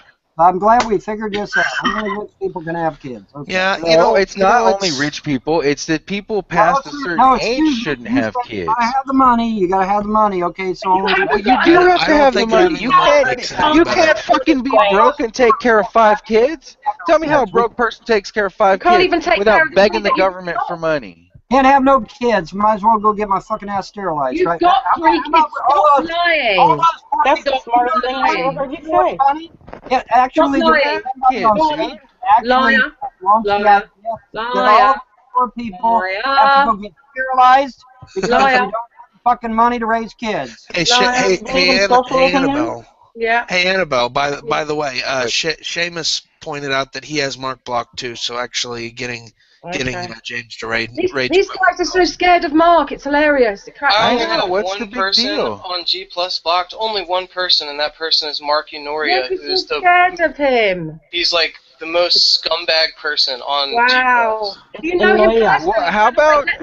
Let me do this, please, because he's a personal friend of mine. Do you know him personally, Seamus? I know he's a scumbag, and I know how he talks to people. Okay. I'll tell you what I think of you. I think you're a sad little boy who hasn't got anything better to do than tell everybody else how clever you are all the time. So I think you're a scumbag.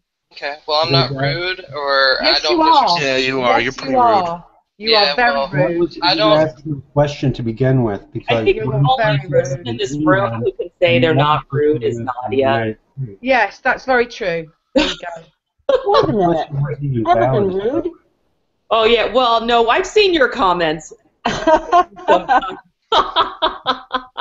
Not rude. Shamus, you have no self-awareness at all, none whatsoever, and you've got no sense of humour. I can't imagine how dull it must be being around you. I really can't. You must actually. People must go walk out the room when you walk in. I like Seamus. Yeah, well, you like everybody. That's not true. Well, okay, you like everybody. I'm not saying I've never been rude to somebody or I've never lost my cool on here, which I have done. But what I'm saying is I do my best to not make a habit of it. I try to at least enter into everyday's conversations with a new breath. Try and derail. I have to agree with Seamus. I have to agree with Seamus. He does try that. He's in 99% of cases he's absolutely nice and peaceful. Oh, Art, stop it. Yeah, he does. And this is me talking. I had more arguments with him than anybody else. Yeah, that. I mean, you're entitled to your opinion, but I can tell you there'll be about 50 other people that disagree with you. Yeah, I have at this point because I used to block some people too, but at this point what I've made the decision on is that blocking people is rude not to the person you're blocking so much as to everyone. The rest of us, yeah. Excellent Because blocking people has the effect of basically excluding other people from the conversation. So what I've done the last couple of times that I felt like I really needed to quote unquote block someone, what I did instead was I just went to the little control panel thing and I lowered their volume to 0 for me.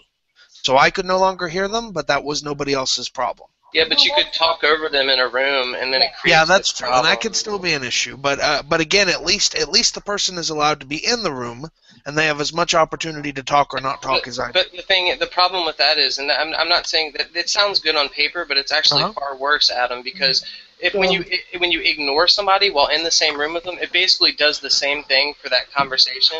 And depending on how much they're talking or how much you're talking, it's really jumbled, and they don't even know that they're talking over each other. But then that's why you just don't block anybody. If you don't like what they have to say, get out of the room.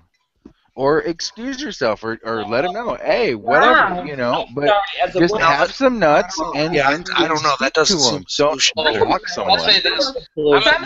Over 40? You're over 40, Shamus. I thought you were a teenager. Wow. I'm not over 40. All right, okay. Somebody has just told me you were. Who said I was over 40? I'm not telling you. Well, either way, It was they were told to me. wrong. It was told to me in confidence. 20s.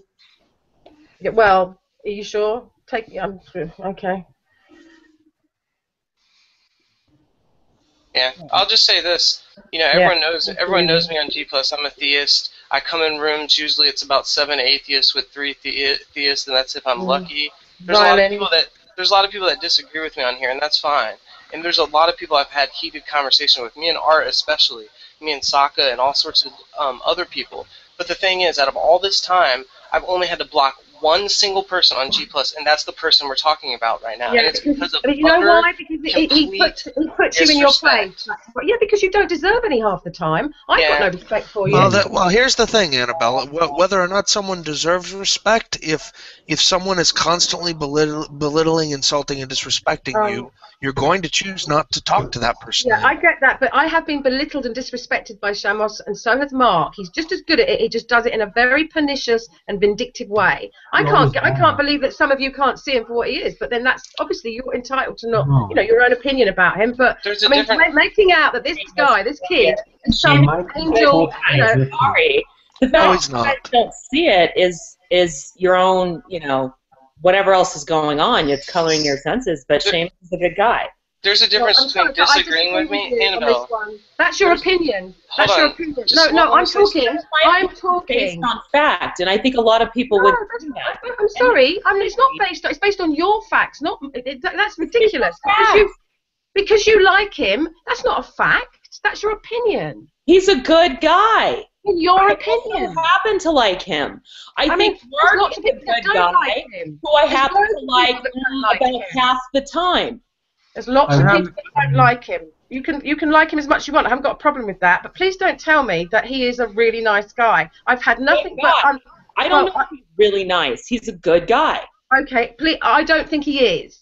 I've had no experience of anything good about him. Right now, let's do this. Let's do this instead. Takes over the conversation. Annabelle, tells everybody what they should. No, I don't want to talk to you. Talk to your mates on the. Give some examples, though, is what I'm saying. I've listened to you. You've only been on it what 3 Annabelle. Okay, go Annabelle. on, Nadia. Go on. I don't know if it counts for anything, but I like Seamus. I mean, we've. Well, you like everybody, Nadia. On, some philosophical stuff. That's the argument, is that we like everybody. But you do. I mean, come on. The only person you dislike intensely is not Nadia. Sorry, Emmy. Is incorporated. You've got to be honest. Now, if I don't like someone, I tell them, and that's just the way I am, and I get told off for it all the time, and that's fair enough. But I'm not going to sit here and be told that I've got to like someone because other people like him. I'm not telling you to like him. I just don't think it's fair to call him, like basically say he's a horrible person, and there's nothing. Well, I think he is. Annabelle, it's okay. It's to have that opinion about him, though. It's okay, Annabelle. If you think I'm a horrible person, I'm fine with that. But I just want some examples of what I've done that illustrate that I'm a horrible person. I've already tried to explain this. It's not examples of what you've done. It's just your whole demeanour, your attitude, the way you are so superior and so self-important, and that you know so much more than everybody else, and your philosophical outlook on life is so much more. You have the best argument. Everybody else is wrong, and you constantly shove that down everyone's throat. Well. So this makes me a horrible person because you think that I'm a little bit too forceful with my arguments, and I'm prideful and. Forceful. You're always forceful. You came in this room this afternoon and told us that we were all, childish, and gave us a lecture, and then informed us that this is the great debate. We should all be behaving like adults. That's the sort of thing I'm talking about. You're right, Annabelle. I did do that. Hold on for a second. You're right, Annabelle. I did do that. But let's give the context surrounding that. For about 45 minutes, you guys berated Von Helton and mocked him. You did what's called a reductio ad absurdum. Oh, here we go. This is exactly what I'm talking about. Exactly what I'm talking. I don't want to hear your philosophy crap. I'm not interested. I want to hear it. Talk to someone else. Talk to someone else. Annabelle, you just don't want dialogue and No, not with you. Absolutely not. No, I don't. Some people's personalities go together. No, right. That's right. So let me finish my point. I still haven't been able to finish my point. This is the context surrounding that incident.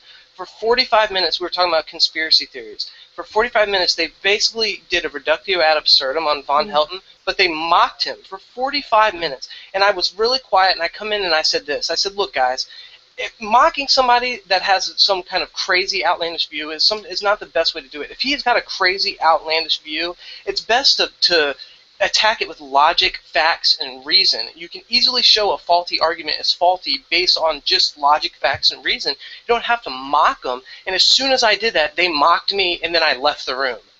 The problem was we were talking about robots. That was a fun conversation, I thought. And you came in like great-granddad and was like, change the conversation. Then we had to start talking about World War III. That's when all the shenanigans happened about, well, maybe I was asleep for the first part, so never mind. But yeah, you did pop in and comment about, well, I want everybody to talk about this. Yeah, and I said, and then got mad when people weren't staying on topic. Do you remember when Art actually said, please, Seamus, change the subject? I said, hey, I got a little segue here. It's kind of on the same subject. I want to bring this up. And Art said, yes, please bring it up. And then I brought it up, and then I engaged conversation. But why would you listen to me, dude? That's your first mistake. No, I'm just Fair enough.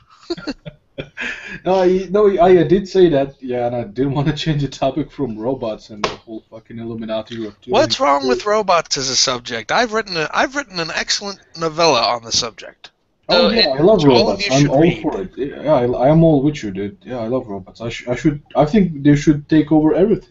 Well, it seems like I'm a horrible person because I would rather not have a discussion revolved around mockery and reductio ad absurdums and actually have like a fruitful discussion, and I'm trying to usher in about reductio ad absurdum is a legitimate form of a but when it's 45 minutes of it on mockery of it, because he was bringing up reptile people and the Illuminati taking over and all this other crazy shit. To bring up facts and logic and reason and say, look, this is obviously wrong because of X, Y, and Z. Here's the facts. Here's the reasons. Here's the we tried. We asked. And that's not always. That's actually not always a workable approach. Well, they were like, James, it's not. Okay, guess what, Adam? They were asking questions like, "Is Chuck Norris a reptilian?"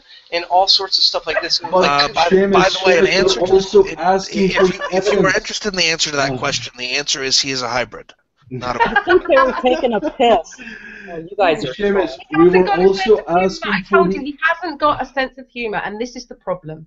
Well, no, he does. He can. No, he doesn't. Okay. I don't think that's Seamus' One problem. right To be now. honest. Yeah, I don't think he. Seamus, you missed out that we were actually too much all the credit, time guys. asking for the evidence as well from both Flip and Von Helton. We were constantly asking evidence, but they were not giving any. They were just giving these. Wait, ad hoc Flip was involved in this too? Flip? Yeah, No Flip. way, not Flip. Yeah. Yes. Yeah. Flip. If, I was surprised. if Flip were involved, he might have been trolling, though. Yeah, I think he I was. hope so. He had to think he was. I hope so. Because he had a kind of he had a sort of laugh in his voice, you know. He had a kind of. Okay, good. You could tell he was smiling. That was kind of later on when we were kind of taking the shit out of everything. But in the beginning, he was kind of serious. But I will have hope for humanity and hope. Well, we'll just ask him next time he's in. Yeah, right. I'm asking him right now. Oh, are you okay? That's fine. Okay. Oh, he's not online. He was talking about the Garden of Eden, and that's how.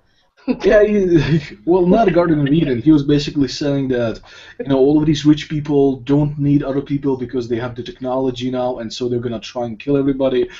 They just want their own garden when they want to live and have a good life. Oh, he was joking. No. Well, I don't know. It's hard. I wrote an excellent LARP that deals with sort of Garden of Eden themes. It was called the Flight of the PepsiCo One. I should construct a summary of it sometime for y'all to read. Say what? What'd you say? Hello? Answer to your reptilian. I don't know what a LARP is, but it sounds like a lot of reading.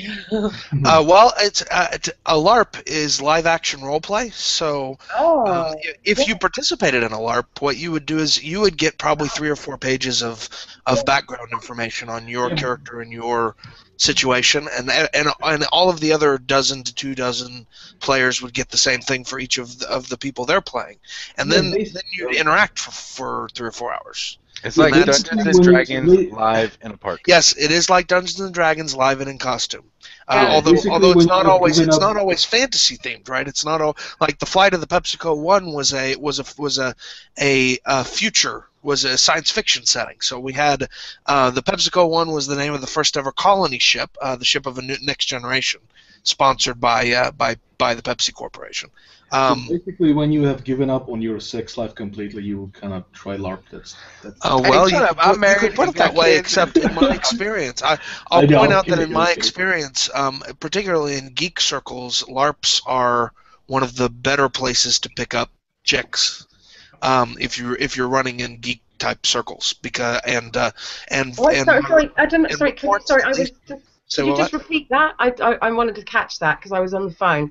You said that women like geeks, picking up geeks. Where's this? Where do I do this? What I'm saying is among geeks. So here's the thing. So in geek circles, here's the thing. Like for instance, I go to Gen Con every year, which is a large convention of gamers.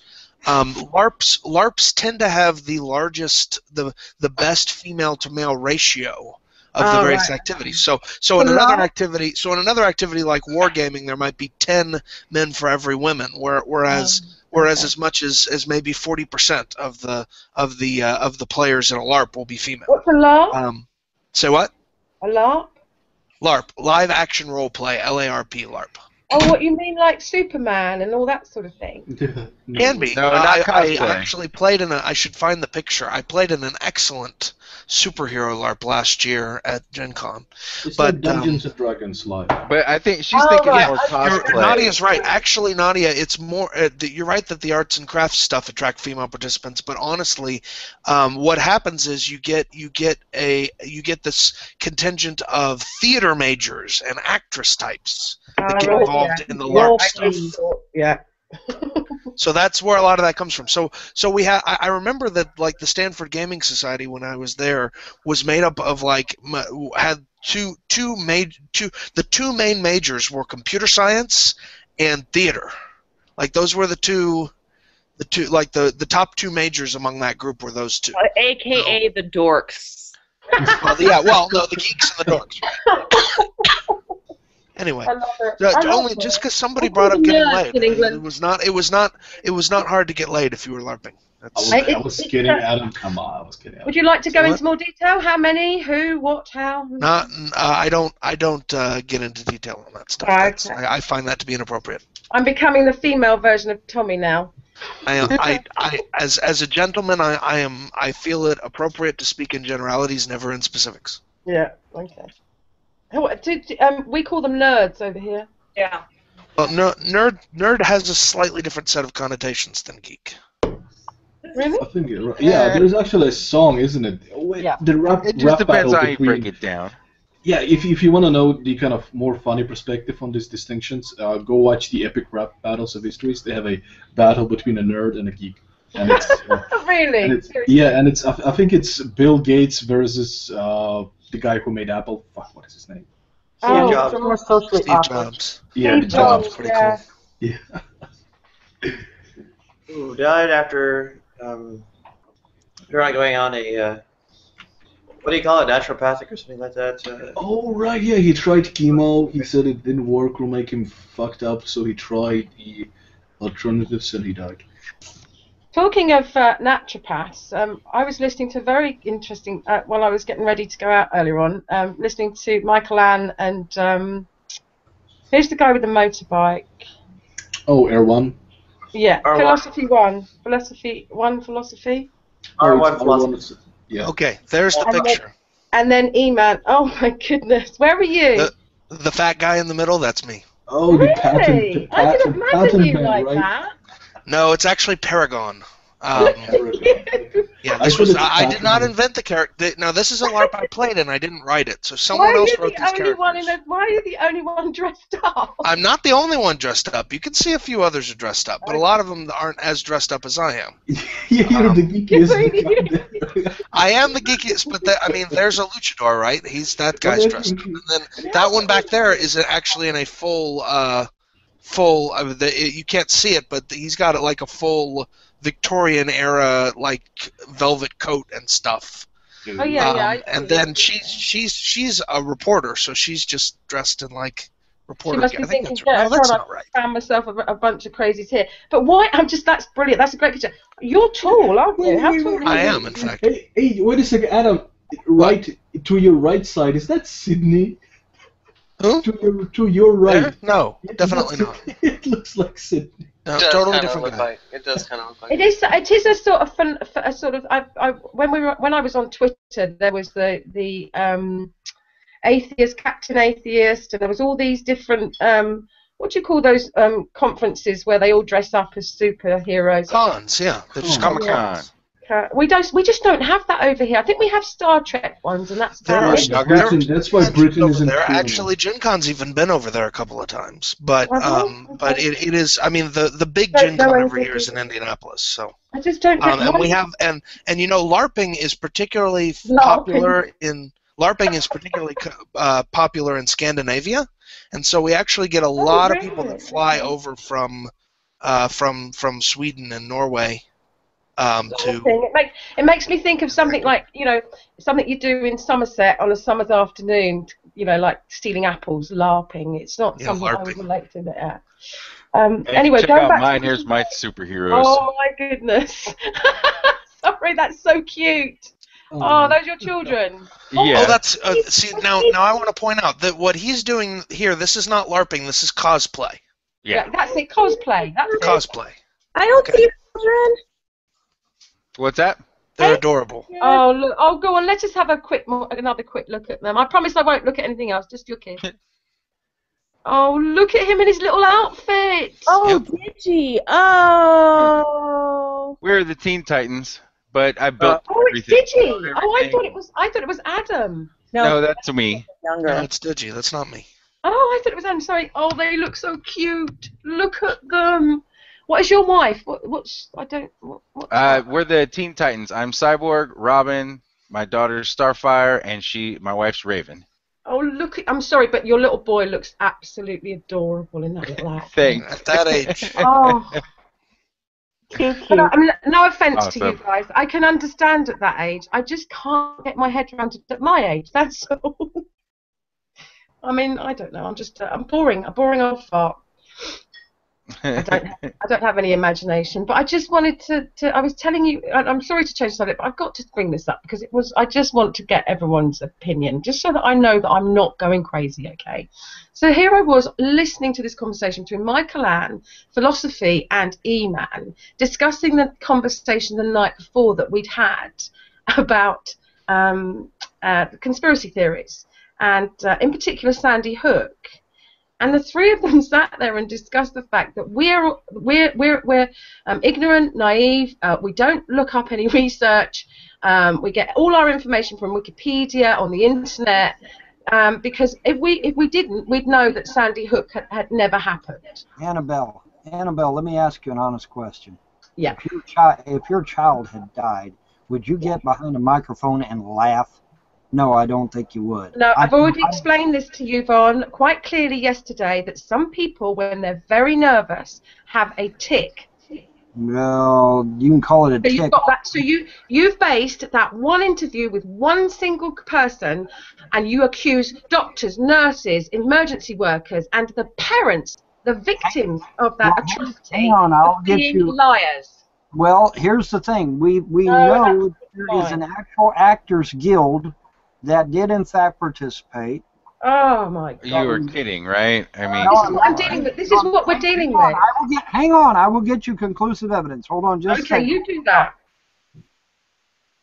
Just like the evidence that you He gave does me not about. really I just want to say, why the incessant recursion back to conspiracy theories? Like we get off the hump and then it's here we go again, telling us what we can and can't talk about. For 3 hours, it's been a recurring. Well, go away then. Go and do something else if you don't like it. I'm not attacking you specifically, Annabelle. No, I didn't say you were. You're just telling people what they shouldn't. But what I'm saying is, why would you want to have a conversation about something that you think is just ludicrous? Because I find it fascinating that individuals would even consider that an entire group of hundreds of people, emergency workers, nurses, doctors, would even consider that they were all lying in a conspiracy. I find it fascinating. If that's okay with you, I'd like to discuss it. It is fascinating. It is fascinating. But when you start, when it gets about 20 minutes deep and it starts getting into mockery, it stops being fascinating. Well, not to you, and this is what bugs me about you more than anything, is this patronising, superior attitude you've got that we must discuss only this what makes you me a horrible person in your mind. Yeah, yes, actually, I've I heard think that. it does. Yeah. I'm a horrible person because of this. Yes. Well, good job, Annabelle. No, it's fine. That's what my makes opinion. someone a Don't horrible like it, person don't talk to me. is the Don't fact talk to that me. Don't it talk has to me nothing to do with his because moral very character. simple. It Very has nothing simple. to do with his moral Don't character. It has nothing to do with his demeanor. Don't communicate with me. I've got nothing to say to you. Okay, I'm speaking to the room, so it has nothing to do with his. Stop asking me questions then. Annabelle, take a look at my screen, please. Take a look at my screen, please. All right, as you can see, the same person was at Sandy Hook in Boston. Now, how can that be, Annabelle? How can that be? Look at the picture. Look at the picture in my doc. So you've got an you've got an and this is from Link us. And that's from Fox News. That's from Fox News. Hey, Fox News. Okay. Well, now wait a minute. If I got you, Fox News is they only present facts 16% of the time. Could I speak to this a little bit? All right, hi Seamus. There's kind of a strain of thought called skepticism. Call it skeptics. No, it's not the philosophical, global skepticism and so on. That tends to be associated with, I guess, the atheist side of the great debate community, and in that, a lot of things like paranormal claims and things like conspiracy theories are floating around there. You see Michael Shermer, for example, being heavily associated with this, and some number of others. You've probably heard James Randi, right? Go ahead. Do you think I'm taking a stand against skepticism? Because I'm not. taking a stand against incessant recursory conversations into conspiracy theories. And not just that, is when I speak up about these things, I get called a horrible person, as if I'm like a moral monster, because I'm advocating that we get off the subject of conspiracy theories and have a fruitful conversation that's not going to devolve into mockery. But the conversation flowed this way. I mean, you can't control it all the time. I'm not trying to say, let's talk about exactly what I want to talk about. I'm open to whatever, but I just think when we get over the hump, and then it only takes 20 minutes for us to get dragged back into it, it's just like, it's mind-blowing that you guys want to keep talking about something you truly think is ridiculous. Well, you understand that there's interest directly going around, kind of debunking these false claims and such, right? But there's interest in that. But also, I mean, I've been patient in Hangouts when I've heard you discussing the same thing in terms of evolution is not a fact, and you going around for 45 minutes until you got everyone to agree that it's not a fact, right? And that was painful, but I still sat through it, and I understood what you were doing, and it's just part of sometimes clarifying things or conversation. And I don't know. I guess I should have maybe said something to you, but I just let you go because, that was what you wanted to talk about, and I'm okay with that. So I don't mind if Annabelle wants to go back to conspiracy. Hell, I don't have anything better to talk about. But I want to show people more LARP pictures. That's what I want to do. I don't know. I think you're right. It'd be better to have a more fruitful conversation. But if one isn't there, then one isn't there. Here's the Dragon of Feldra, 2008. I have a lot of pictures of this one. That's me in the background. Where are you in that one? Well, I wasn't in this picture. I'm a GM in this. So we have the king here, and that's Captain Ambrose. There's Princess Leanne Feldra, Visaldra, and Gawain, their brother and sister from another land. Oh, there's Gretchen in the foreground. Yeah, so I'm in the background here, probably telling these. Oh, yeah, actually, I think I was about to tell Sir Gawain exactly what he needed to say to get exactly what he wanted. How many? Because he had an ability to do that. Say what? How many black folks you get at these events? There's a few. Honestly. I have a question, Adam. That depends. The SGS group, the group I mainly ran with back from 2004 to 2007, I think there were one or two black people that were regulars at our games, out of a group of probably 30 people altogether. So relatively low number. Now, I'll be honest though. For Stanford, that's not too unreasonable of a percentage because there's not all that many blacks there. But what was unusual was that there were far fewer Asians in our group than in the Stanford population at large. Okay, so if you click that link I just posted, that's me. I got featured in a paper. That's me as a pimp Darth Vader. Oh, very nice. I like that. Yes, again, just to note, it's a difference between cosplay and LARP, and the difference is we're not the costumes are not the point of what we're doing here. The costumes are to help us get into character, right? Kind of like role playing. Yeah, this is role playing. This absolutely is. Let me ask you a question. I'm not really familiar with this LARP stuff, but I've heard of something kind of similar. They're called, I guess everyone's kind of seen it on television in some way, some form, like these murder mystery dinners things, Yeah. Dinner theater. It's not all that different. I go to those. Have anyone ever done that? That seems kind of Sure, cool. I've done that. I did it. Really? Yep. I want to hear about that. It's Vegas. It's a lot of fun. Yeah, but it's much more lightweight than a true LARP. Right? So in a murder mystery dinner, how much characterization there is, how much you get into stuff, and how much freedom you have in resolving it may be significantly less. But to a large extent, can be seen as sort of the same thing, in a way. In other words, Grim.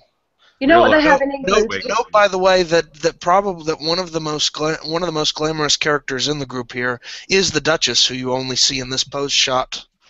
And this pose shot. And the reason why you don't see her hardly anywhere else is because she did a very, very good job at her role. She is the bad guy.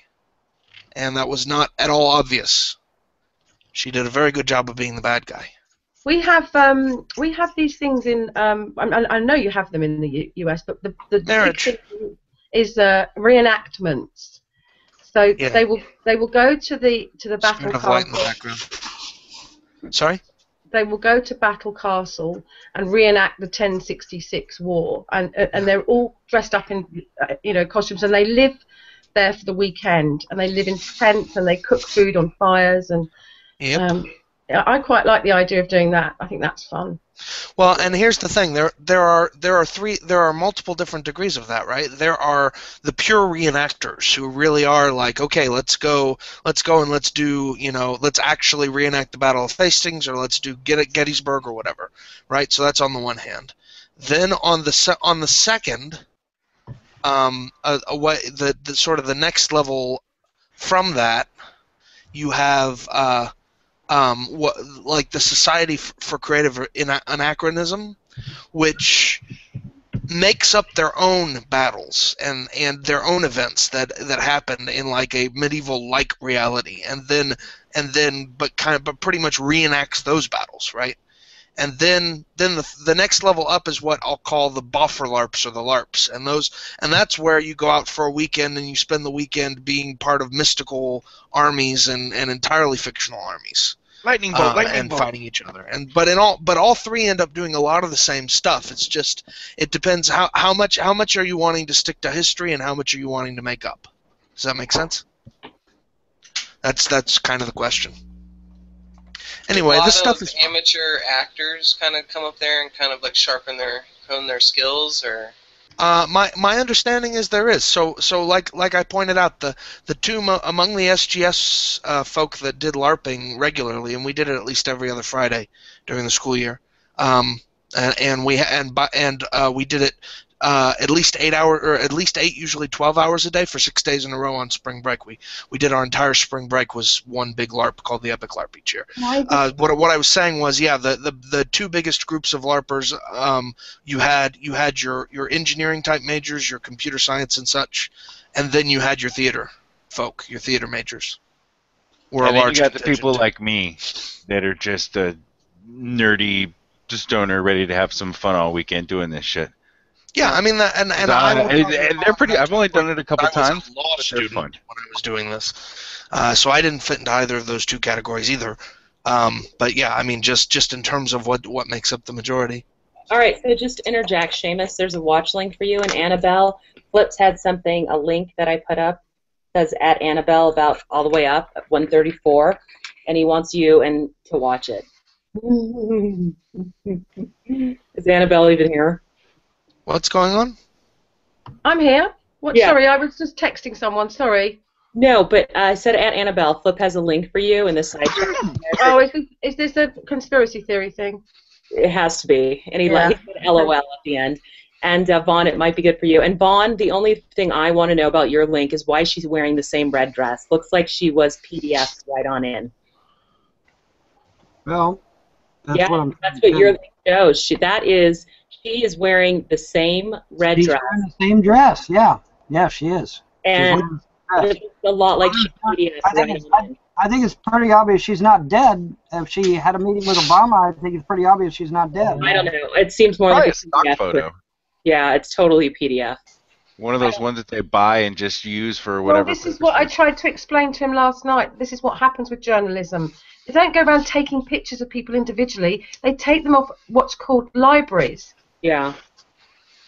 I mean, it's just unbelievable that he just doesn't. He has this tiny grain of evidence, and then he uses it to actually accuse hundreds of people of being liars. I mean, the parents of these children, the nurses and doctors that worked in this terrible tragedy, they're all liars. So here's the last picture that James just showed us, right? This one here. I'm sorry, but looking at these women. No, they're not the same people. They're not. They don't look to be the same at all. That is like some black. They're not the same women. That is like some black website that thinks all white people look alike. Like that doesn't. Yeah, I mean, does anyone else other than James actually think that these three look like the same person? They look like three crying white girls. Trollish mood. So the only similarity is that they have brown hair. They're white and they're crying. Otherwise, nothing. Look at the difference in nose shape. And let's face it, that could be a white woman after a heavy night of drinking. Come on. Yeah, look at the difference in nose shape. Look at the difference in the way the cranial ridge stretches there. I'm not seeing how you look at these three pictures and say, hey, this is one person 3 times. I mean, we could probably submit these to facial recognition analysis, and maybe I'm wrong. Maybe a computer would call these 3 the same, but I don't think so. Yeah, I mean, okay, so here's the thing. Hard to really tell based on the photos. Seamus, hold on. Exactly. And also, people look alike. A lot of people look alike, really. Yeah. Especially from a distance, especially in some kind of lighting or some kind of, not lighting, light two of the pictures, angle. 2 of the pictures are from the side and her face is partially obstructed. Like, it's not the best. Like, if you had a straight-on shot, like perfectly centered, then we could sit here and really pick it out. But I don't think it's even. Hey, especially guys, if you ever seen Seamus's picture, he looks like a famous actor. Actually, you would have think that. Okay. How did you see that picture, Art? Oh, yeah, I was there in Hangout. Okay. I normally link it privately. Okay. Yes, and for this one, again, people think these 2 are the same girl. Yeah. Apparently. I don't think so. Because she's white and has blonde hair, she's the same girl. No. We're talking about the girl in black with a red dress, and she supposedly died. The other girl is like a sister or something. But anyway, the girl with the black and red dress, as you can see, appeared with Obama long after she. Oh, I see. Okay. So what's this girl's name? Ignore the little girl with the pink top. Okay, that's not the no, that was like her sister or something. Concentrate on the girl with so it says Obama poses for a photo with children prior to speaking in a memorial service for the victims of the Sandy Hook shooting. Cool. What's the name? What's the girl's name? Emily. Her name is Emily. Emily what? I don't know. I'd have to look it up. But or no, I'm sorry. Excuse me. Her name is Madeline. I'm sorry. Her name is Madeline. I mean, this is so weak. Emily Parker, I think. It is Emily. I'm sorry. I got the 2 mixed up. Yes, it's Emily. The Curious Case of Emily Parker, according to Before It's News. I assume Before It's News is your source here. Or not? I guess. I mean, Von Helton, isn't this so fucking weak? I mean, if some of your friends' child has died, and some of your friends' child is dead, and you on the street see a child that looks kind of like that child, are you gonna then walk to your friend's child, your friends, and tell them, you lie, your child is obviously alive because I've seen a child that is similar to your child, so you're obviously a fucking liar. Don't you think it's really too much on such spirit? Well, how do you explain the Boston commissioner getting behind a podium and doing a Freudian slip and calling them actors? Because people have Freudian, because people do slip up and misspoke. Yeah. But is that actually true? Is that actually? Yes, that's actually true. Link us to that, please. Let's listen to that. I don't know. I've made a slew of mistakes before in my speaking. I said the Earth was created, after blah blah blah, but I meant the sun the other day, and I just said like a dummy. Yeah, I said 2 and 2 makes 4 the other day. Yeah, and a few days before this, Tommy Hall, when he was looking up cures for hepatitis C, mistook that, and he said cure for vitamin C. Right. That was really funny. Yeah. I mean, even Obama said, didn't Obama say there was 53 states or something? 51, yeah, it was pretty bad. Yeah, I know obviously, but we all know that was a slip. It was not what he actually thinks. Mm-hmm. Yeah, well, what is more likely, that there is a huge conspiracy, or that this person has did what many people do and slipped, misspoke? But I'd like to know. I'd like to know the context. That's what I'd like to know. How did he? Why was he discussing actors? That's what I want to know. He probably meant like I'm trying to find atrocities, or there was probably a multitude of words that could have come out. These, you just.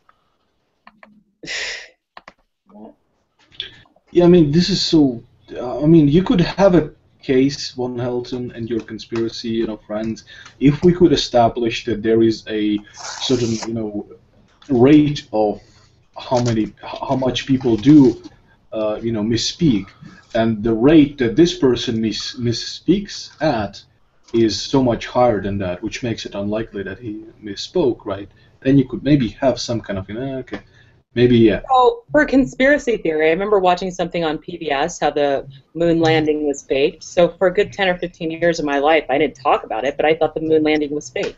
Well, Von thinks the moon landing was fake. Oh, I'm not surprised, actually. No, I think no, that's not true. I think it's both. Okay, sorry? We went to the moon, and then we come back and shot it in a studio. Yeah, there you go. I knew there was something. I knew there was something. Well, it is cheaper, right? I mean. Well, that's even better than E-Man or U-Man's theory that the Mars rover was shot in the Arctic. Yeah, I thought he was kidding. I could not believe because E-Man is generally... What is that area in New Mexico? It's not Studio 54. It's, what is it? Area 54.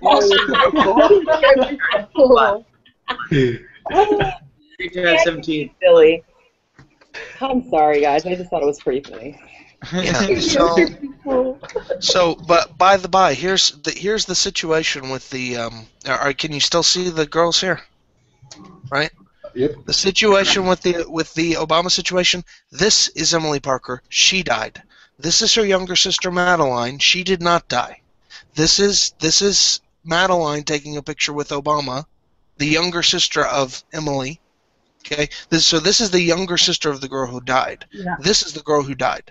Okay? So the people who are saying that this dead girl took a picture with Obama, she didn't die, she died. Yeah, yeah. I got it. That's the answer.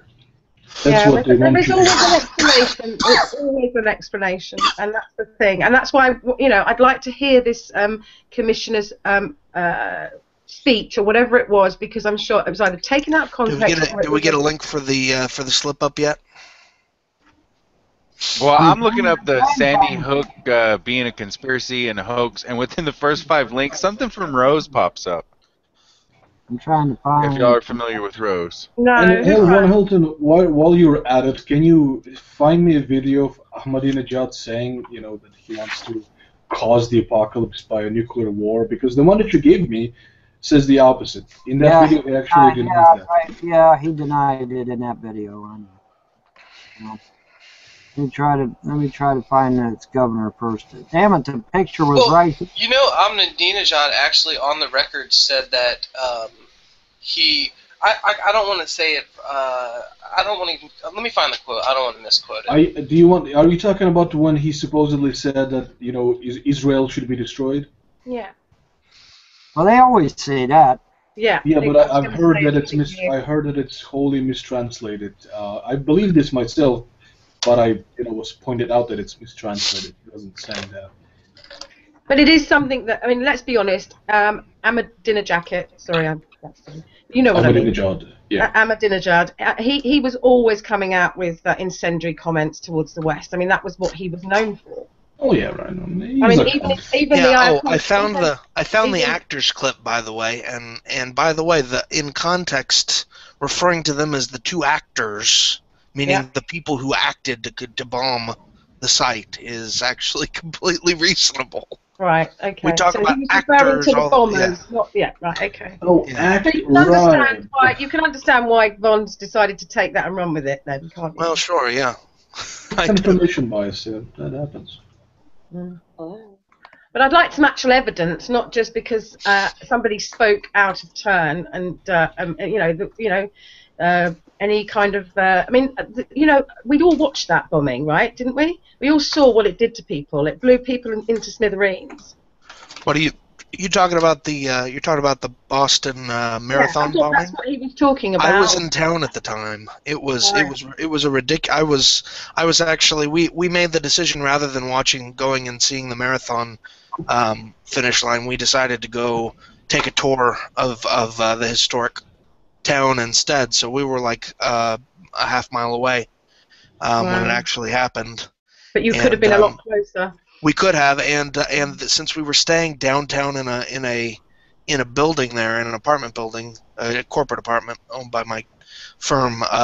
We were kind of locked down for the most of the rest of the weekend until finally a friend of ours from out in the out suburbs, drove a van into town to grab us and take us out to the suburbs. And apparently, and I mean, she was all of the roads were pretty much deserted when she was driving. It was pretty ridiculous. I mean, I was kind of glued to it because I was in the same position with 7/7. I lived literally 2 minutes from the subway where one of the bombs went off, and everything just shuts down. There's nothing to do. You don't want to go out, quite frankly. It took me a long time to get back on the subway. I walked to work because my apartment was right in the city of London. And so I walked to work every day, which I could have done anyway, but I was a lazy cow. But because I couldn't get on a subway or on a tube, as we call it. And even now, this is going to sound awful, but it's just that paranoia, isn't it? Even now, if I get on the tube and there's a young, Middle Eastern-looking man with a backpack on that's big and heavy, I'll get off the tube. I will get off the tube, and that's sad. I mean, that's a different way of minding the gap. Mind the gap. Oh, but it's that's still there. That fear is still there. There is a picture to the crisis actors that I was telling you about. It took me a while to find the damn thing, but somebody must have forgot to remove it. There it is. There's a link to a picture of the crisis actors website. Trained players and actors making it real is Chemtrails Planet. Look at the source. Chemtrails Planet. Yeah, the source is horrible. Right, but that's the actual website. Chemtrailsplanet.com. And they completely denied it. Come on, dude. What is up with you guys? Okay, completely denied it.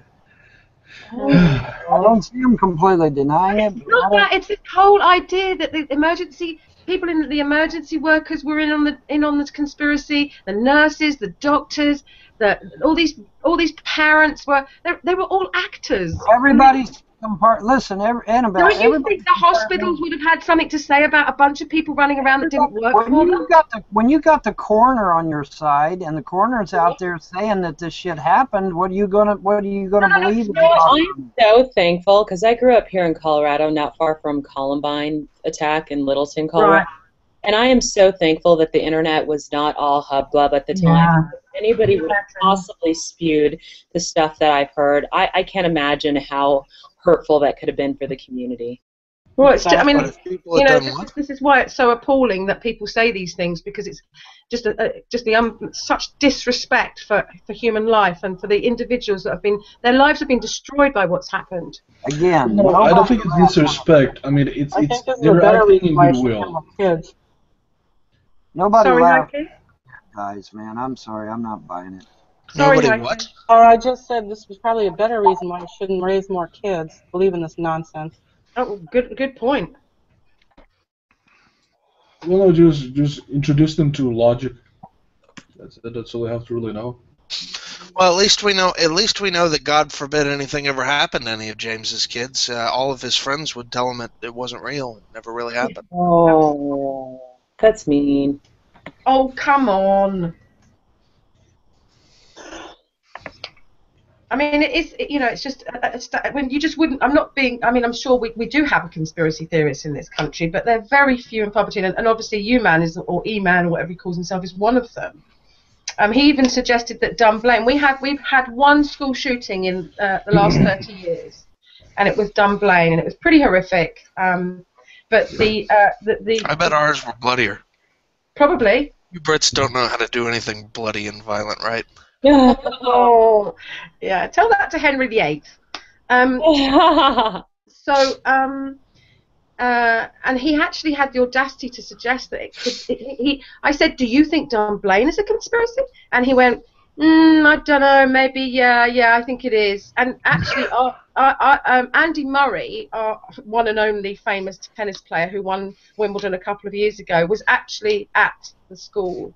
He was a child and in that school, and was there when it happened, and talks about it. He's quite open about it, and it's just like to even imagine that I just can't get my head around it. It's this kind of weird. What? First of all, other than the fact that clearly there's very little evidence to back up any of their claims, why would you want to? What purpose does it serve?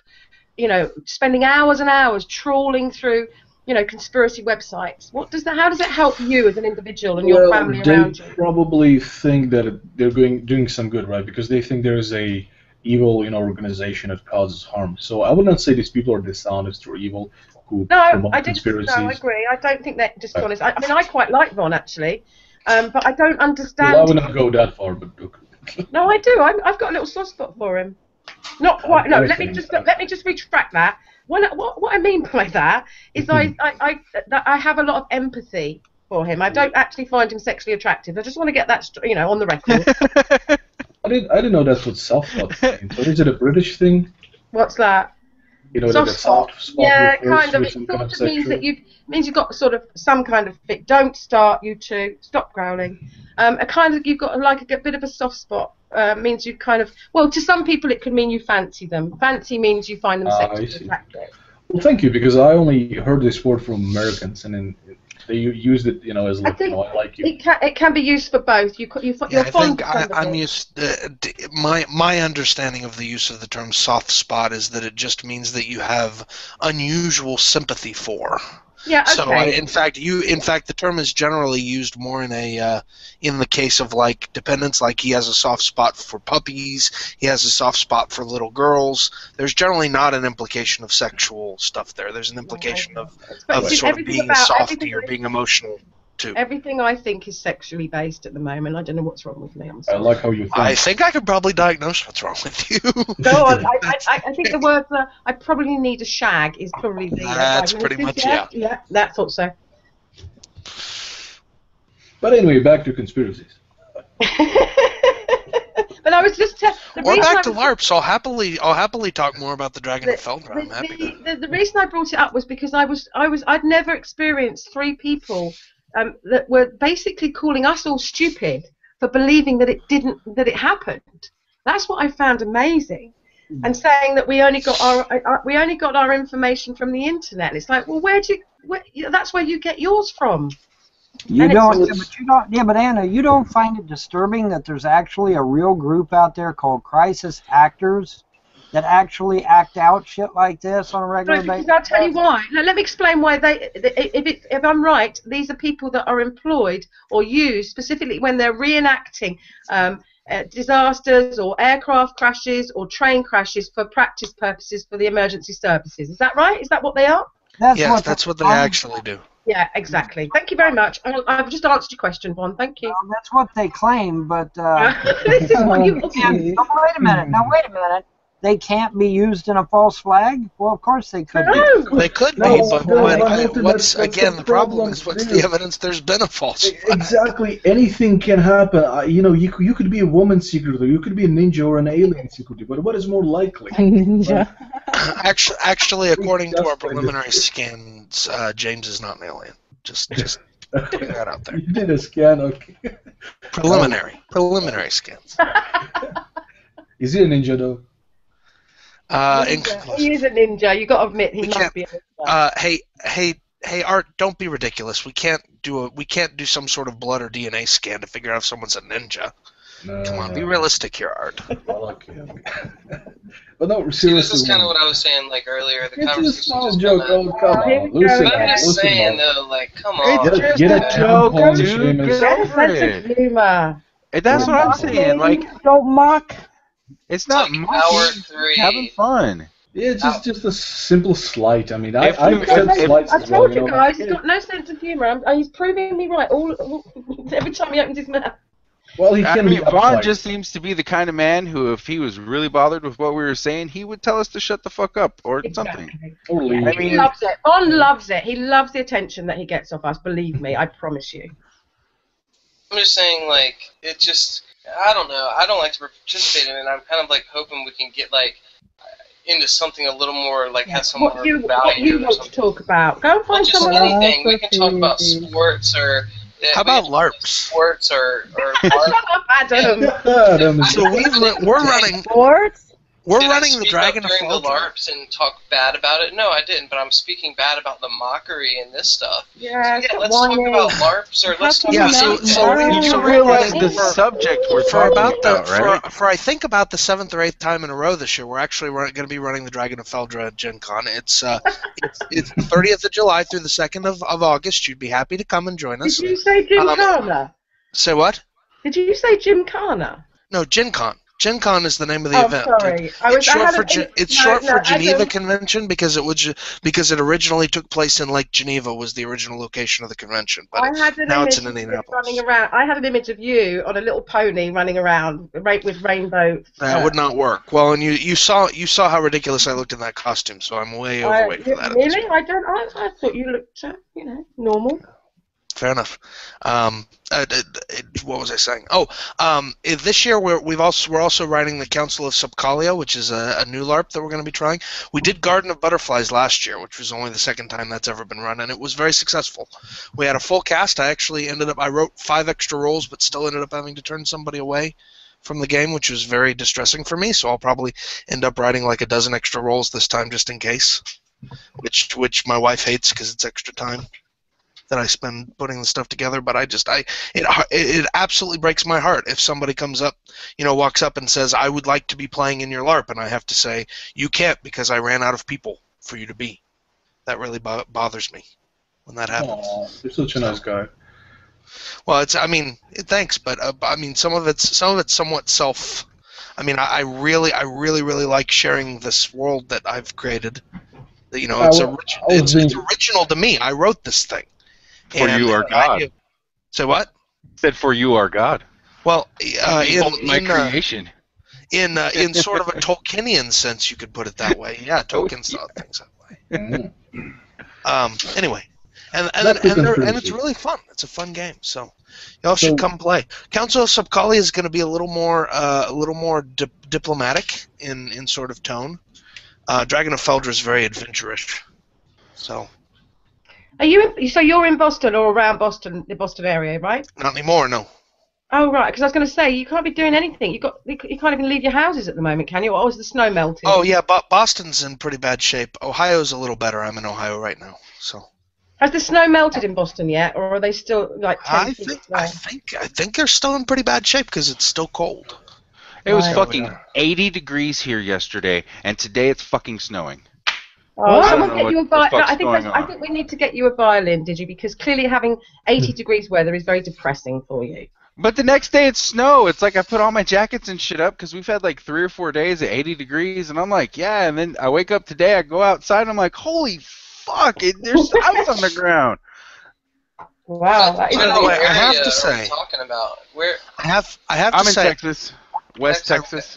Okay. Oh yeah, Texas gets crazy guys. weather. I have to say, Seamus's obvious vendetta against Colin Mockery is really distressing to me, because Colin Mockery is a great comedian and a really nice guy. So Seamus's continued campaign of condemnation against Colin Mockery is really upsetting. Yeah, I'm very upset too. Just because he's a bad person. But Adam, you do have a very good ability to deliver the bullshit flawlessly. I commend you on that, sir. It's great. You just flow with it, man. It's awesome. He's got anti-bullshit ninja. He's got Isn't Adam an attorney? I'm an attorney, so it kind of goes with the territory. The masters of bullshit, Seriously? right? Yes, Yeah. I'm an attorney. Okay, right on, man. Okay. So what did you man's got a problem because Adam explained something to me quite concisely and made me understand something about dog ESP, right? Okay, which apparently does exist. And I had gone from being, questioning it and saying, do my dogs know that I'm turning up, coming home 15, 20 minutes before I arrive? Adam explained to me why, explained about this study that had been done and why it was probably unlikely and what the actual. So I actually said to Adam in the hangout, thank you, Adam. I really appreciate that, because obviously beforehand I wasn't sure, and man could not deal with this. And he thinks the only reason that I agreed with Adam is because he's charming. Adam, can you remember what he said? Yes, he said it was because I had a calm, authoritative tone to my voice. So You're just a smooth talker, aren't you? exactly. Yes, and apparently that is the only reason why a woman like Annabelle could ever change her mind. Yeah, I can. Because I really do. It It did seem like there was a subtle sort of sexism to it. Yeah, saying, absolutely. Yeah, Oh, and that bothered me. Yeah, it bothered me. You weak-minded woman, you. Oh, yeah, definitely. I'm a sucker. Grease is the word. What? He said grease is the word Grease? I don't understand. from the movie. He's obsessed with Sheldrake.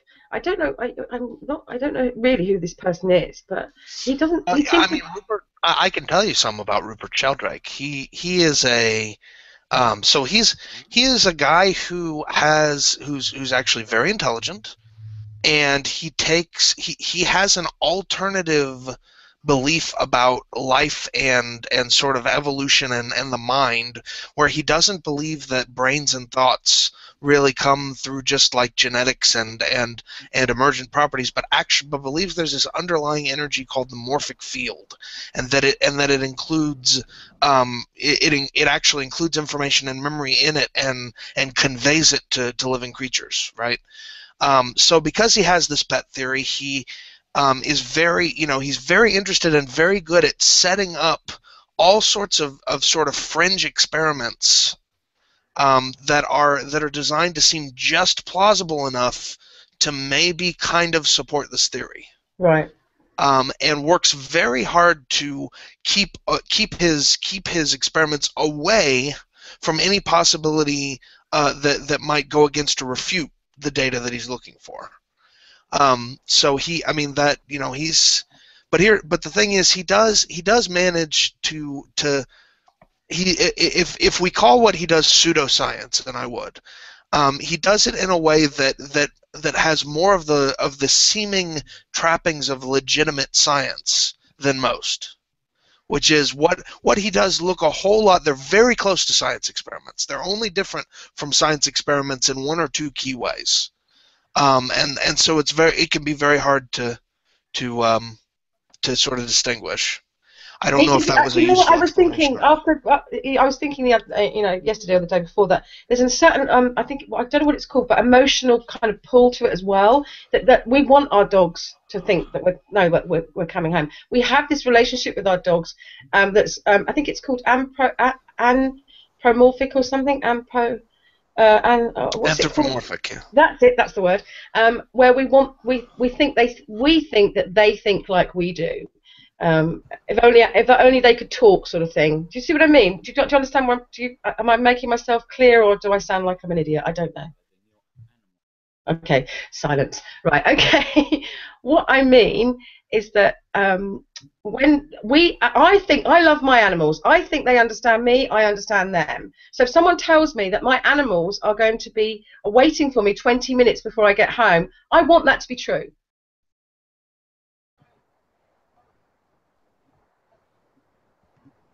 Hello? Understood. Okay.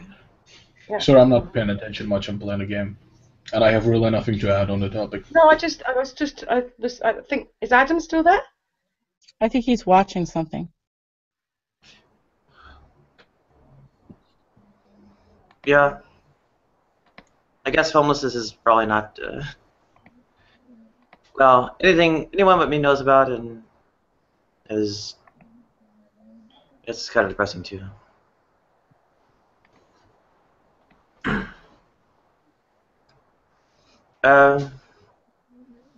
Yeah, I'm not much of a pet person, so I have no idea.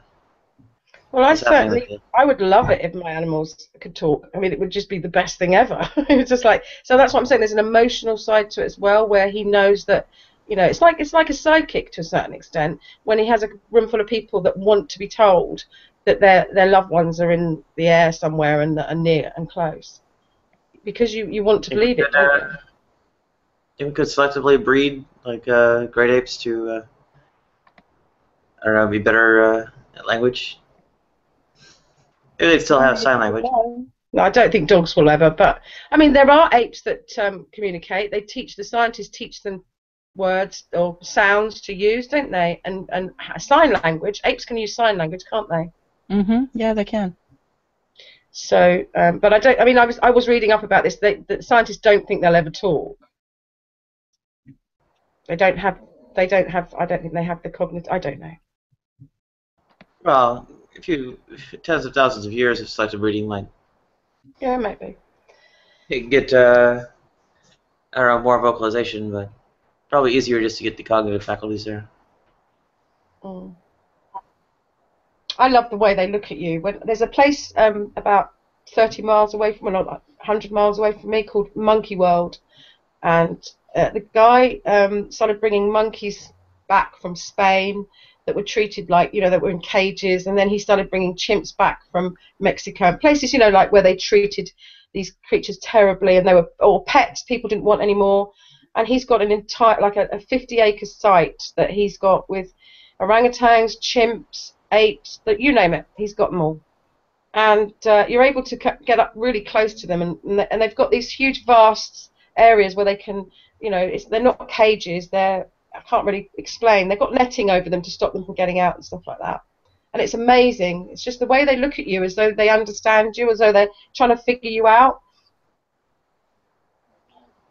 Yeah.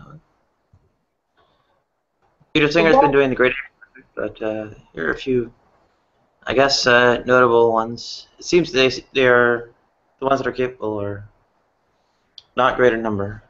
The worst experience I ever had was with an orangutan in the Beijing Zoo, which is a pretty dismal place. I only went to see the pandas, and I said to myself, because I hate zoos, I said, let's not just go and have a look at the pandas. Don't go in the rest of the zoo. But I couldn't help myself because I'm such an animal lover, and I went over to the ape, where all the monkeys, apes, chimps, whatever, and there was this orangutan, and he was sat there at the glass. And they've got very sort of soulful faces anyway, but you could just tell. He put his hand up to the glass, and I swear, I put my hand up against his. I've got a lump in my throat thinking about it. I put my hand up against that, and he just kept looking at me, with his hand right up, with mine opposite his against the glass. It was so emotional. I can't wait to go and see them in Borneo. What if what happens if we get more than one species on the planet? Get more what? Sorry. What if I don't know, these apes turn out to be or end up being smart enough to I don't know, be deemed worthy of some kind of societal interaction, property rights, What, whatever. you mean like Planet of the Apes? I wouldn't imagine it quite like that. I never really understood that when I was growing up. I didn't really enjoy that, but I find it quite fascinating to watch now. Because that could have happened, couldn't it? If evolution had gone in a different direction.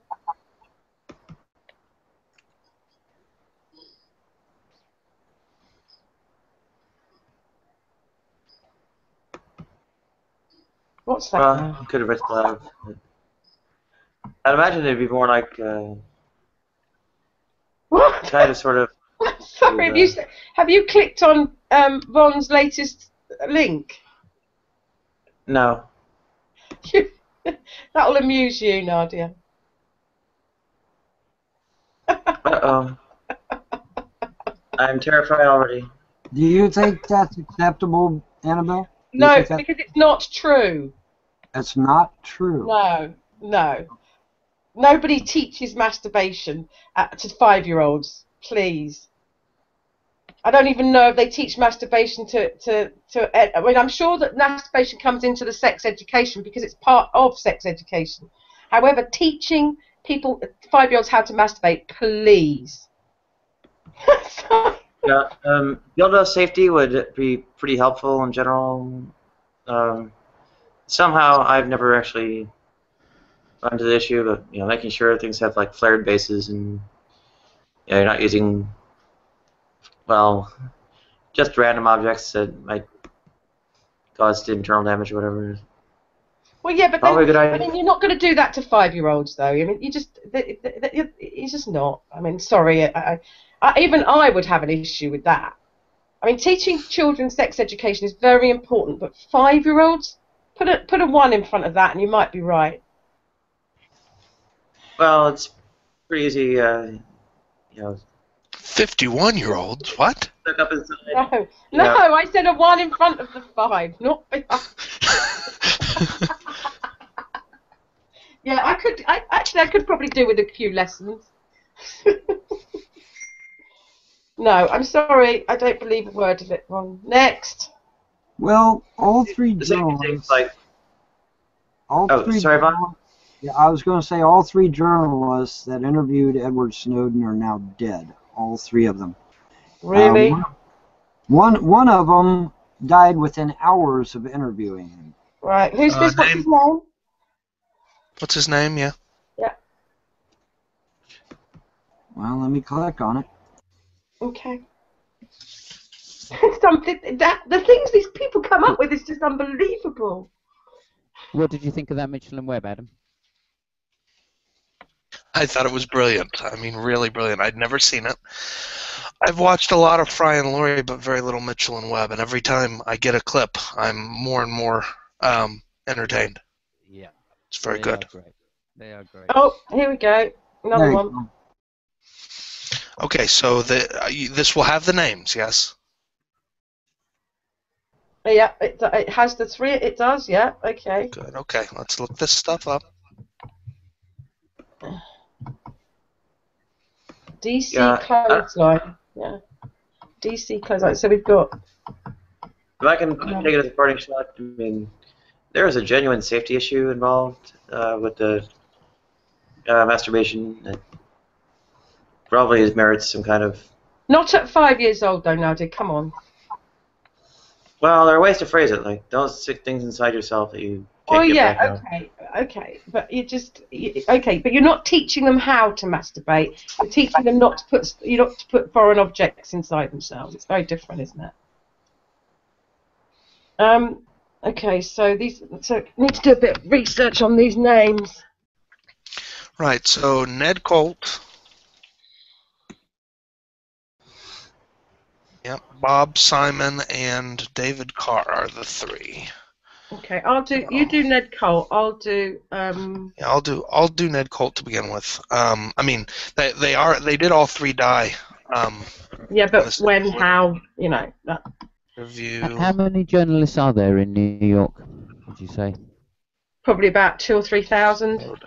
No, but what he's saying is these were the only 3 journalists that interviewed Snowden. So that's what I'm trying to figure out. And they all died within a week or something. Did they all die within a week or something? I don't know. Yeah, well, within a couple of days. Yeah. So, Ned Colt interview Edward Snowden. I'm not seeing anything on that. So James, could you link me to Ned Colt's interview with Edward Snowden, please? So is he saying that like Snowden killed him? No, or it was like a conspiracy that someone else killed them because. Yeah, I think something to do with Snowden is a conspiracy. So each of the 3 reporters was allowed to interview Snowden and then killed. But what I'm looking for is specifically. What I'm asking James is please link to the interview between Ned Colt and Edward Snowden. Bob Simon. So what did you put in? Bob Simon interview with Snowden. Yeah, I put Ned Colt interview Edward Snowden, and so that's the only results I got were about Carr's interview with Edward Snowden. Yeah, I've got some conspiracy theory, the same one. 3 American journalists die within 24 hours. And the other way we know that what James is saying is wrong is that Brian Williams also interviewed Edward Snowden, and he is still alive. So the idea that three journalists all interviewed Edward Snowden and then died is not true. And then all the sites that show anything about it are InfoWars and Freedom Outpost and Red Flag News, Sharia Unveiled. It's a conspiracy proved by conspiracy theorists. The only thing that, like you say, the only thing that comes up is David Carr's interview. Yeah. Yeah, so it looks like in this particular case, what the CT nuts misunderstood is that there were three journalists that all surprisingly died within the same period, within a couple of days of each other. That happened. One of those three had interviewed Edward Snowden. Okay, the other two, it does not appear, did, and there are other journalists that interviewed Edward Snowden and are not dead. So the correlation here is wrong. Here in fact is a link to the Edward Snowden Brian Williams NBC interview, or at least its breakdown by the Young Turks. And if you and James, if you would like to claim that, James, if you would like to claim that that somehow Brian Williams is also dead, please let me know that, and I'll see if I can help disprove that to you. Yeah, because surely they'd have knocked him off too, wouldn't they? I mean, I'm just going by my best understanding of what James's claim is. And it shows here that the David Carr guy was cancer, longtime smoker, had advanced stage lung cancer. I didn't claim anything. I just posted an article. That's all I did. I didn't make James, before you posted the article, you said there were three journalists that interviewed Edward Snowden, and then all three wound up dead. Yes, that's not true. That was the title of the article. No, it's not.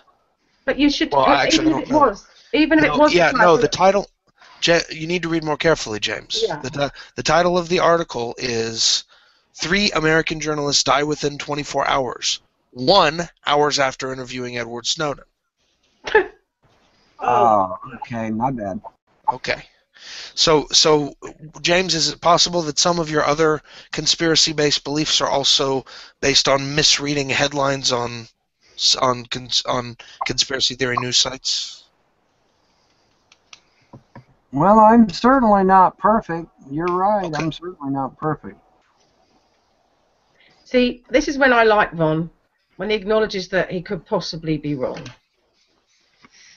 He doesn't have to say, I'm wrong. It's just nice to hear him say, well, I'm not perfect, so that's...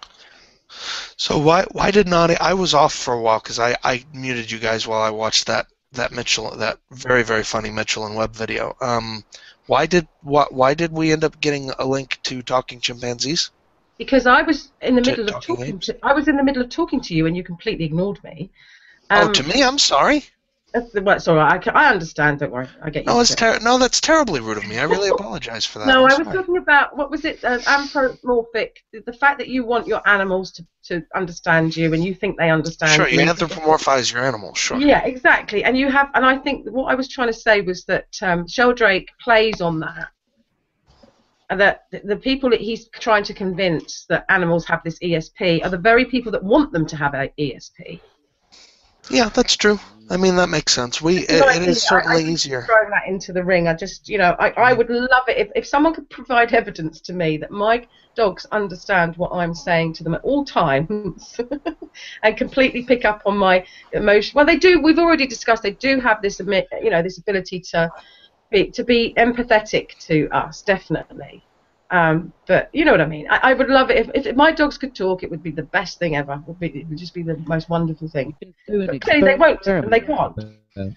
Sorry, Simon. You can do an experiment. Actually, Annabelle, which is the way dogs read humans is by looking at their eyes. So instead of making any hand gestures or body gestures, you can just make eye gestures. You should be able to still communicate with them. I mean, I do look at them in the face all the time because No.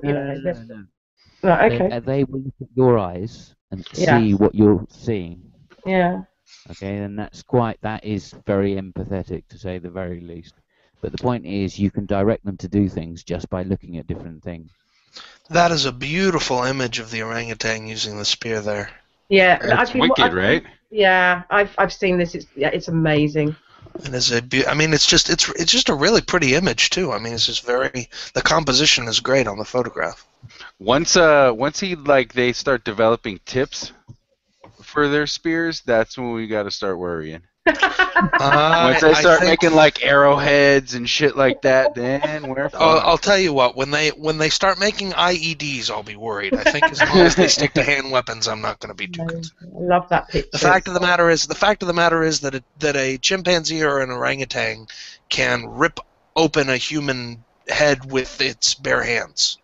So, with the fact that them developing spears doesn't really make them that much more deadly to us than they already are, at least in sort of a one-on-one melee situation. They already are much stronger than we are. I love them. I think their faces are so expressive. But I love the apes as well. The apes, the big apes they always look so angry when they're, and they do throw shit at people. They do when they're in zoos. I've seen it myself. Years ago when I was at a zoo when I was a sort of teenager, this ape came.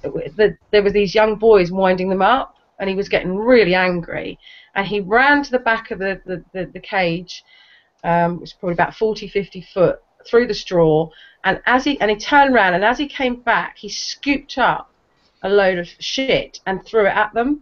It was brilliant. It was hilarious, and apparently this is quite common. They do it quite a bit. See, even apes know who assholes are. Yeah, exactly. Apes think everybody's an asshole. Yeah. They are. I could watch apes, chimpanzees, monkeys, any kind of primate all day.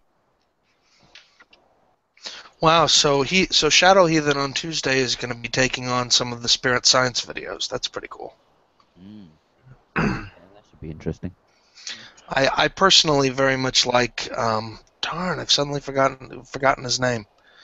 There's one guy who takes on a lot of the Spirit Science videos and does. Oh, I know you're talking about a Swedish kind of thing guy. I think he may be Swedish. He speaks with a non-American accent, which makes him weird, but. And he had a show Trolling with Logic, right? I don't think it may be the guy that did Trolling with Logic. I'm not sure. Yeah, What I Spirit think maybe the same guy. Oh, Spirit Science is a YouTube channel. It's a guy who makes videos about new agey woo kind of thing, like Deepak Chopra. Oh right. Yeah, it's very, very new age sort of woo, and just very, very strong on the woo, and just gets absolutely torn apart if you want to bring in any facts at all. Yeah. So. When you say torn apart. Yes. What do you mean? I mean, once someone actually starts addressing any of the claims he's making in his videos, it becomes quickly clear that it's complete and total BS. And how does he react to that? He makes passive-aggressive videos in response about how, I'm just trying to bring up this stuff, and it's really for each person to decide for themselves and all that sort of thing. And why can't we just sort of get along and that sort of thing.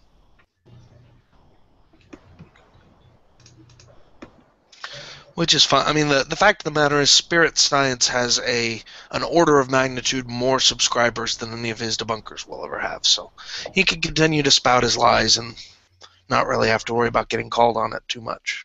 Yeah. It's that old thing that people want to believe, isn't it? Yep. Those with itching ears. I think a lot more people, especially in this country, I think, this is just my opinion, a lot more people have come away from the Abrahamic religions, but they still want to believe in something. So they hang on to spiritualism. I mean, I've got a friend, and it's not really funny at all, I've got a friend who's in a relationship with a man who's a Deepak Chopra kind of guy, he disappeared off to Peru last year for a month to go and live with the shaman.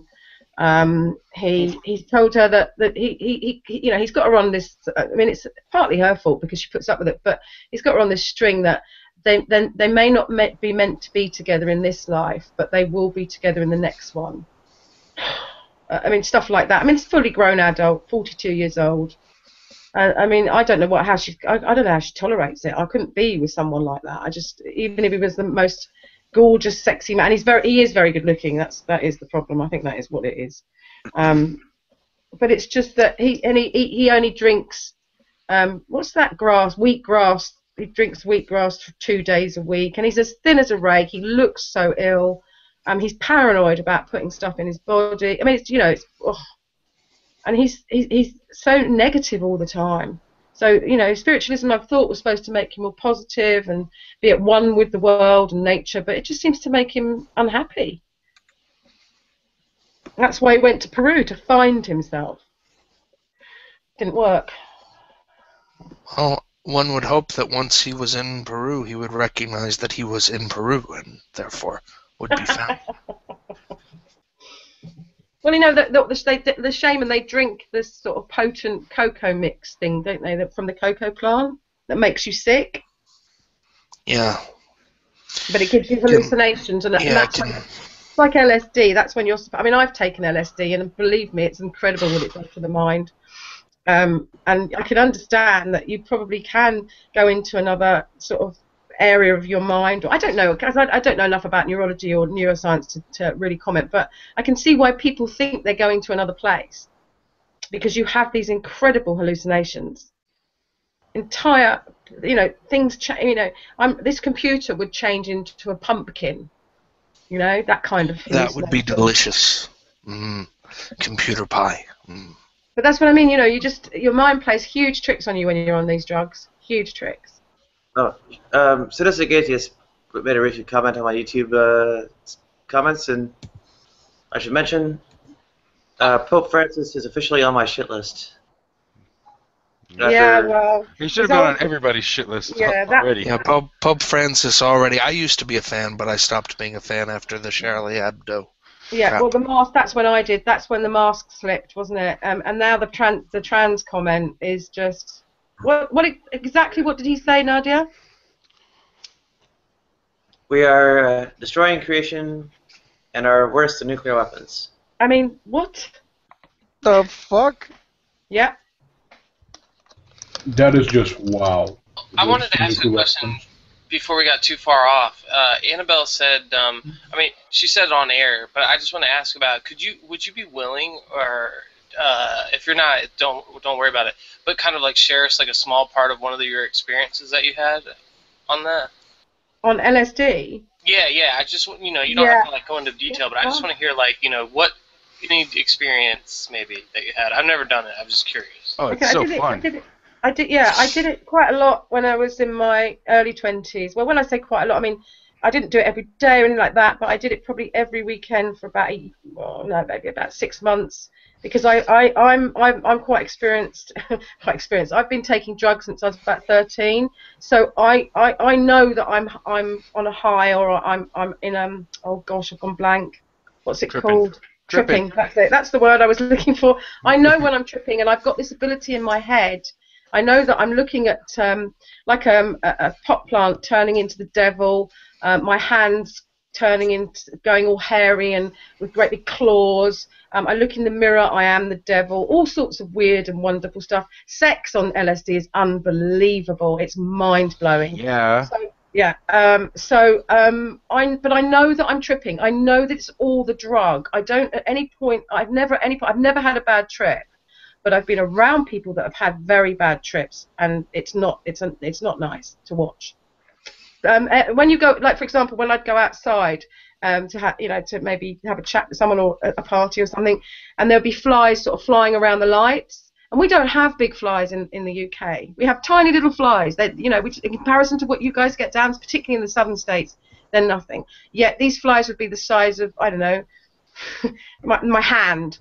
And you just, what's wonderful about it is if you know you're tripping, you can just stand there and just watch this thing going on that you're watching, knowing that it's not real, but at the same time being fascinated by puddles, walking past puddles, thinking that you could fall in and drown. Designs on carpet. Yeah, you can. Yeah, exactly. So you walk around the puddle because it's dangerous. And there was one time I could have swore we were in my buddy's car and we were driving to the arcade, and it was one of those big old school Lincolns with the bubble windows in the back. Yeah. And we're sitting in the back, and I just got it in my head that we were underwater. Yeah. And when I stepped out of the car to go to the arcade, I held my breath from when I got out of the car all the way to the doors of the arcade. And as soon as I opened the door, I started breathing normally again. Yeah, it's amazing what it does, and that's what but you have to. I mean, I had to stop doing it because it does mess with your head, and it's quite addictive to a certain degree as well, because you want to take yourself out of this, particularly if you're not. I mean, back then I wasn't. I was in a bit of a dysfunctional place, but it took me out of my world and put me into another world. It was brilliant. Yeah, for me, after the first time that I took it, and it was a really good trip, it was, I swear, nothing looked the same since. Right. Like, it really kind of changed just the perspective overall. It was just like, wow, after opening my eyes to that was one very intense experience. But I always, like you said, I always knew I was tripping. I smoked pot for a long time. I've done other drugs and all that. I know when I'm high, and I know when That's to. the trick. Yeah. That's the trick. Is if you start to panic, if you start to think those flies really are the size of hands, and the puddle, you are really going to fall in the puddle, and you're going to drown, and it's deep, 60 feet deep. That's when you get into trouble. Mm-hmm. Anybody speak Italian? No. Pizza. Ciao. Bellissimo. Pizza. I'm trying to track down the actual original quote where Pope Francis apparently said these things. What, you want to think whether it was taken out of context? Might have been. I mean, it might not. It probably wasn't, but it might have been.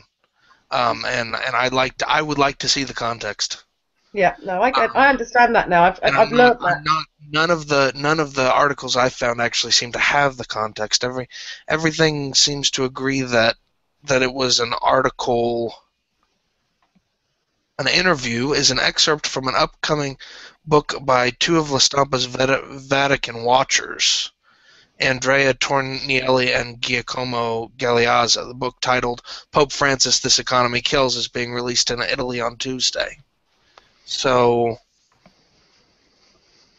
I have to say, it's a very, very, very silly thing to say, considering that he's. Well, it looks like. Well, what I'm saying is, it looks like this is Pope Francis said this stuff,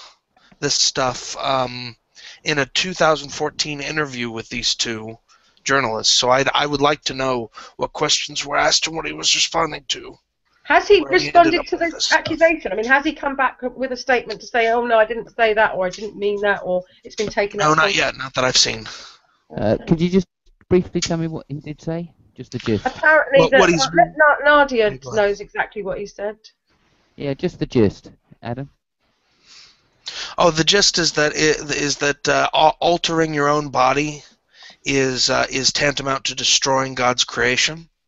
Right. He apparently compared it to Herod, and then later to nuclear weapons. Yeah, there seems to be a change in the way the Catholic Church is now drawing a line. Yeah, have you I noticed agree. that? Yeah, absolutely. Yeah, they seem to be digging their heels into certain theological positions, and I think it started when he said that there was, we need to treat gay people with respect. We need to stop vilifying them, and he made that statement, and there was a lot of feedback that, well, whether it's true or not, no one will ever know, that he got, hauled over the coals by the Vatican for that, and ever since then he seems to be making these ridiculous statements. Right. Okay.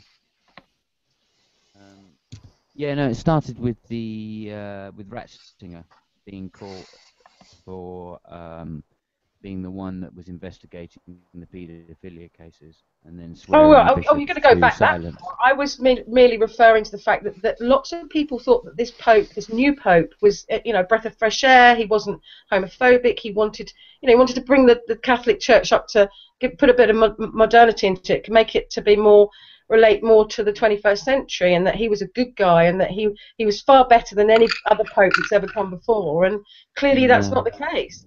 Well, I don't think that ever was the case. I mean, I don't know if anyone put Perhaps that you're right. around, but this is the No, what Pope was that was friends with that American guy, isn't it? That got paid 60 million for raping children. What is the #1 cause of death in the US? It's not cancer. Abortion. Oh, right, okay. It's not Heart death, disease. is it?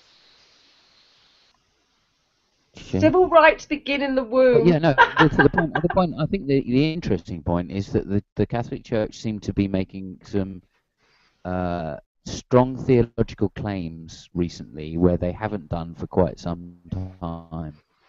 Yeah. So they don't really go back and say what doctrine is, generally, but that's what they've been doing in the last 18 months, really, or since the last Pope resigned because he didn't get his way. He resigned, and the new guy comes in, and they go back to this more hardline doctrine. What? Sorry, you're suggesting that Ratzinger was more like the new Pope? No, wasn't there one in between? Yeah, I That don't know. resigned. The guy that resigned, it was the Pope before the one that we've got now. Before that was Yeah, that was Ratzinger resigned. Yeah, and he resigned because, well, no one knows why he resigned, but he's the Well, first Pope in the history of the Catholic Church to resign. They said it was healthy. Am I muted? No, No, you're I not. can hear you. All Now, right. Ratzinger must have resigned because the case was getting closer and closer to the Vatican. And No, he the, was the, guy- the theory he is was that the Ratzinger resigned guy. because he's a paedophile and that he had all sorts of accusations made against him, so they've hidden him away in the Vatican, so he can't be charged. No, the accusations are that he was the person that was in the cases, and he was the person that signed the document that said anybody who talks about this will be excommunicated. Right. Okay. That in alone Ratzinger- is enough to go after him. Ratzinger looked like Emperor Palpatine. Just my opinion. Everyone said that. Oh, he was a creepy-looking guy.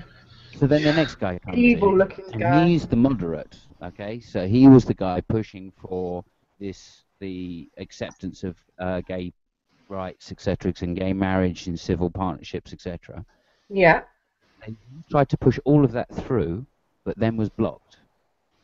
Yeah. For his, That's what I was. and Don't you guys obviously think that's a sacked little bit as a far for the result. Catholic Church in a generation? I mean, they've burned people for less.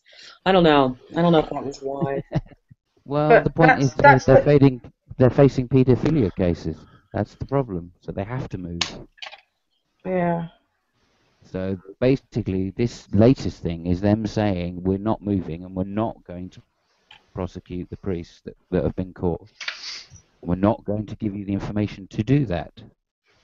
That's the point about this retrenchment of Catholic dogma. It's not just the paedophilia though. They're up for fraud. They're on fraud investigation as well for money laundering. Yeah, but they've got Berlusconi, and he put through some laws which meant that they can't be done for any of the stuff. I mean, Deutsche Bank 10 pulled years. out. I mean, Deutsche Bank are the bank that they use. That's the one they have their own bank. No, Deutsche Bank are behind it. No, they have their own bank. The No. Vatican have a bank. No, Deutsche Bank are the bank that guarantor them. All their cash machines and all their transactions are done through Deutsche Bank. And they initially started pulling out, and then they renegotiated the deal. I know the Vatican have their own bank. So Well, they have their own bank, but they don't have a banking system. They don't have exchanges or cash machines or any of those things. So Deutsche Bank they contract Deutsche Bank to provide their banking system. Right. Yes. Okay.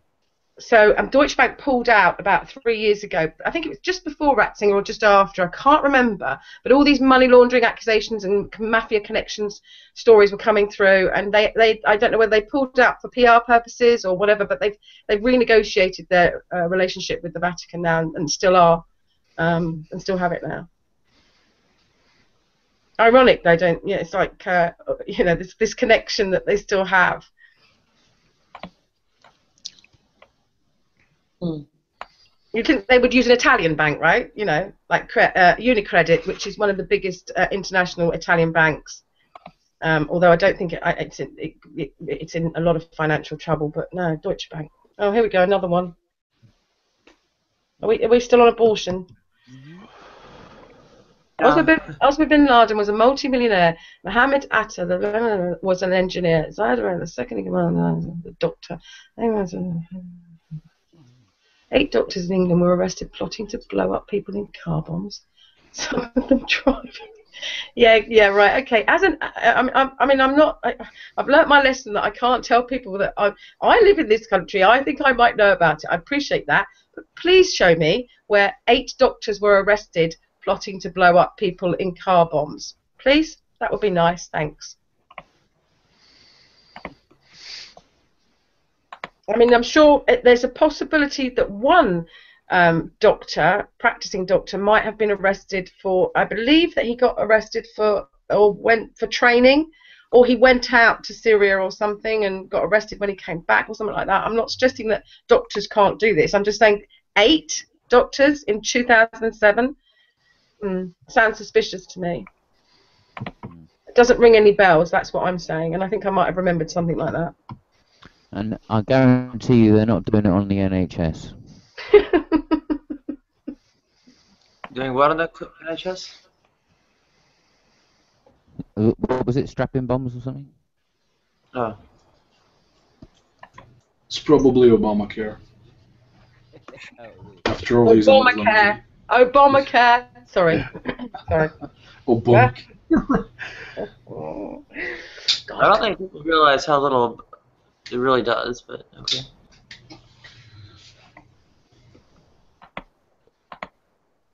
I just like saying thanks, Obama. Yeah, me too. Well, okay, Medicaid expansion. Cool, Medicaid expansion. So fucking cool. It rains. Thanks, Obama. Right. You have the coolest leader in the fucking world. Not just the most powerful, but the one that's the coolest. You know. He is very cool, definitely. He's so fucking smooth. Yeah. Unbelievable. And did I hear right that he came out of Chicago politics? Yeah. Oh, fuck me, man. I mean, Well, he was a lawyer. He was a Chicago lawyer. Yeah, he must know some tricks. Yeah, quite. Well, that's what the Republicans always say. He's just some Chicago lawyer that was protecting gangsters in Chicago before he became a politician. Yeah. Well, I know it's easy for us over here to watch, and because I know quite a lot of my friends who were originally massive Obama fans aren't so much Obama fans, and yeah. Well, Everybody takes the it was kind of obvious from the beginning that he was right wing, but fuck it. At least he didn't try and say he was left wing like Tony Blair did. Yeah. Now there's a crafty fucker. I don't know. We needed another FDR, and unfortunately, well, I don't know if it was uncooperative Congress or what else went wrong. Ron Paul for me, and the Fed, baby. Ron Paul? We got a centrist instead of FDR. Whoa, baby. Not Ron Paul. Not Ron Paul. Simon, your mic keeps going in and out. Ron Paul ran That's off. okay. A centrist relative to U.S. politics is, well, further to the right than David Cameron or even the BNP or the EDL. No, not quite, not yet.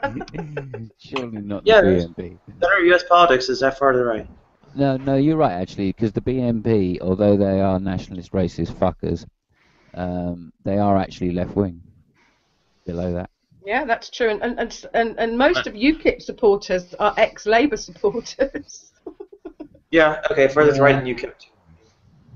You know, they're just a joke anyway. I sought to formally apologize for Dickie Sinclair repeatedly. We are very fortunate, really. When you look at US politics and then you look at UK politics, it's like a breath of fresh air. I'm not convinced. Well, that's just how I feel, but I appreciate everyone. But politics is such a personal thing, so. If I just say expenses scandal, Yes, yes, I know. But then, you know what? I fiddled my expenses for years, so. Oh, well done, you. Well, the personal is still It's there political. to be done. Yeah, right. You're the fucking problem then, isn't it? Well, it was a private company, so it doesn't affect taxpayers anyway. I fiddle my expenses now, quite frankly, and I do it legally. You do what with your expenses? Finagle? Because obviously at the end of the tax year, I have to provide my costs to take Right. off my tax bill. I just legally have things that I put in that might not be. I've got to be careful in modern life. Yeah, I wouldn't say much more. Yeah. I just did my I did my profit and loss from last year and was just like, oh my God. I had to go through it was more pain to say $1.25 for parking, but I still had to do it. Oh no, I put every single penny through.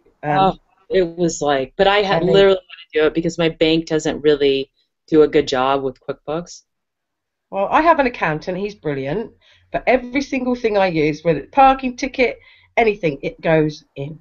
Every single thing.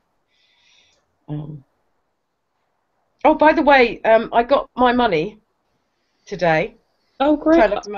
Turned up in my bank account this afternoon. Oh, great. From the client. Yeah. Oh, good for you. Well, yeah, I was on the literally. I think I had £4.56, which is about $8 in my bank account. Oh, that is great. That is Yeah. so nice. And I've got another big check coming in in the next couple of days, so I'm feeling much more relaxed. I was really getting better. I was going to physically go down there tomorrow. Oh, I know. But there was something that's happened to me with clients before. One time I had clients up to $50,000 that owed me money. It was unbelievable, and I still had to pay expenses. So luckily I had a line of credit with my bank, but it was just painful. You see, now that's the problem. You can't get a line of. I can't go to my bank manager and say, "Hey, look, this guy owes me £3,000. Can you extend my overdraft? $3 or $4 until the end of next month, whatever." You used to be able to do that. You could just even do it on your computer or even just ring up, right? And they'd extend it, no problem. Now, my business overdraft is a joke compared to what it used to be. It's like 20,000 less than it was. They keep reducing it down. Yeah. Yeah. And it's not, I haven't done anything wrong. I haven't, I just, basically, that's what they're doing. They're just, and this is what I keep saying, can't blame them because they've got such they were holed over the coals for lending, everybody money. And now it's the other way. You can't get money for love. You can't get money for love nor money. What I had it was still open. It was my line of credit for my house, and I just got it reassessed, or what do they call? Remortgaged. Not mortgage, but when you get somebody to come out, take a look at it, and tell what it's worth. Evaluation. Yeah, evaluation, assessment, whatever. Reassessment. Estimate. Appraisal. Appraisal. That's the word I was looking for. That's the word. Yeah. Real estate law here. Appraisal. Now he's an estate agent. So they saw what it was, the situation, but they still, they didn't give me that much, but I took it out before I got into trouble business-wise. Does that make sense? Yeah. So I know that I still have that, and they were seeing the receipts and stuff that were coming in, so they were fine. But it was painful. Well, I did exactly the same thing. I had I remortgaged to keep the business afloat because it was struggling so badly. Yeah. So I took a chunk out of the profit in my house, and I really resent having to do that. Right. I really do. But it's the times. So. Exactly. Everybody's doing it. I don't know anyone I know most of my friends are self-employed or, directors of their own businesses. I've got, the majority of my friends are, because that's the way to go. We're all in the same boat. We're all in the same boat. And it's, even those that are doing well still can't get lines of credit, still can't get cash flow. No, you can't. It's a different game now. It's, a totally different game. Even buying a house, I was looking because my daughter's going to graduate just to sell the house and get a 2-bedroom and just pay it off with the, you know what I mean? It's not equitable. It's the equity that I have plus the difference between, because I bought it at the low. Yeah. So, because it was a foreclosed house. It was the most disgusting thing you've ever seen in your life. and just rehabbed it little by little with whatever I could. I mean, I put so much blood, sweat, and tears into this thing, but now it's like, it's just not, it doesn't make sense for me to live all alone in a house. Once again, Emin, you are amazing. Oh, I appreciate that, Simon. I really do. I just thank God. I feel so blessed. After my mom died, I inherited her estate, and she took really good care of her money, and I feel so blessed, which is why I try my best to help as many people out as I can. Will you lend me some money, Rev? Got got 10 grand I could borrow. If you need it. No, sweetheart, I wouldn't do it. I'll remind you of that next time I need some cash flow. All right, cool. Oh, that's such a blessing because, I mean, I've told you before, like almost one time I lost my house because I started the first business and the economy went to shit. I think it was a week after I left my job and started my business. But, you live and you learn, and I'm glad I did it because this business now is doing much better. But a friend wrote me a check for 10 grand, and then a month later wrote me a check for another 10 grand, and it kept me at my house. So I'll never forget that. So anytime people are like, I need to borrow money, I will just as quickly write a $5,000 or $10,000 check and be like, I know you're good for it. Just I don't have the financial that she just gave the money to me, but I can't do that, but not at this point in my life. But I will definitely learn it. I love paying it back. I think that whole idea is just such a great idea that I try and do it at least once a month in any way I can. Yeah, and it's nice to just, like little things like just cook at home, just save the $50 here or there, and it just adds up. Before you know it, I'm beginning to realise why Mr. Helton, because apparently the Von is not actually part of his name. It was just put there just to make him sound more important, so I've been told. No, that's bullshit. Von Helton has been my name for years. I'm just messing with you. Anyway, Mr. Von Helton, this is what the problem is. You spend probably a large portion of your day trolling through the internet looking for these stories, most of which have no validity at all. And perhaps have you thought about doing something else more positive and proactive with your life? I do. I take care of 3 kids. That is my job. Yeah, but I meant instead of doing this, it's just such a waste of time. This what?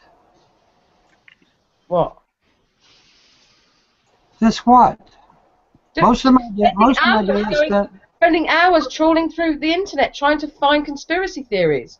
Most of my day is spent with my children. Now here in a couple hours, I got to get ready for supper and give that to them. Okay, but when you're not with your kids and you are on the computer, perhaps you could do something just a little bit more proactive than searching for conspiracies for 2 hours. I do. I play Skyrim, Left 4 Dead. Well, I haven't got any problem with that. That's kind of like, but this is why you're so full of all these conspiracy theories, though, because this is what you do. You look for them. I don't know. I don't think it's really appropriate to tell someone like what they should be doing with their free time. It's not really destructive or anything, He's his own man. Stop telling me what I shouldn't do. It's none of your business what I do. You're actually a hypocrite. You're telling me what I can and can't do about what I can and can't do. And you're telling me what I can and can't do. I admit to that. I haven't got a problem. I don't have a problem with anybody else telling you either. I don't have a problem with anybody having an opinion. But every time I say or do anything, Seamus has this issue with how I go about doing things. But out of my business. Was anyone else in here a little uncomfortable about how that kind of came off? Like maybe you should just do a little something more constructive with your life. And I don't know. Are you going to let people answer that question? Go ahead. I hear people tell that to Nadia ad nauseum every single day.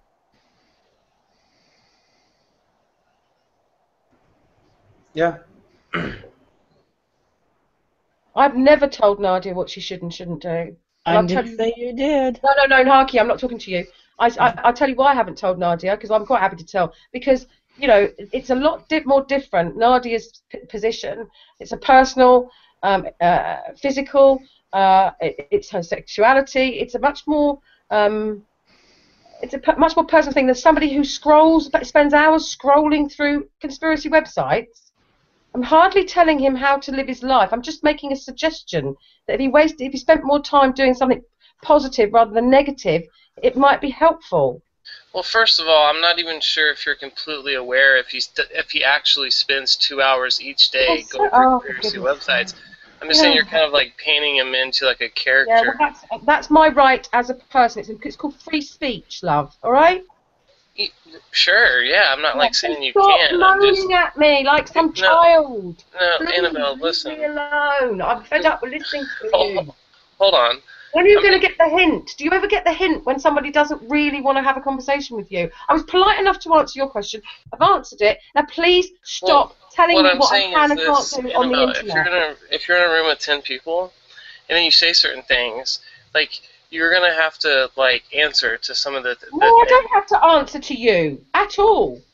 The only person that's entitled to I've got to answer to is Von Helton. He's got an issue with me asking him these questions. Then he has a go at me, not you. No, but I mean, is it okay if I come here and say things, and then when someone wants to respond, and then you're going to and it's okay for me to react the way I have. Right, but likewise, is it appropriate for me to come in here and say things, and then when someone responds to me, then I would say, I don't want to talk to you, blah blah blah blah blah. I don't do that. So annoying. You're one of the most irritating little shits that I've come across on the internet, and I've been on it for 4 years.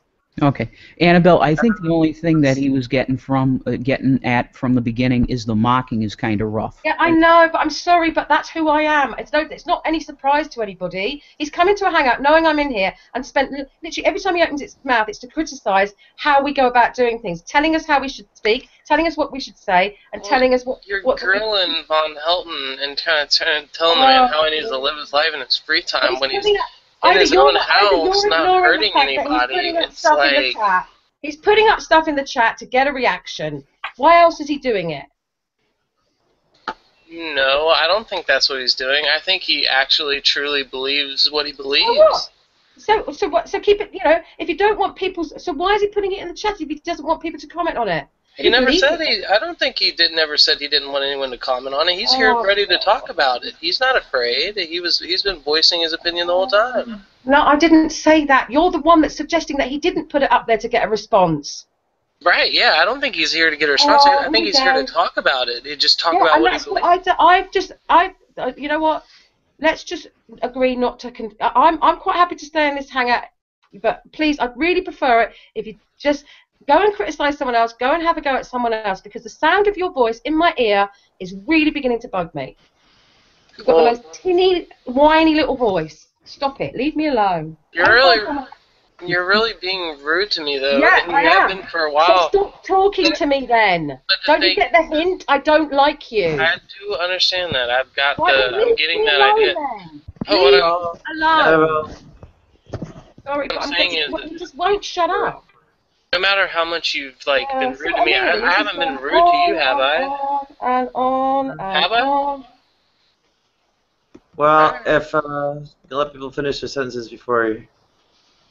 I don't want to talk to him. No, I don't. I've told him about 10 times I don't want to talk to him.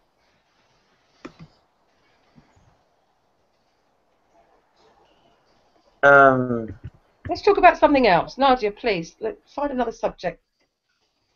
Well, 3.19 was released. I'd say that, but then we have sterile people and such like that. Well, it's one thing to try and fail. Nadia, you're repeating that. Sorry. Nadia, have you found any solutions to your current problem? No.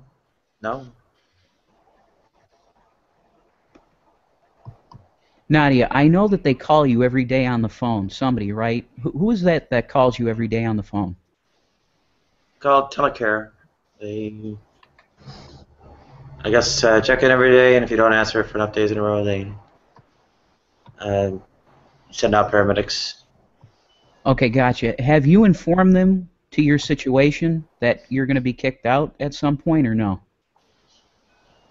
I've mentioned it, yeah. Okay, and they didn't say that there's anything that they could do about it, or? They said they will not be able to send someone out unless they know my location. That is so messed up. That is beyond fucked up. See, this is what's really bothering me, Nadia, which is why I fully support everything you're trying to do here with, getting your rights, the rights that you should have. I mean, there has to be some sort of service in your area there that would take you in when this time comes. I mean, there has to be. Not really. Wow, and that is a poor testament to what we're living in. That's all I'm going to say. As many social programs as we have in this country, I find it very, very hard to believe that there isn't someone that can help you. I mean, what social programs? Name them. There's all kinds. There's all kinds. Name names. Well, there's the welfare office in general, and more specifically, there's people who are homeless. I mean, there's all kinds of. There's HUD. There's the HUD program. There's all kinds of government programs that will give you housing, give you temporary clothing, give you food, give you all kinds. I mean, there's all kinds of government programs. I just can't believe that no one is coming to your aid. I find that hard to believe. Huh? Being tremendously vague about what these programs are, what they do. HUD provides housing. HUD provides housing to low-income people. Are you? You're referring to Section 8. Huh? You're referring to Section 8?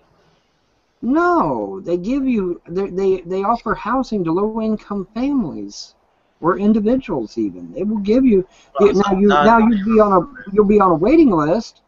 That's an agency. But how do you get housing? Can you get housing as a single person, or do you have to have kids?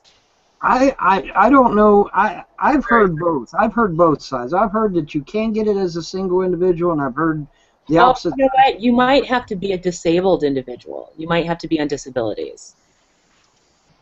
Well, I don't know. Perhaps, but I know there's an awful lot of government programs out there. There's oodles of them, and I just don't understand.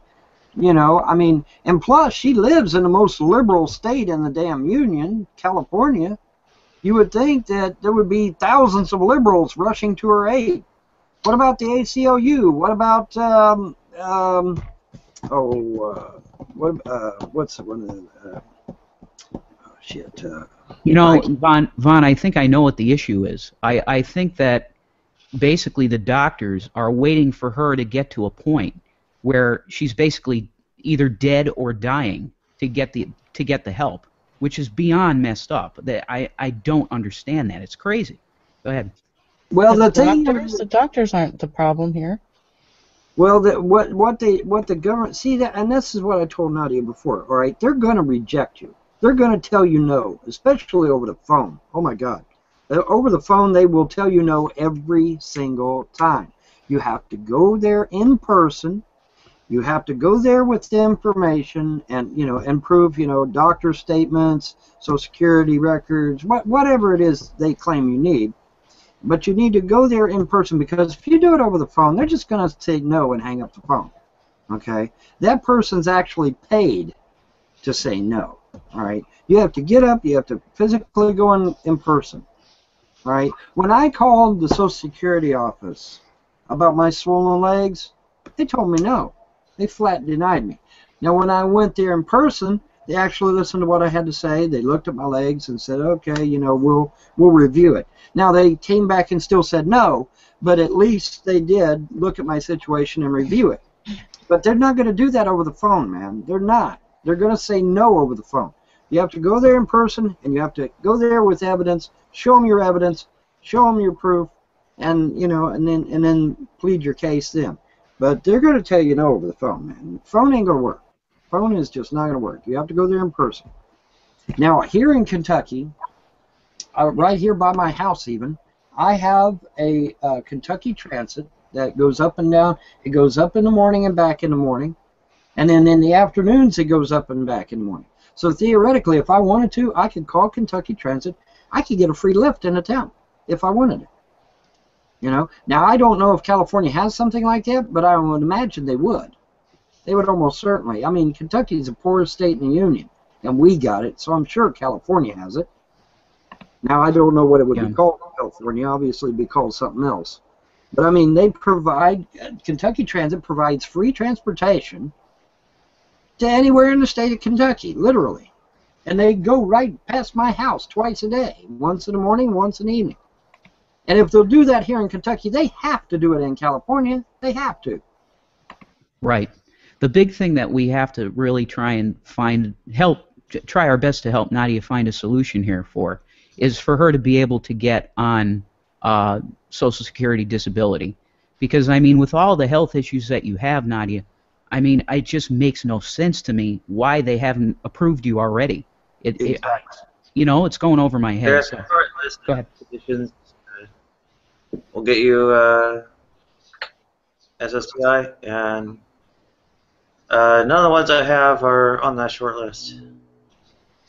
What? Even with the ketoacidosis and, I mean, yeah. Wow, that blows my mind. It really does. Again, you have to go there in person and plead your case. Until end-stage renal failure, I'm not going to be eligible. Are you going to be able to get doctor statements to show them? Can you get doctor statements to show them what your problems are and whatnot? Yeah. I would imagine you could, right? Okay. You know, they don't consider type 1 diabetes or low thyroid to be SSI eligible. No, perhaps not. Perhaps not. I see. Wow. You might. Well, SDI, especially not. SSI, I have no idea. I never. But still, I would think you qualify for low-income housing. I mean, you would have to. She doesn't have an income. How can she qualify for low-income housing if she doesn't have an income? That's exactly my point. She doesn't have an income. Ergo, she qualifies. You know, if she had an income, she wouldn't. But she doesn't have an income. All the more reason she should. Exactly. You know, I mean, it's crazy. Exactly right, man.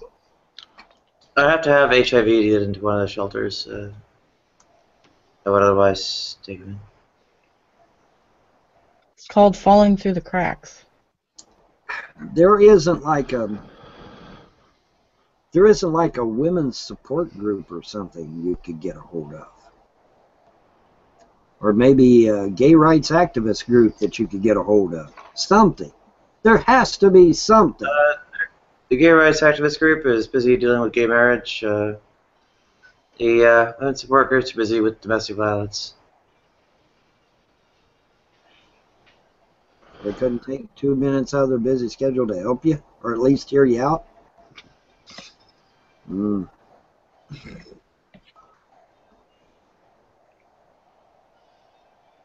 Yeah, they're busy to help in the U.S. You're thinking of Europe.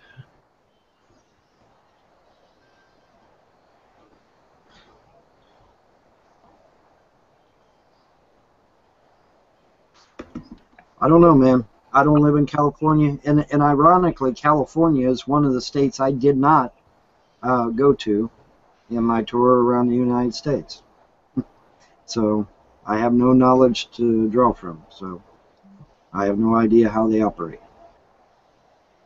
Nadia, have you heard anything from that social worker at all, or no? No, they pretty much stopped talking to me after I got checked out of the hospital. Jeez. That's another thing. I mean, they've seen you in the hospital so many times.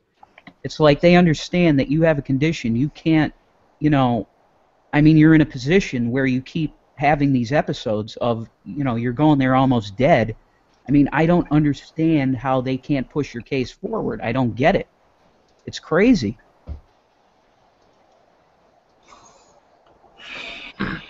I found a few resource links. I don't know if they'll be able to help you any if you've looked at them already, Nadia, but there's a couple of things I was able to find.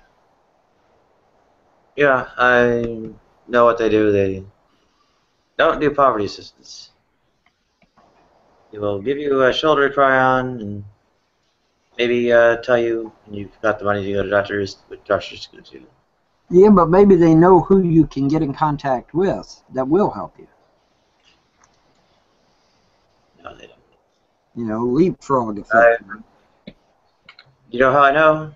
Because over the course of late 2013 and early 2014,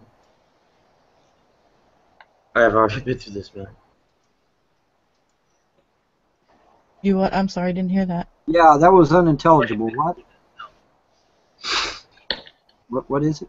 None of the LGBT resource things have anything for poverty. Somebody, Well, money. unfortunately, you don't know many people out there in California, do you?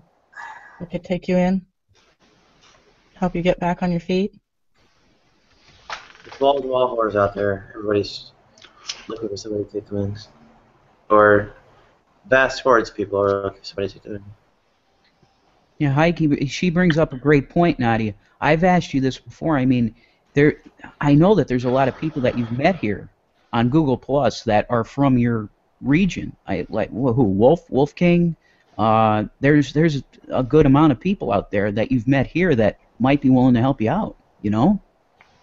The intersection of the willing and the able is no. Okay, got you. Some are, willing, but the actual ability is less than what they expect because of medical insurance constraints. But if it's in the same state, all up and down the California, Oregon, and Washington pretty much have the same Medicaid programs. Right. Now, the actual offers come in from far-flung places like Missouri. Turn down Medicaid expansion. Nadia, this is not a rhetorical question, but do you have any type of income at all? Sorry? Any type of income at all? Even gifts or anything? Any type of income at all? Food stamps, GA donations. Okay, GA donations. All right.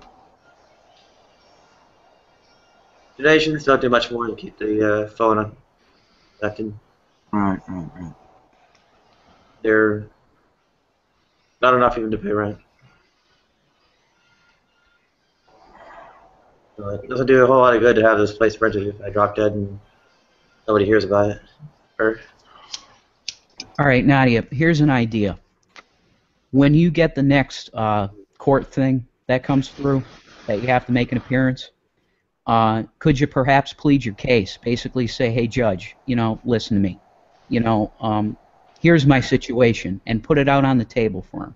I mean, there's good people out there. He might hear that, or she, whoever's hearing the case, and say, you know what, I see what's going on here, and on your behalf, plead a case for you to the owner of the building to let you stay there longer in order for you to find a better situation other than being out on the street.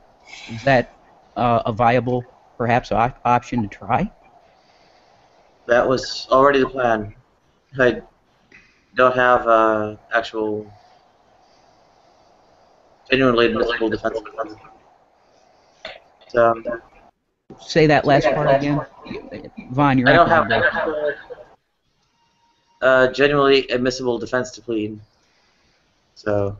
Not defensible, Nadia. I mean, if you go out on the street, it's a fact that you're going to end up dead. I think that's a good case to help you out. You know what I mean? Yeah.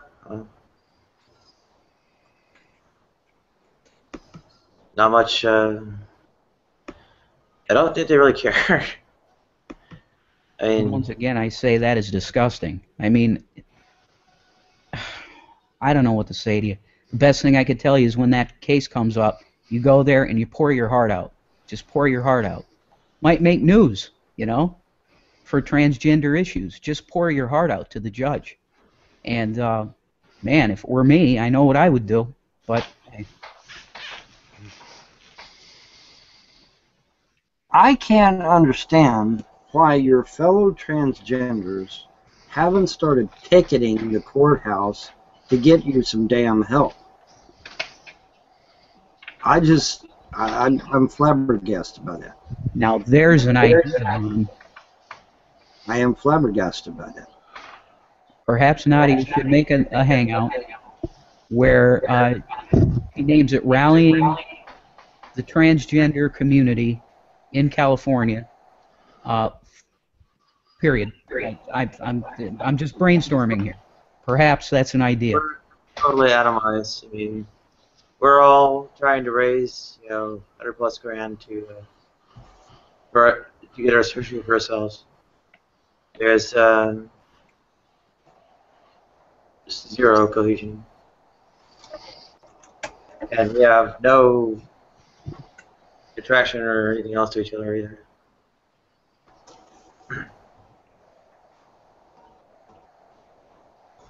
I'm sorry to hear that. I'm just trying to throw out ideas. That's all, Nadia. I feel so bad for you. I really do. I literally already banned. Actually, ranting about my own economic issues or whatever. So, oh, you don't need to hear this. All the trans person, they'll be, cut off. They'll be off the rough anyway. So, ban.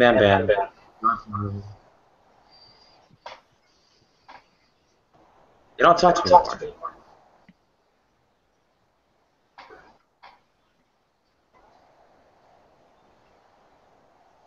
I've seen thousands go down. All right, Nadia, here's another one. This might be kind of a hardcore thing for you to consider, but how long has it been since you've talked to your parents? 7 years. Oh, that's significant for me because that's an important number for me. But anyway, if they, let me put it this way, if they knew that what position that you're in, and you told them what's going on, do you think maybe some fences might be mended, perhaps, and there might be an opportunity for something to help you out? Let me put it that way. They're satisfied. They've thwarted my attempts at transition. And, well, if I die, so much the better, because that seals the deal, because I'll never be able to make it happen then. Oh, Nadia, don't listen. You are their child. Don't say, is there any way that you could get in contact with them? That's the last question I'll ask, because I know this is a very tender place for you. Is there any way you can get in contact with them? Rev, I appreciate that you're trying to be. I know I've just been listening to you, and it's obviously you've got a massive heart, a great deal of empathy, and you're a good guy. But I'm not quite in the same way, but I have a very similar relationship with my parents, and it's more detrimental to have to even consider going and asking for help, because the chances of rejection are so high that it just puts you back even further.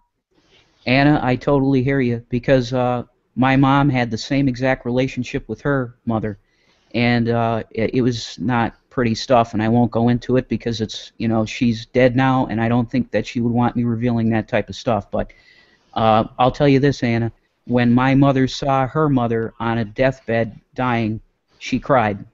And, I'm dreading my mother dying, because I know it's going to, be a very difficult moment for me. However, the negativity and the toxicness, is that a word? My mother is incredibly toxic to me. Oh, I understand. Yes. Is just that it's not worth me having a sort of quasi relationship because she's my mother. Yeah, sure. I completely acknowledge where you're coming from with regards to the regret side of it, and the, wishing that things might have been different, wishing that perhaps I'd tried. But I have, as I know Nadia has, tried to have a relationship with my parents or my mother in particular, over and over and over again, and each time it's just another nail in the coffin, because they're just not capable. And I believe, I don't know for sure, but I believe Nadia struggles with the same type of relationship with her parents. Oh, Anna, I totally hear you because I saw my mother go through the same thing, and I guarantee you it killed her, because she was in a position where it was just herself and my uncle, and she needed my grandmother needed taken care of, and they treated her so poorly, but she kept going back to them. She kept saying to me, Jason, I have to do this. I have to honor. She was a believer too, and she said I have to honor, my parents, and she took it every day, and long story short, in 2012 she died of cancer, and I think the stress really got to her. So I totally understand what you're saying. Where I'm coming from is I see Nadia in this position where I know she's going to be on the street, and with her type 1, if she goes on the street, she's dead. And absolutely. You know what I mean? I mean, obviously that's the priority to try and find a way to help Nadia. But personally, I think that would for Nadia, I think that would be the hardest thing for her to do is to put her hand out to her parents and get it slapped away again. Nadia, I see what you're putting aside. I got you. Say no more.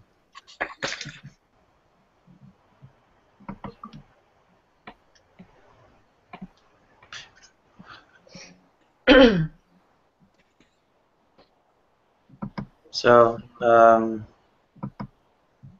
yeah, absolute. Let's talk about Arizona. After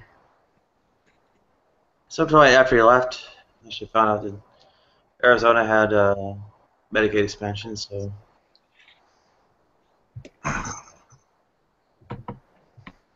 it's more worth considering, but is kind of I don't know, line of employment exit, etc. is I'm a bit skeptical of. I just can't relate to that. I don't know what to say. My mother was just a saint. I mean, you're very fortunate.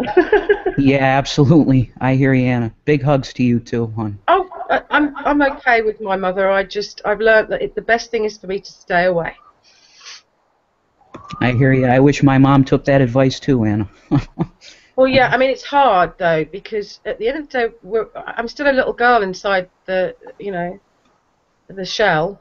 Oh no, God, that makes me sound like I'm an empty. Do you know what I mean? There's the inner child, if you want to call it that, wants their parents to love them. That's all they want.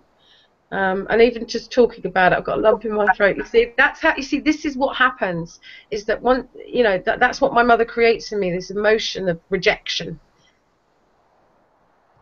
I know you don't want to hear it, but I say God bless you. No, I don't mind you saying God bless me. It doesn't bother me at all. Hey, listen, I have no problem with what anyone believes in, as long as they don't force it on me. That's fine. Well, actually, or force it on anyone else either, not just me. I hear you. Well, I'm definitely guilty of that. Listen, well, yeah, that's your job, though, isn't it? I feel that way. Listen, Nadia, you got my Skype. I got to take off. Just listen. Anything I can do for you, once again, I'm here. I hope that you got something from that video I put up to try and help you out. I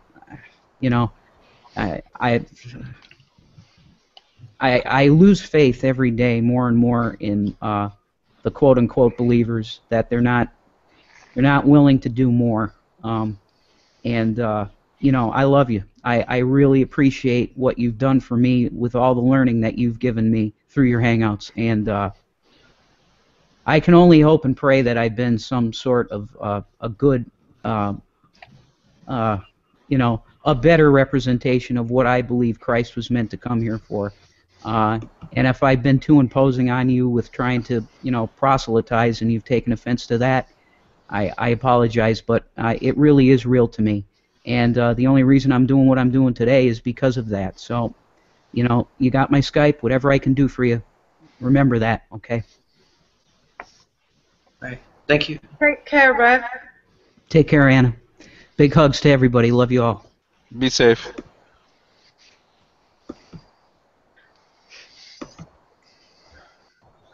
Well, meantime, I'm not sure where that was going. What you mean, the conversation with Rev? Oh, well, before it ended up on me. No, he came across as incredibly genuine. I mean, I don't know him that well. I've seen him in Hangouts and listened to him before, and yeah, clearly he's very passionate about his beliefs. But he seems to be a nice guy. I mean, am I wrong? Right? Have I read it wrong? No, I think he's a total asshole. Well, I think all Christians are total assholes, obviously. I'm kidding. He's an awesome dude. Yeah, he seems like a really cool guy. And he's going to lend me 10 grand. Did you hear him? Remember that, everyone? Oh, yeah. Oh, shoot, fire and save matches. That's how you do it.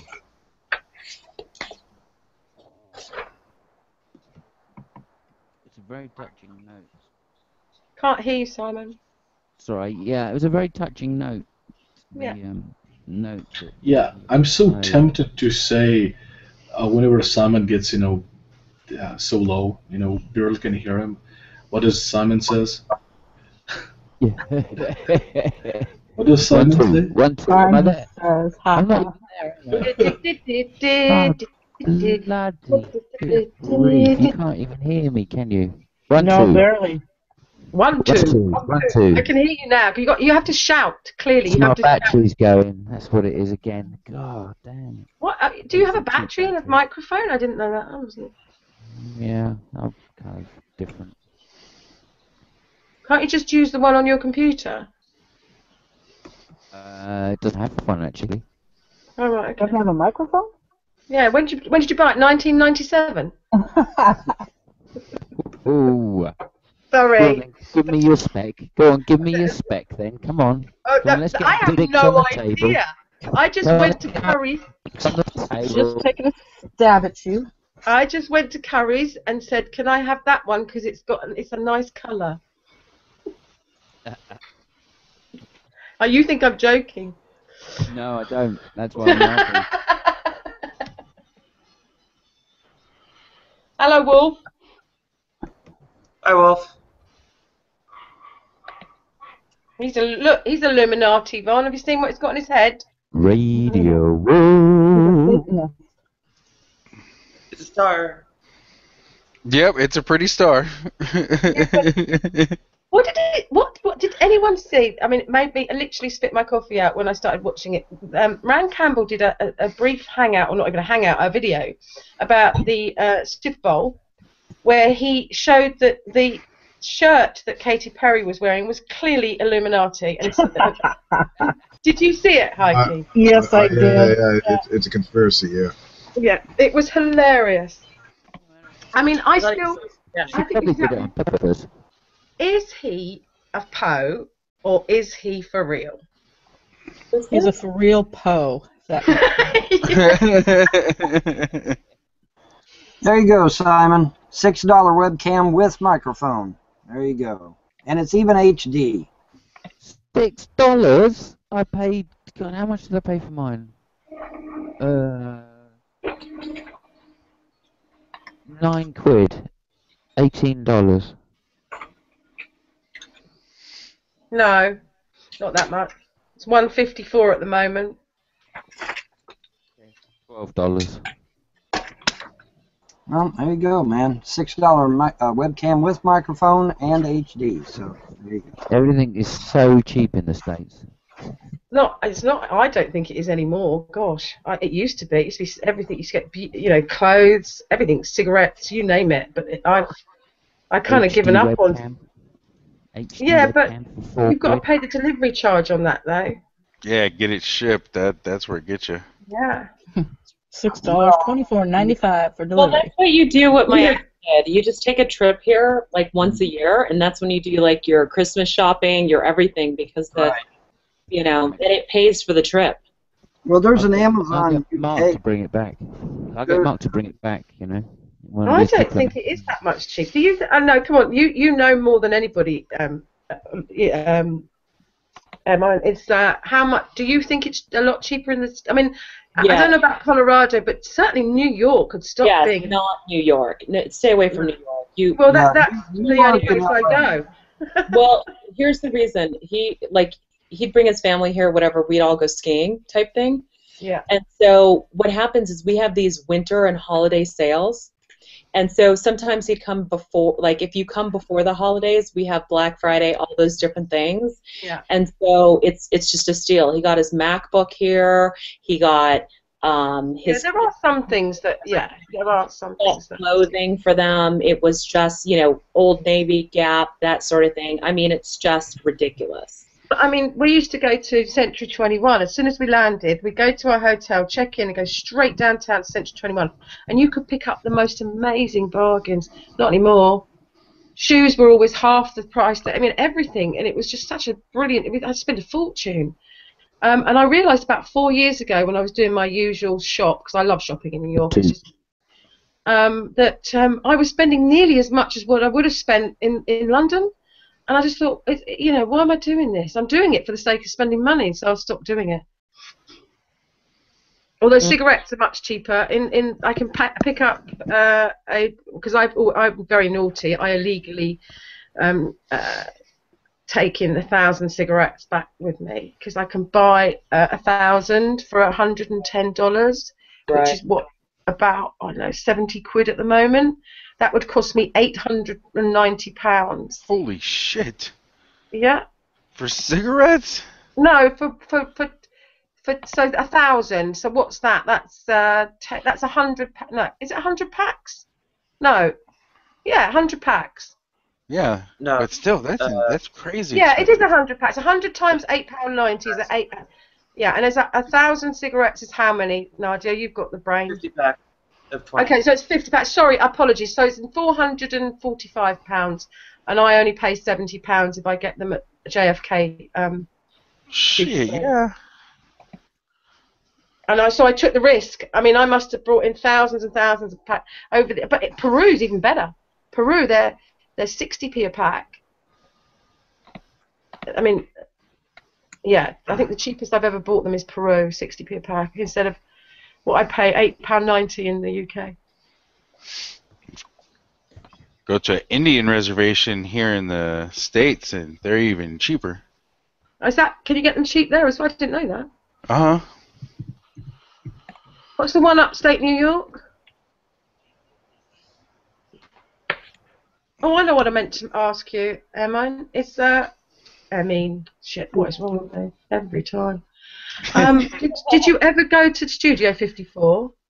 No. No, you're a bit young, aren't you?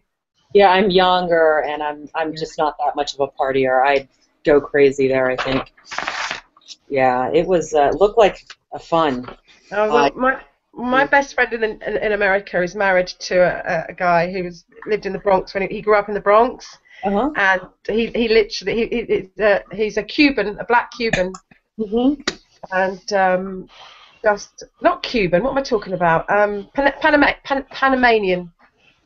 Right. So him and his father were into all that sort of jazz, funk, the Blue Note, all that sort of thing, and he went to Studio 54. He's got some fabulous photographs. He had an afro, and it was like that was the time, wasn't it? That was the New York that was crazy. Right.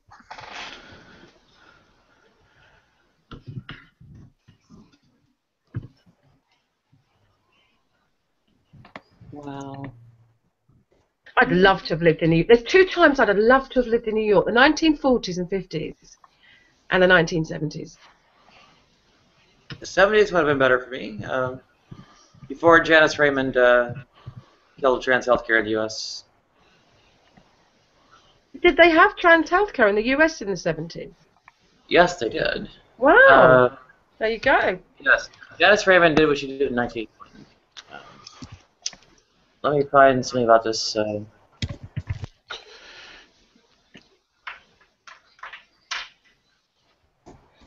I love New York with all my heart. I mean, I literally love the place. I get excited when I see it in the distance as I'm coming into land. My heart starts beating faster. As soon as we come over the hill, as we come down into the what is it? The Midtown Tunnel.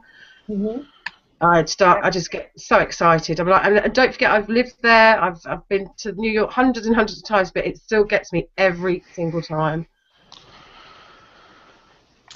I feel like that when I go to Silverstone.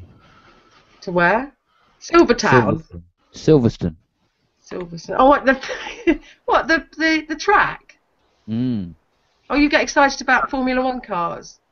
Well, no, when you just drive up to the place, you know, there's Why? a certain road. Yeah, go on.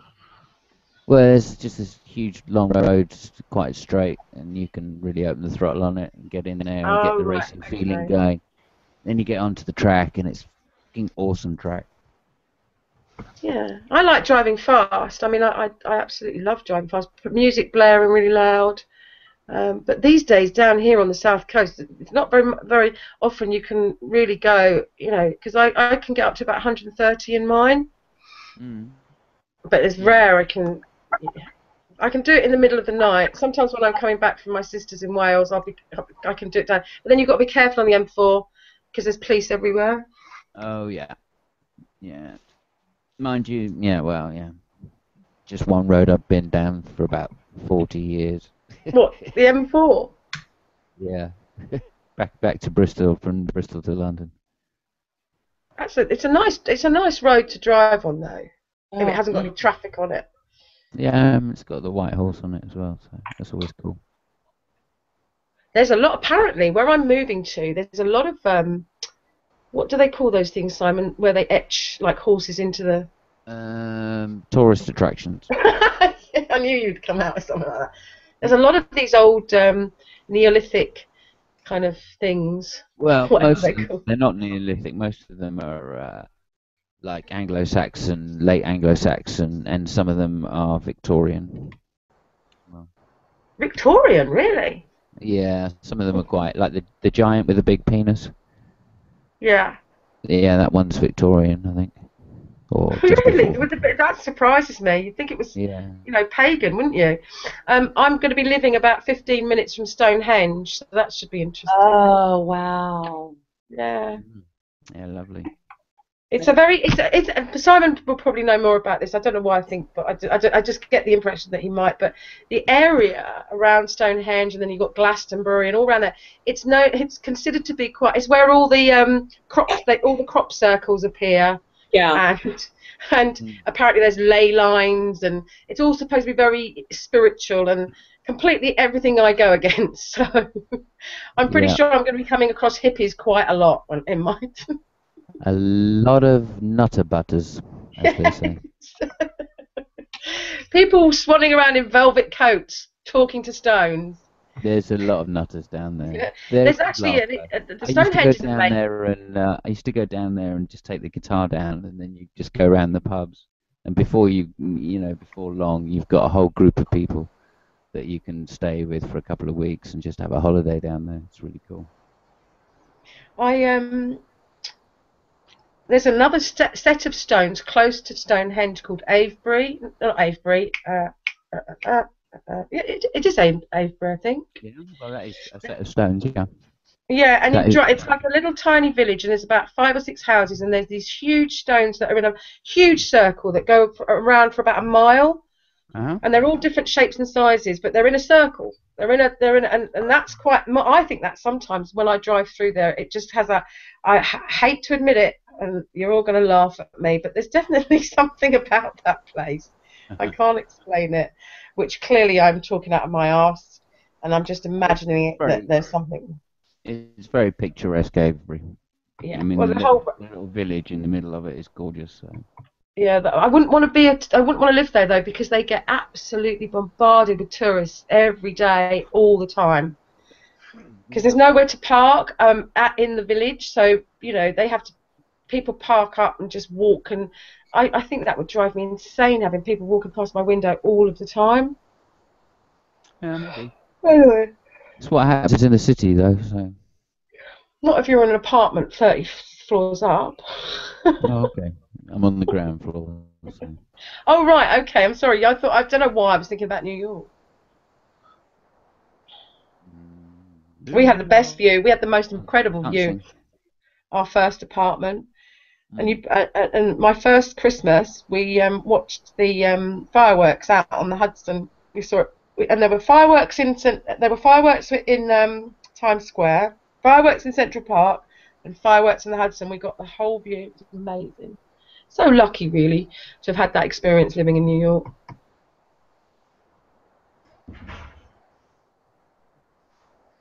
Yeah, I lived upstate New York for a while. Yeah, I have a friend that still does. I'm trying near Woodstock. Okay. Apparently it's beautiful up there. I mean, I've got other friends that have got a house, because quite a lot of New Yorkers have got some holiday places and what have you, upstate, up on the lakes, I believe. I don't know. I've never been up there. And also I have another friend that has just put up on Facebook their skiing pictures. So I don't know where that is, but it's upstate New York. Autumn. And that's when I was there, and it was just the most beautiful place. That's something I'd love to do. The autumn, fall leaves in New England. You know, like Cape. Well, you do it in Canada, and it's another step up. Yeah. Yeah, when you see those trees turning, it's just gorgeous. Have you not noticed? I've noticed that they've started turning, getting more bright and colours here actually. But anyway, sorry, Nadia, go on. Sorry. That article shows that the U.S. healthcare existed in the U.S. in the 60s and 70s. And U.S. was tracking Europe for all that. The 1981, basically Reagan's coup d'etat, or whatever you want to call it, where all that went awry. 1981, it was all destroyed. He was a complete fuckwit, wasn't he? Oh, with the United States as a whole, really. Well, I mean, it seems that the whole world got screwed at the same time in the 80s. The whole world did what at the same time? The whole world got the same. It wasn't just America. You cut out again. I love the 80s. Oh, the music. I thought the music of the 80s was some of the best ever produced. I loved it. It seems like we got screwed in the 80s, not just in America, but also our banking system in Europe. Not just with other repressive laws as well. Yeah, but you didn't have your entire welfare state destroyed or whatever. No. Didn't have what? Sorry? Not entirely. Your entire welfare state and everything else destroyed. No, we didn't. About 50% of it, though. And then Labour bought it back, and now Conservatives are getting rid of it again. Bedroom tax. Bedroom fucking tax. They may as well just call it a fucking dick tax. For fuck's sake. I mean, what are these people thinking of? I mean, the argument is, though, you know, if you've got a 3-bedroom house and you're living there on your own, then you should be moved. If it's a council house, yeah, you know, it's welfare, then you should move to a flat that's more appropriate just for you, and so that they can put a family into the one with 3 bedrooms. Right. If they just did a assured tenancy, that would be no problem at all. What do you mean? Because I don't know what that means. I don't know what assured tenancy is. If they just assured the tenancy of the person doing the moving to the smaller place because they didn't need that many rooms, there would be no problem at all. Does that mean what do you mean guarantee them a 1-bedroom flat? Interesting. Yeah. Essentially guarantee the same whatever they were getting at this one place they would have at the next place, which is tenancy rights. Oh right, okay. And I didn't realise they weren't doing that. No, that's the whole point. They're trying to move people out of the cities, so the cities will vote Conservative. So what are they putting them in then? What are they giving them? If they're saying, right, here you go. Oh, it's my favourite person. He's just joined the hangout. Here you go. You've got to move out because you don't use 2 bedrooms, or you've got to pay extra, or you lose your benefit, whatever it is. Then, or we will give you a 1-bedroom flat outside of, not in the area that you're in. Is that what you're saying?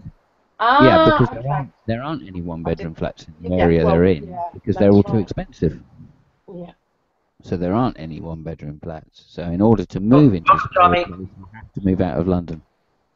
Right, or whatever city you happen to be in. And of course that means Boris gets back in. Who wants a bet? How long it will take? For what? I reckon 1 minute and 52 seconds. Only if you mention it first. Oh, I haven't said a word. Not a Oh, word. I know Just what saying, you're I'm talking about. preempting you. I am preempting you. No, Starts I'm with not. an A, ends with an L. No, not saying it. I'd like to stay off the topic for Yes, at good. least until Nadia brings it up. Yeah, we don't want to. Every time we get onto it, it lasts for about half an hour. I mean, I'm not saying it's not going to come up, but let Nadia broach the subject first, and then we'll all dive in. Yeah, let Nadia do it. Nadia. Metaphorically. Yeah. Well, with the whole Zander Mahaffey affair, well, there's a nice little snippet from the article about Janice Raymond's destruction of trans healthcare in the U.S.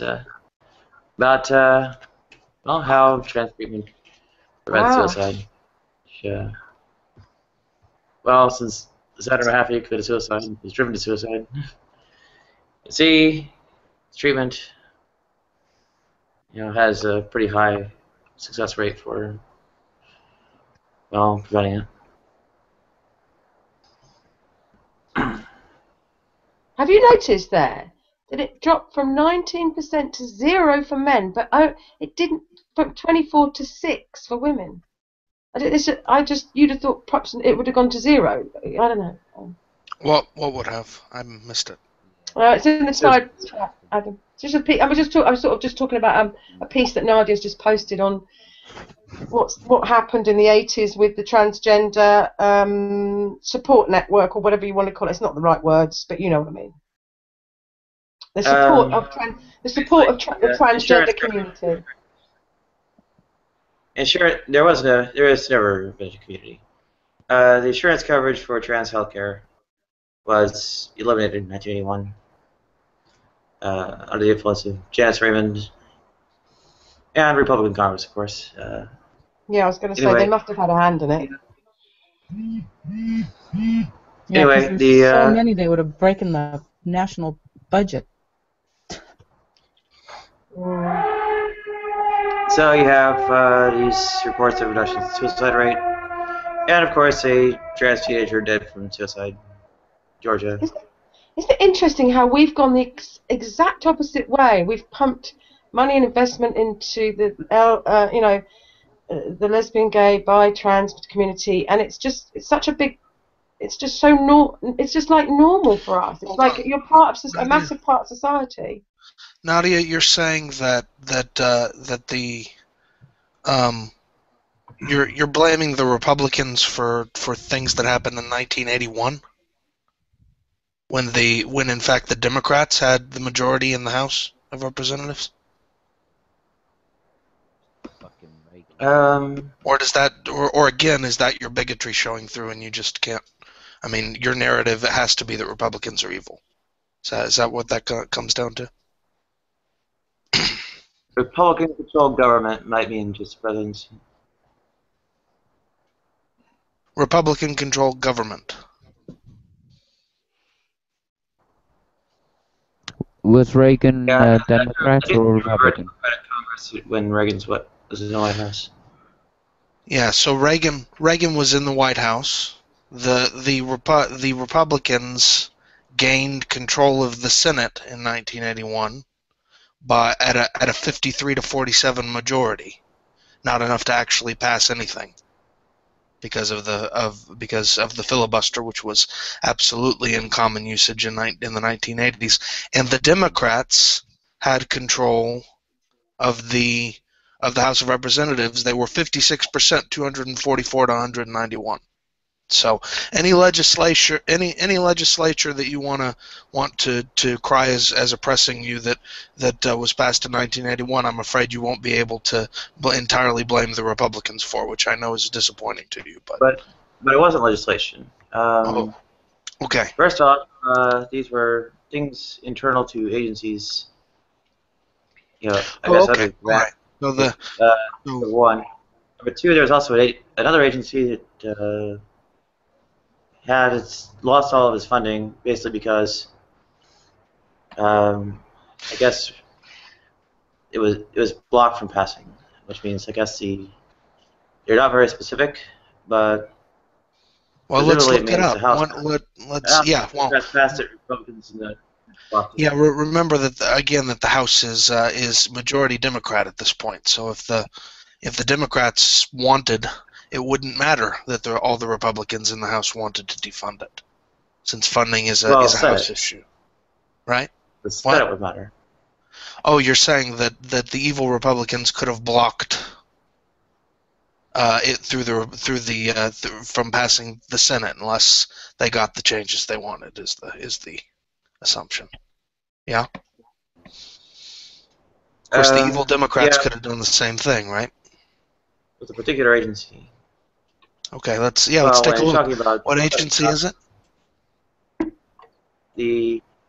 I wasn't in here. I didn't get the links in the side chat. SDHCP.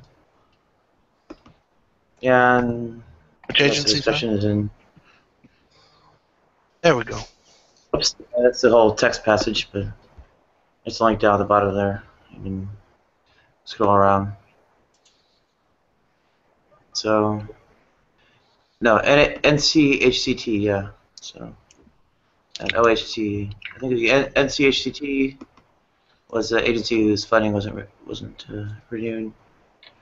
Yeah, demise the NCHCT by Republican-controlled government.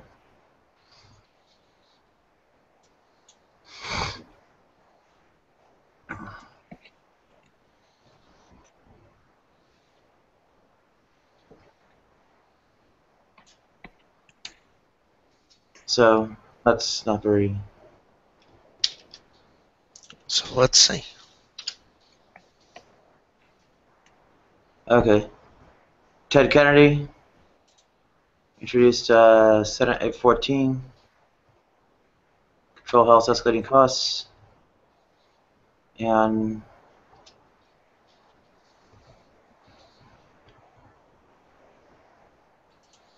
doesn't actually say much.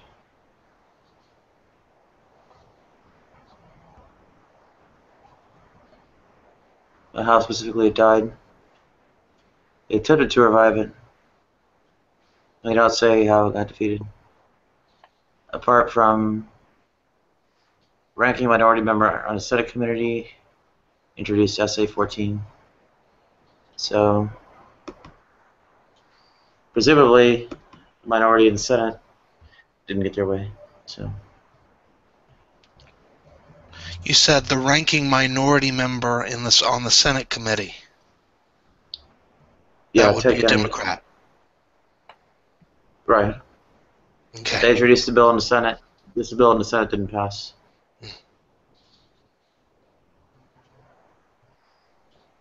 The Democrats clearly had the House, so the House bill must have passed. Yes, must have, right? In theory. Yes, the Nadia bigotry theory, we know it. Well, we can double check. Yeah, we can. Let's find out. Let's see. NH2350. What is it? NH2350.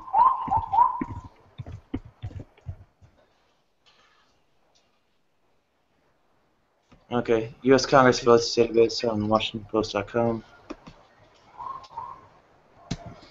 Yes 406, no 6, not voting 22.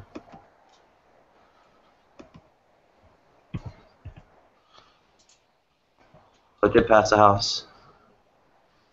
Okay. No. SA-16. How many voted for and against? Did you say? 406 yes. So that would necessarily include the majority of the Republican representatives too, yes? Yes.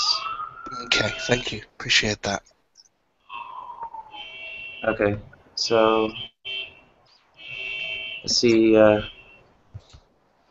are other sources for this too. Okay, I don't see a obvious one.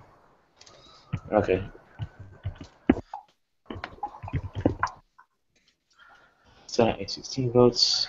By the way, twice as there of the 6 that voted against the bill, 4 of them, including Barney Frank, were Democrats. So Barney Frank voted against this bill. I guess he must be an enemy of transsexuals. Maybe. He has actually not been good for trans people. So. Wish you'd spend more time being a bigot against him rather than Republicans. I never claimed to be in favor of Barney Frank. Yeah. He's allowed I think you, but I mean, just to be fair, I think you probably ought to start just assuming that every bad thing that happens to transsexuals or anything else you care about, probably Barney Frank had a hand in it. Barney Frank actually turned around after that. Oh, okay. That's good to know. Roll call votes. It's not right. What was the number of the Senate bill? It was because it wouldn't have been HR 2350 in the Senate. S816, which is near impossible to Google.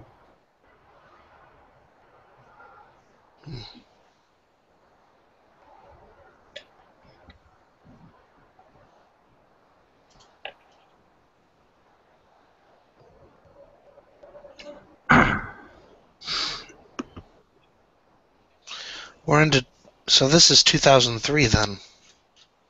It's not 2003, it's 1981. Okay, I'm sorry, I'm looking. I mean, the link that you gave me was to HR 2350, voted on in 2003. So. Is that right? That's what it says.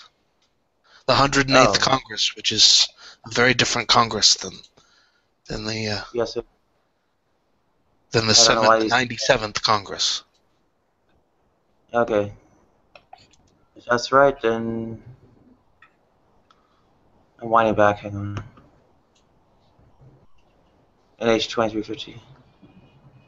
Does that say 2013? Yeah, but that's HR 2350. 2003. That's weird. 2350. 81. That's.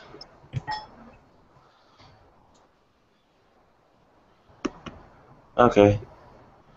Subchapter S Revision Act of 1982. S 2350, 97th Congress.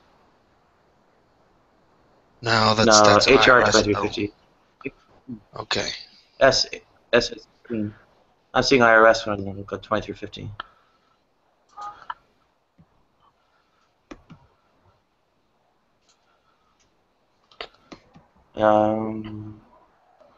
Upon the demise of the NCHT, it's not clear. They don't actually mark it by year. So,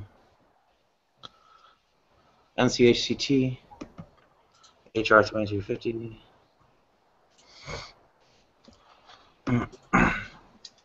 It's different by all the Congresses. So,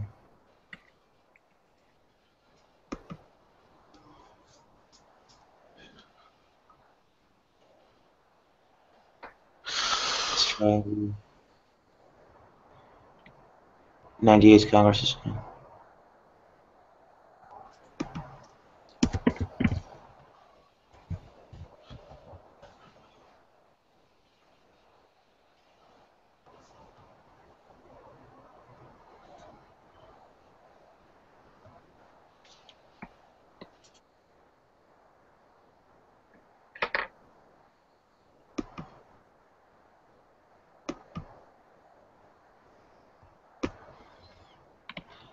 Okay. See if it's HR 2350.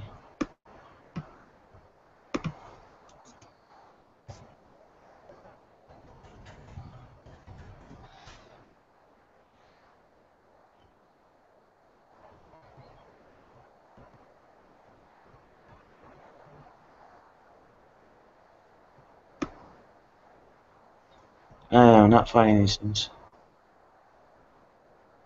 I'm not doing very well finding stuff either on this. NCHCT.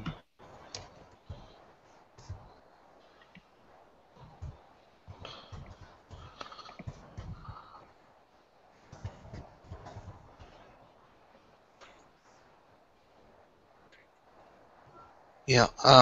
So is the argument that the demise of the NCHCT was somehow anti-trans? That's the argument.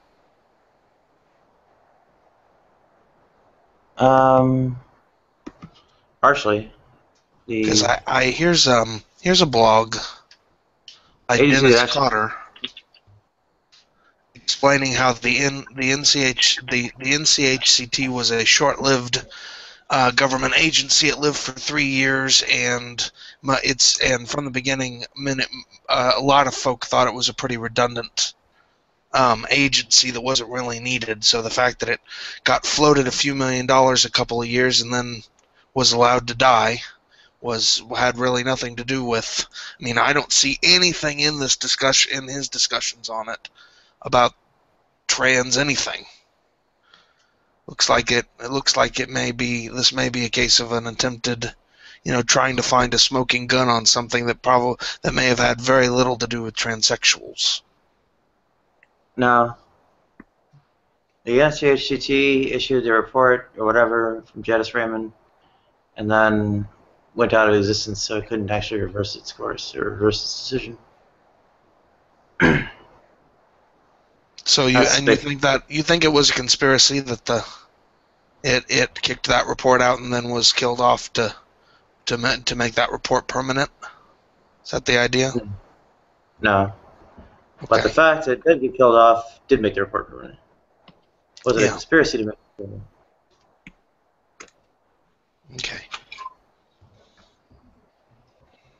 I mean, it's basically just kind of like random opportunistic jab at, some kind of hated group like, well, us, but, and then, surprisingly, had substantially more damaging effects than they even hoped for.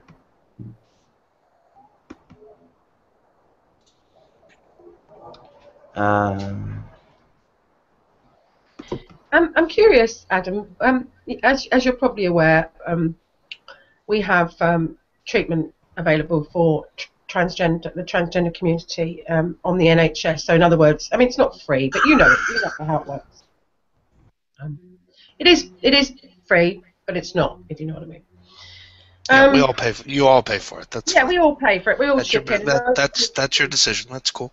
Clearly, those that can't afford it don't chip in, or not that can't afford it, that don't work or are disabled or children, those sort of, they don't obviously pay. But then it swings and roundabouts, isn't it? So anyway, what I was going to say, we have a part of the NHS is dedicated to the transgender community, to all sorts of things, from facial reconstruction, but mostly for the most part it's the I don't know what you would call it, Nadia, when the operation. I'm not what the general reconstruction surgery. Sorry, darling. What was it?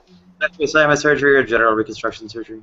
Well, all the bits and pieces that involve allowing you to become the woman that you are. Okay. We're very supportive. Surgeries. Yeah, the workplaces are, particularly government workplaces, and incredibly supportive. They have all sorts of. I mean, for example, my friend who's in transition at the moment has come out in the workplace, and they held a meeting, and sort of how to, what it means, how to treat her, what's expected of them, So they're very supportive in the workplace. Obviously, if they're sick or ill or anything like that, or they get any kind of discrimination, it's dealt with swiftly.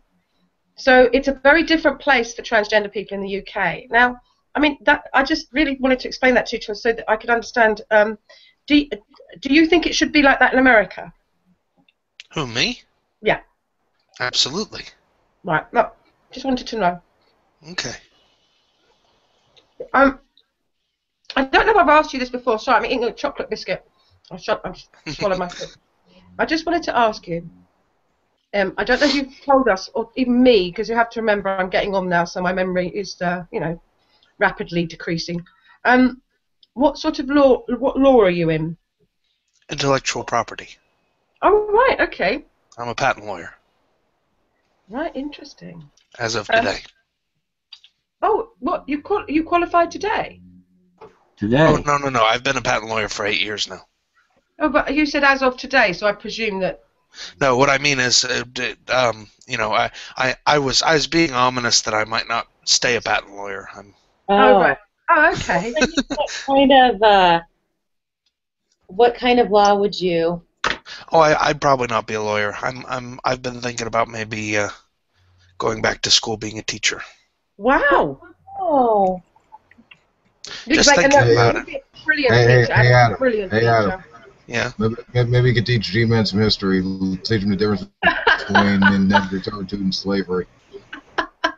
I don't know. I was kind of hoping to teach on the high school level, so I'm still a few years beyond G-Man right now. At that point. G-Man hang out against Black Hebrew Israelite affairs. I mean, did any of you hear like apparently he thinks there's nothing wrong with indentured servitude apparently? Oh, but this has been going on for months, though. Yeah, I don't know that I have a problem with the idea of indentured servitude. No, It seems we know reasonable. you don't. We've already had this conversation. No, Annabelle, we have not had that conversation. Yeah, we did. We talked about No, we slavery. did not, because the conversation what we had was a conversation where I questioned the basis of the basic idea of liberty as being a moral good intrinsic to itself, rather than from utilitarian bases. See, I'm already confused. You start using big words, and look what happens. I don't know what you're on about. What I'm saying, Annabelle, is that throughout the whole discussion we had last time, the only reason that anybody could give me that liberty was important is because if you don't have liberty, other bad stuff could happen. Yeah. Right. That was it was always so. What I was from the very beginning. I was trying to get to the point of, well, can we say then that liberty by itself is really a moral good or an evil, or is it just that we're worried about what happens if you don't have it? And it really came down to the second thing, but that has nothing to do with this discussion, because all of that was pretty academic, and it really didn't have much to do with my own beliefs on the subject at all. I do in fact consider liberty to be pretty close to a moral good. I just don't understand how you get there on the grounds of just good and bad outcomes. Is my issue. Within this context, he was sort of arguing that say you take out a loan, right? So you got work to pay that loan back. Apparently, he was equating that with indentured servitude, and apparently saying that there was nothing wrong with that, trying to support slavery in the Bible or something like that. And it really didn't look good, and historically speaking, it wasn't the same thing, because more often than not, indentured servants were no better than slaves who often were never released from their services. And if they were, they sort of got a bad end of a deal, which sort of led to political action against this, which is why in like the Human Rights Declaration, in slavery and indentured servitude is obviously against. It's in opposition, but I mean, when you're dealing with people who don't tend to give a damn about like actually learning history or any facts of the real world, we get sideshows like this. Well, it's not only that, but not just the that declaration, but the case law in the United States, the jurisprudence is that under the 13th Amendment, under that prohibits slavery, we're also going to prohibit anything that would compel someone to do some sort of work. So we as a we basically we've made indentured servitude illegal under the 13th Amendment. Now even special performance. Do you know what special performance is? Should I just explain that? Go ahead. Maybe yes, no. Okay, so under British law, at least as we studied it in American law school, so I could just be totally off base here. Well, I have under British law, if there is Airmean signs a contract with a nightclub to sing, okay, so she's gonna sing a set of songs every Friday night for the next month, okay. Under British law, If she says, you know what, forget this, I don't want to do this anymore, then under British law, the nightclub could actually go to court and enforce the contract, and the British court would issue an injunction requiring her to perform, saying, you have to sing. That's what you agreed to. That was your contract. You have to. Okay. Yeah, but she doesn't. Well, she can still turn around and say, "Well, I'm not doing it," and pay a fine. I think. I'm not sure. No. I mean that's my point. Is that under European law, they can sue her. Basically, they can sue her. Well, no. Here's the thing. Under European law, they can sue her, and they can actually get an injunction saying, "No, you have to sing. If you don't sing, you're going to jail," because that's what you agreed to do. Under the difference is under American law, the court will not do that. The court, in fact, will say, we will make Ermine pay damages to the nightclub for her refusal to sing, but we, in fact, will not issue an order requiring her to sing. That would qualify as forced labor under the 13th Amendment. That's against the Constitution. I mean, this does happen this does happen quite often when stars get supposedly exhausted, or they've got an excuse basically that's not particularly a strong, compelling excuse. And I've never heard ever of a performer being sent to jail for breaking a contract. Well, but that's because in practice, in the modern day, most performance contracts include provisions, liquidated damages and other provisions, so that there is a penalty you can pay rather than doing the thing. Yeah, because I was going to say, it sounds a bit antiquated to me. Well, it is, but the interesting thing is that in what they did do, so here was where they drew the line. So what the performer wanted to do was go sing, because this is an actual case with a nightclub performer that happened. That we studied in contracts law. The performer wanted to go across the street and sing at a different nightclub that offered her more money. Okay. Yeah. And what the court was willing to do is the court was said. I mean, that was and the contract was very explicit. No, you're under contract. You're only allowed to perform for us. And what the court said is, look, we will not compel this person to perform. That's contrary to the anti-slavery provisions. We won't do that. But what we will do is we will issue an injunction that she is not allowed to perform anywhere else.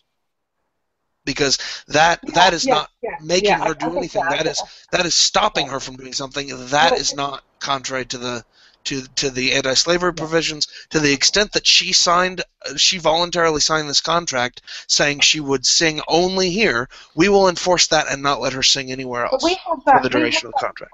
I've done 2 lots of what we call gardening leave, where I can't work for the competition.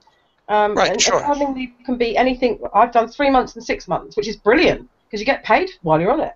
I mean, is that the same sort of thing where you want to leave the company that you work for? That's called a covenant not to compete, is what that's called. Okay, but I can't work. I can't work while I'm on gardening leave for anyone. For anyone? No. But what about anal? Did you just bring anal into the conversation? Yes. During gardening leave, is that allowed or not allowed? I found a lead on 2250. I'm just a hoe. Oh, great.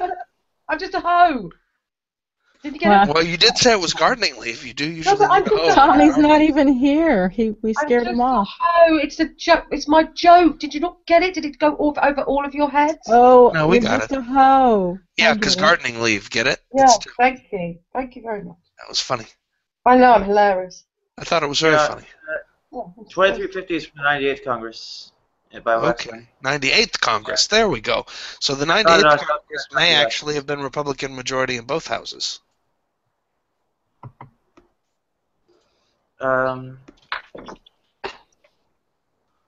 Hey, Adam. What the U.S. says is kind of weird. I found the guy that you're talking about by accident because he's released the video. Remember the one who responds to...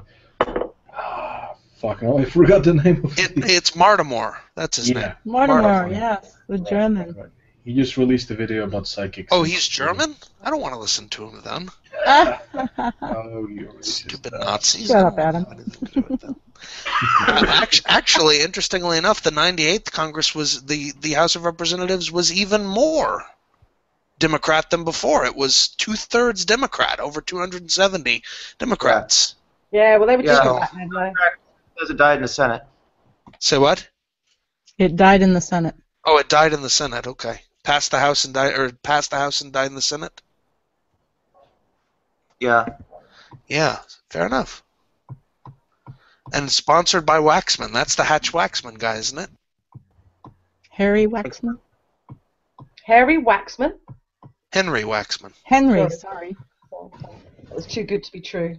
Yeah. I know. No, Hatch Waxman is an important set of regulations for corporations where they have to report a bunch of stuff to the government. It's an attempt to combat corruption. That worked well. Well, hey, you can't say whether it works or not because you don't know, because you can't say definitively how much worse it would be without that bill in place, right? That's true. I mean, it's sort of like the problem with being the Department of Homeland Security. You'll catch 1,000 terrorist attacks before they really get off the ground, and if you're doing your job well, nobody will even know.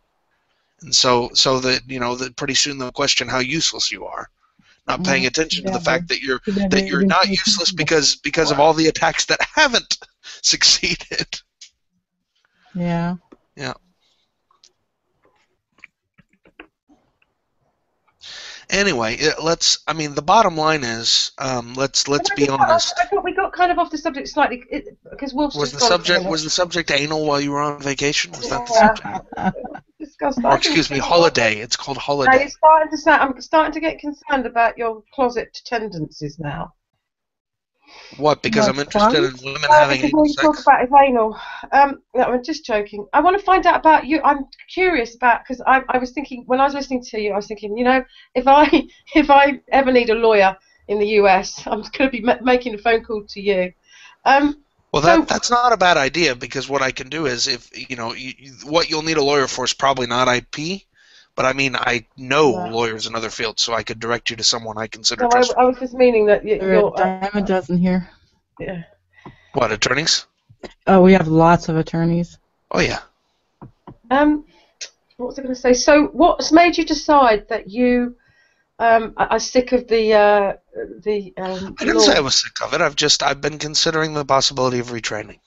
I mean, how that are you going to have to take a big hit on the salaries? Yeah, a little bit. Little bit. And then can you give us some? Are you allowed to tell us? Have you patented? I can't say it. Patented. That's the one. Have you patented anything famous that we would know about? Yes. I have filed several.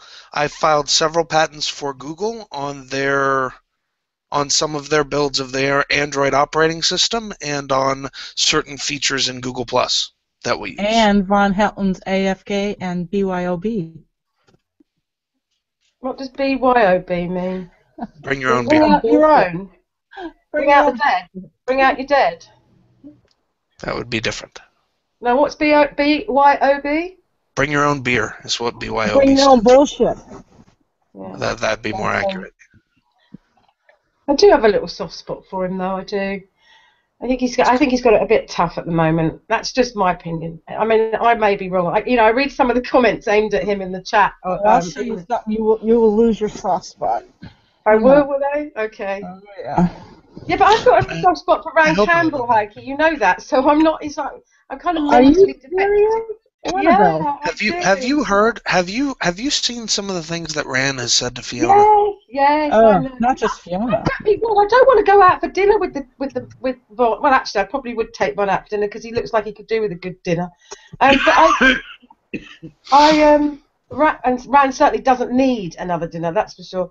But Rand just makes me.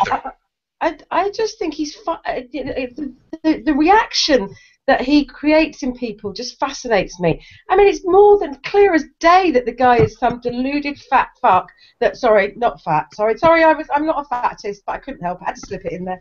Some deluded, rather large, unattractive. Yeah, we don't say the fat word in my house, actually. I know. I'm sorry, and I don't.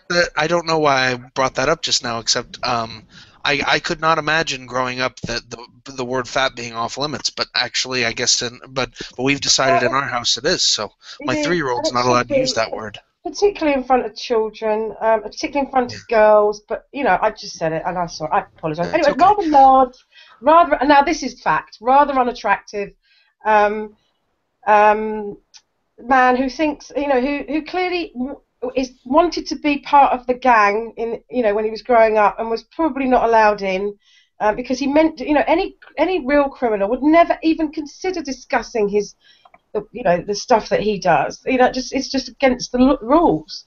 And he's so desperately wants to be seen as this, and I still can't work out whether that's just the whole thing is an act, or whether there's just a very unhappy person that desperately wants attention. Just can't work out which one it is. I found Senate Resolution 814 from the 98th Congress. By the way, Annabelle, you should come to Gen Con in Indianapolis this July, and my wife and I will take you out to dinner. Yeah, but what sort of food? What sort of food do you like? Oh gosh. Now let me think. We're in the States, so we're already a level up from anything you have there in the UK. You see, there you go. That's not true anymore. That's not true anymore. It's just not true anymore. We have some of the best restaurants in the world now. Oh, that's right, because folk have imported food from other places. Yeah, good point. Just like America did. Yeah. Yeah. Pretty much. Yeah, we did. Yeah. Absolutely. And in fairness to us, we do have some pretty good cheese. I can start the cheese conversation off again, no problem. Well, if you don't want us to take you out to a restaurant in Indianapolis, just come come pay us a visit in Southern Ohio, and my wife will cook something. She's an excellent. No, I do like home cooked American food. Some of it, particularly the stuff I have down in the South. Yeah, well, we're farm folks, so we have a lot of that same tradition. My favorite of what my wife makes a bunch of amazing stuff. My favorite is her pot roast. Her pot roast is really fantastic. I assume is pot roast something that translates? Do you know what I mean? I presume it's pretty much the same as our roast dinner. It's roast meat that we have with roast potatoes, vegetables, and that sort of thing. It's a Sunday dinner. It's a Sunday dinner thing. Right, and you know why that became to be called a Sunday meal, right? Is because you could put it in the oven before you left for church. That's right. When you got back about 3 hours later, it was about ready. I have what's called a Rayburn oven, which is the like the old. It's not an old oven at all. I only bought it 3 or 4 years ago, but it's a big old iron oven, and it doesn't have the gas handle or anything. It's just and I stick my roast lamb or my roast chicken or whatever it is in the oven about sort of midday. Go out, take the dogs for a nice long walk, or go and see friends, hang out for coffee, or go for a drink in the pub. And then when I get back 3 hours later, I have the perfect, because it slow cooks it. It doesn't, Is it like a pot you plug in? No. We would call that a slow cooker. Yeah, we call that a crock pot. Yeah, that's no. No, we stick it in. I stick it in the oven in a baking tray, just on its own, meat with seasoning. I don't put any fat on it. I don't put any fat in it because meat's got plenty of fat in it already. Sure, yeah. And then I cook that, and I roast potatoes and I cook vegetables, and then I make gravy from the meat juices in the pan with the water from the vegetables. Yep, there you go. That's good stuff. Yeah, it sounds like I'd probably enjoy your cooking too. I'm a brilliant cook. Quite frankly, I'm just brilliant at everything, really. That's good to know. If only. No, I love my food. I mean, I love American food. Don't get me wrong. They were talking about what you guys were talking about pizzas earlier. Oh my goodness, New York pizza. You cannot. I mean, it's very good. I mean, it's correct. You can't make it. You really can't. Yeah, You have my to problem. justify it. My problem is that I'm not very. I like most everything from a culinary perspective. There's very little I dislike, and so I really can't. I can just pick any restaurant. Say what? How did you pronounce it? Culinary. No, Culinary. Culinary. No. See what you do to the English language, you guys. I make it the American language. Yes, culinary. It's not culinary. There's no Q or U in it. Culinary. It's culinary. Look at it. Hey, look it up. Look it up on Google. See what you get. Check this out. Look here. And Google's an idiot because it's Look culinary. here. I'm See? looking. Two pronunciations. Culinary. Yes, Culinary. No, Look, two pronunciations. Two. Culinary. Culinary. They're both there. Well, like cue ball, or is Well, it call ball? I'm sorry. It's pronounced. Okay, they're both there. Look, they're both there. Yeah, Okay, I can thank you. All right, smart ass. Well, that's true because we do say cue ball, not call ball. Yes, that's true. We do. The English language is messed up. Cumin. Well, you probably say something else completely different for cumin. No, cumin is actually the right way to pronounce it. It's like oregano. What's that all about? Oregano. What's wrong with oregano? It's oregano. No, it's not. It's oregano. No, it's not. No, it's not. It's oregano. Oregano. Oregano? You're crazy. All right, let's have it. Oregano, yeah. How did you get I've got you oregano one. from? I tell you what, I've got you one. I know the So one. that sounds like a Japanese way of saying it. Oregano. Oregano. Japanese, doesn't it? So it does Japanese. Yeah. By the way, the word culinary. Like origami. Yeah, I've By already. the way, the word culinary comes from the Latin culina. Okay. Okay, so we pronounce culinary. it culinary over here. Say what? We pronounce it culinary Well, over here. people pronounce it culinary on both sides. That's not a British American thing. That's there are some people that pronounce it culinary and everyone else pronounces it culinary. That's not an American British thing. There are a few American British things I do the British way. I spell gray with an E. It just looks right for me spelled with an E. But for pretty much any other spelling, I use the American spelling. Okay. You have to remember, everyone. Can I point out that it is the English language? Yes, but the words are not English. No, I know. That's the problem. It's a mentally. Okay, now that's a. Did you realize by the way, that cracks me up. This is the one that cracks me up the most. The fact that you say herbs like some French onion seller. Herbs. As opposed to herbs. Would you like some Peach is an herb. in your Herb soup? kind of new peaches. An herb? It's a herb. That's what it is. It's a herb. I mean, at least say herb. You know, one of the things that bothers me is that I do not understand why it is the English have dropped the R. You realize that historically speaking, the English language did originally have the R in it, Annabelle. No, I said herb. Herb. Pronounce the R. That's what I'm saying. I'm not talking about the H. I'm talking about the R. The modern British dropping of the R is new. Okay. Historically, the English language included the R the way Americans pronounce it now. No, but hang on a sec. So you're saying that historically it was heb? No, I'm saying historically it was herb. No, I don't even know if that's a good example. My point is all of these words where you drop the R. Where you say author instead of author. We don't drop the R. The R. Yeah, you do. You say, yes, you do. You drop the R. No, we don't drop the R. I'm saying you drop the R. I don't say heb. I don't say heb. I did not say heb. Say R. R. No, it's not R. Drop the R again. It's like that Family Guy episode where Stewie was trying to teach that British kind of like it's R, not R. Like American English or something. Okay. Okay. And that's my point. Is that this but idea? You still drop. We're just going to get rid of. We're just going to get rid of the ending R sound on words. That is new. Okay, that is not classic English. No, I've got. There's a guy on Twitter that had to give an American guy on Twitter that had to give me a lesson in linguistics. I used to think that the New York accent was Irish stroke Italian, and you know it's not. It actually originates from Cornwall. Oh wow! I didn't know that. Mm. The Richard Rabbit. Think about it. The Pilgrims came from Cornwall. Well, yeah, but the original New York settlers were Dutch. Yes, but okay. I'm gonna see if I can find it. But I honestly, I believe you. I totally believe you.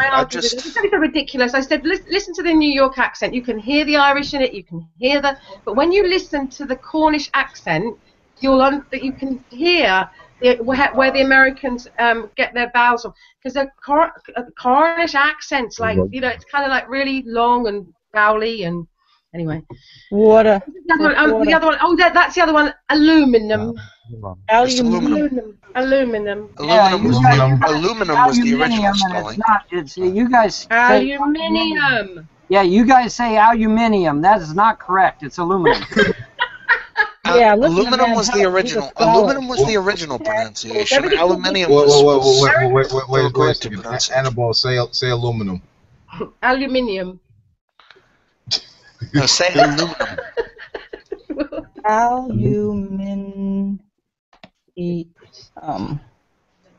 Aluminum. See, it doesn't make sense when you try to say. The first time I ever heard that, it was the most funniest thing. We were at the Hamptons, you know, the house shares that you get at the Hamptons, and there were all these New York guys. And we went to the shop to get. He goes, "Can you also?" As we went out the door, he said, "Can you grab some aluminum, please?" And I stood there and I went, "What?" He said, "Aluminum." I went, "I have no idea what you're talking about." He said, "You don't know what aluminum is?" I said, "No, I don't. What is it?"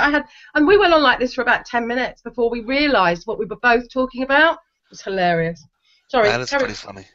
Yeah, I mean, it's just, there's not many words that we don't understand, but that is one of them. That if you meet an American that has no idea that we call it, we pronounce it completely differently, they have no clue what we're on about. Pronounce it again. Aluminium. You're adding an extra I in there. It's aluminum. Well, that's the thing. It's not that they're adding they are adding an extra I, but the point is they added an extra I. Okay, the guy who discovered the substance called it aluminum, but later on they decided that didn't look as much like the names of the other elements, so they literally added an I to it. Oh. So they spell it aluminium and pronounce it aluminium. We spell it aluminum and pronounce it aluminum. The essential element is aluminum, not aluminium. Well, it's either. They're putting extra emphasis it's on two separate names for the same thing. But it's one of those hypercorrection things where they're like, well, all the elements are named EM, so let's add an extra I to this one. You thought of another one, basil. You call it. We call it basil. Basil is a place in Belgium or wherever it is. Tomato. Yeah, tomato. I'm sorry, Anna, but I must correct you. Basil is the owner of the Faulty Towers. Not the Faulty Towers. The Faulty Towers. It's just Faulty Towers. Calling the letter Z that's Hello, Faulty Titties. Oh wait, Faulty Towers. Basil Fawlty, the main character in Fawlty Towers. That's the element. Oh, and that was played. I need to watch this show. That's John Cleese played that. Yes, it was John. I've never seen that show. Aluminum is a Latin. You can give it a miss, Adam. Oh, what? You got to be kidding me! It's one of the funniest things that Cleese ever did. Aluminum. You can give it a miss. If you haven't watched Faulty Towers, you have missed a great show. Yeah, it's funny. Brilliant. Very funny. Oh, I love it. I've watched every episode because they only made about 12 episodes of it. Faulty Towers and Are You Being Served and Are You Being Served? Are You Being Served? But you guys had Are You Being Served? It was they stopped playing Are You Being Served in the UK about 30 years ago, and I can remember that they were still playing it in the US about 10 years ago. Oh, Are You Being Served is a classic, man. That is such a classic. Glass of water for Mr. Granger. I love it. I'm Free. I'm Free was the most famous. Yeah, that's right. I'm Free. He was one of the first real. Simon, correct me if I'm wrong, but wasn't he one of the first gay characters on British TV? That played a quite obviously gay man. I doubt it. to be honest. No, in comedy. I'm not talking about in films and what have you. I don't know. I don't. Oh, no, of course. What's his name from the Carry On films? It's only the 70s. There must be earlier stuff in the 50s, you know. We spell it differently. Aluminium. Yeah, they spell it with an extra I, and that's that. Well, I'm looking that's this their pronunciation. on the origins, and it's a Latin word, root word alum. Yes. Or alumum. I want to know who invented it. Latin. Did you catch that I found the Senate bill? Sorry, darling, I didn't hear you, Nadia. What did you say? Do you know what? I was asking Adam if he caught that I found the Senate bill also. Oh no, I see the link now. I'll take a look. Thank you. Let's see. I think I've just found my entry. I think I've just found my entry word into the American accent. Go on. Aluminum. Cool. Good job. That's Basil. That is Not ass, that's right for sure. there. Basil. What's that all about? Basil. That's Basil. just a shitload of Basil. aluminum. There's no E in Basil. No, with a long A though. Yeah, but there is an I. There is an I. So you Y'all spell it just with put an I, a- but y'all pronounce just it with had an an E. extra in there. Yeah, it's Italian. That's interesting. So this says the latest action of the bill was Committee on Finance requested executive comment from OMB, Treasury Department, Health and Human Services Department, and then that's it. So at that point, it just died? Yes. Interesting. So, and that was the de facto end of the funding for this particular department. It's pronounced Basil. She's right. Thank you. Or Basil. No, actually, it's Basil. She's right. In the UK, it's basil. I mean basil. No, I was going to say, don't say that, please. Don't In the confuse UK, them. it's basil, definitely. But in Europe, they pronounce it. Look at so here are the pronunciations listed in the Wikipedia article. No, it's Wikipedia. It doesn't make it. It's Okay. irrelevant. UK Basil, US Basil. Yeah. What does it say? Like France, say? Is there one for France?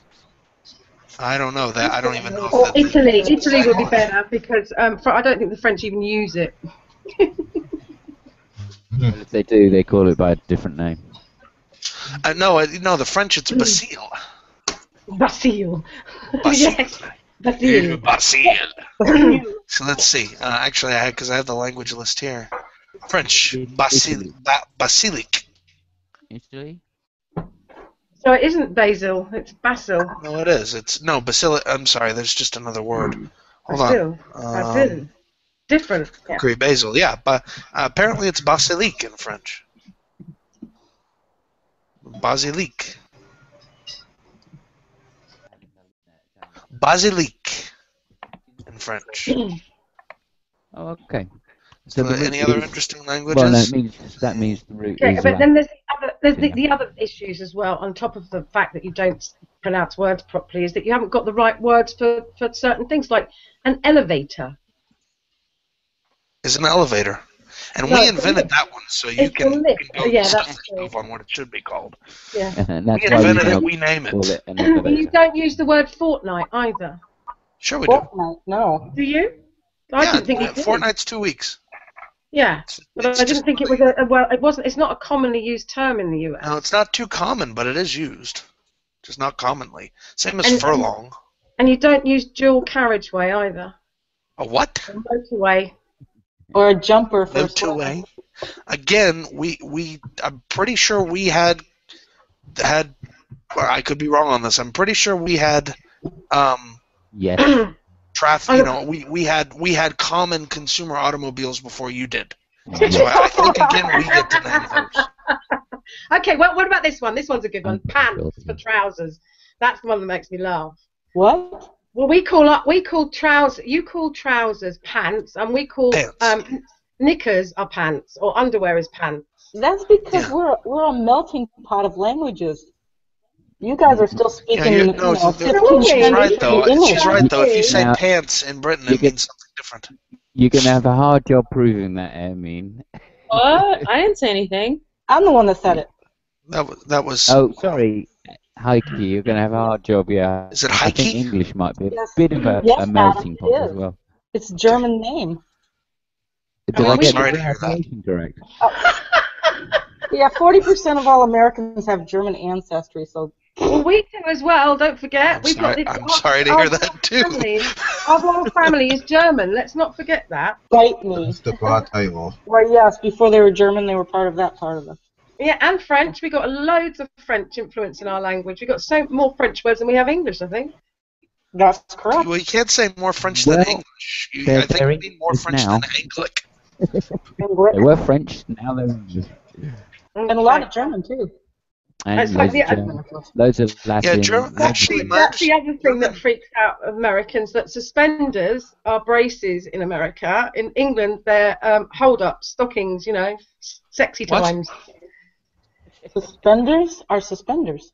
Yeah, no, what she's saying is what they call I think the closest thing, what they call suspenders, we would call, is it garters? I think garters. Yeah. Yeah. Well, yeah, I suppose so. Yeah. Oh, and the other one, of course, diaper. I mean, where the hell's that from? Diaper? Diaper? You mean nappy? You look it up. I don't know. Yeah, nappies. Nappies, diapers. Well, The you Middle make English us one word call- for diaper nappies. originally so the Middle English word for diaper originally referred to a type of cloth rather than the use thereof. Diaper was the term for a pattern of repeated rhombic shapes, and later came to describe a white cotton or linen fabric with this pattern. The first cloth diapers consisted of a specific type of soft tissue sheet cut into geometric shapes. This type of pattern was called diapering and eventually gave its name to the cloth used to make diapers, and then to the diaper itself, which was traced back to 1590s England. The usage stuck in the U.S. and Canada following the British colonization of America, but in Britain the word nappy took its place. So yet again, diaper is older. Yeah. Diaper is older. And much, I want to make it very clear, the way Americans speak now is very close to the way people spoke in England like 300 years ago. Okay. What about vacation? Where's that from then? That I couldn't tell you. Because we don't use vacation. Yeah, you don't use vacation. Instead, and you Holiday. Yeah. We just go. We're going on holiday. Again, the word vacation comes from William the Conqueror in 1000 A.D. I'm and stop it is in fact what the Europeans originally used in reference to the summer vacation, the summer break that universities and schools took. Yeah. Was originally called in the UK the vacation. Okay, and then again in the US we kept the term and expanded it, and in Britain they stopped using it. I'm going to stop now because You might want to look up something, Adam, actually, just thinking about that, which was, when was the King's English standardized? Standardized meaning what? I'm not sure what that means. There's a particular time when they changed all of the school books to standardize English, and they did something which was called Standard King's English or whatever. Anyway, the point being is that that's when English changed from the old lots of dialects into what we think of as one type of English. And that's because if you just look up if you just look up standard English on Wikipedia, right? It basically says standard English is whatever is standard in the country in question. No. So, but I think you're talking about a more specific event than that. I am, yeah, I am. Yeah. My mind says it was in the 50s. But I, this is digging memory up from like 30 years ago. Let me do some research. I'll come back to you. And it's still, I'm still shocked that it never bothers her. I mean, it just seems so weird to me that all the Brits just drop all those R's and that doesn't bother them. Then again, I think about the fact that we do similar things with the glottal stop and some of our ending consonants. So I guess it just depends on what you're used to. Okay, I found the Senate Finance Committee membership. Yeah, 1983 to 98th Congress. It's page 160 of the PDF, that link. Okay, well, but remember, the Finance Committee sent a request to the OMB, and apparently that was the last thing that happened. So presumably it wasn't the finance committee that killed it. It was not receiving a response.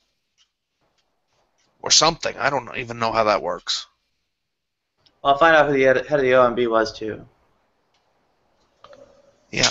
I would presume it would have been, at least by that time, probably would have been staffed by Reagan. Let's see. Bob Dole was chairman of the finance committee in the 97th comment. It's so hilarious to me. What? Yeah, looks like OMB Congress. Department. So, just seeing Bob Dole's, I don't know. I think of this stuff as like distant history. Bob Dole has a report. Bob Dole. Bob Dole speaks to himself in the first person, in the third person. Speaks of himself in the third person. Bob Dole does what he wants. Yes, there are. The 98th Congress, apparently we're looking at 1, 2, 3, 4, 5, 6, 7, 8, 9, like 9 Democrats and 11 Republicans, something like that. Wolf. In the Congress, or in the committee? Wolf. Is he still... Yeah. Can you do your impersonation of G-Man, please? Because it just makes me cry. Okay. Okay. Hold on. Let me just adjust my voice because his voice is so cartoony. It's ridiculous. Hello, everyone, and welcome to another edition of Preaching to the Choir Ministry. In this edition, I'm going to expose the atheist community. Great spot. Yeah, I know, right? It's uncanny. It's awesome. Really. And not it. Whoa. Let me ask you something. Let me ask you something. Hey Wolf, I just want to let you know if the reptile overlords ever need to put out a false flag video of Gary saying something, we'll probably ask you if you could help record the audio for that. Whoa. Let me speak. Whoa.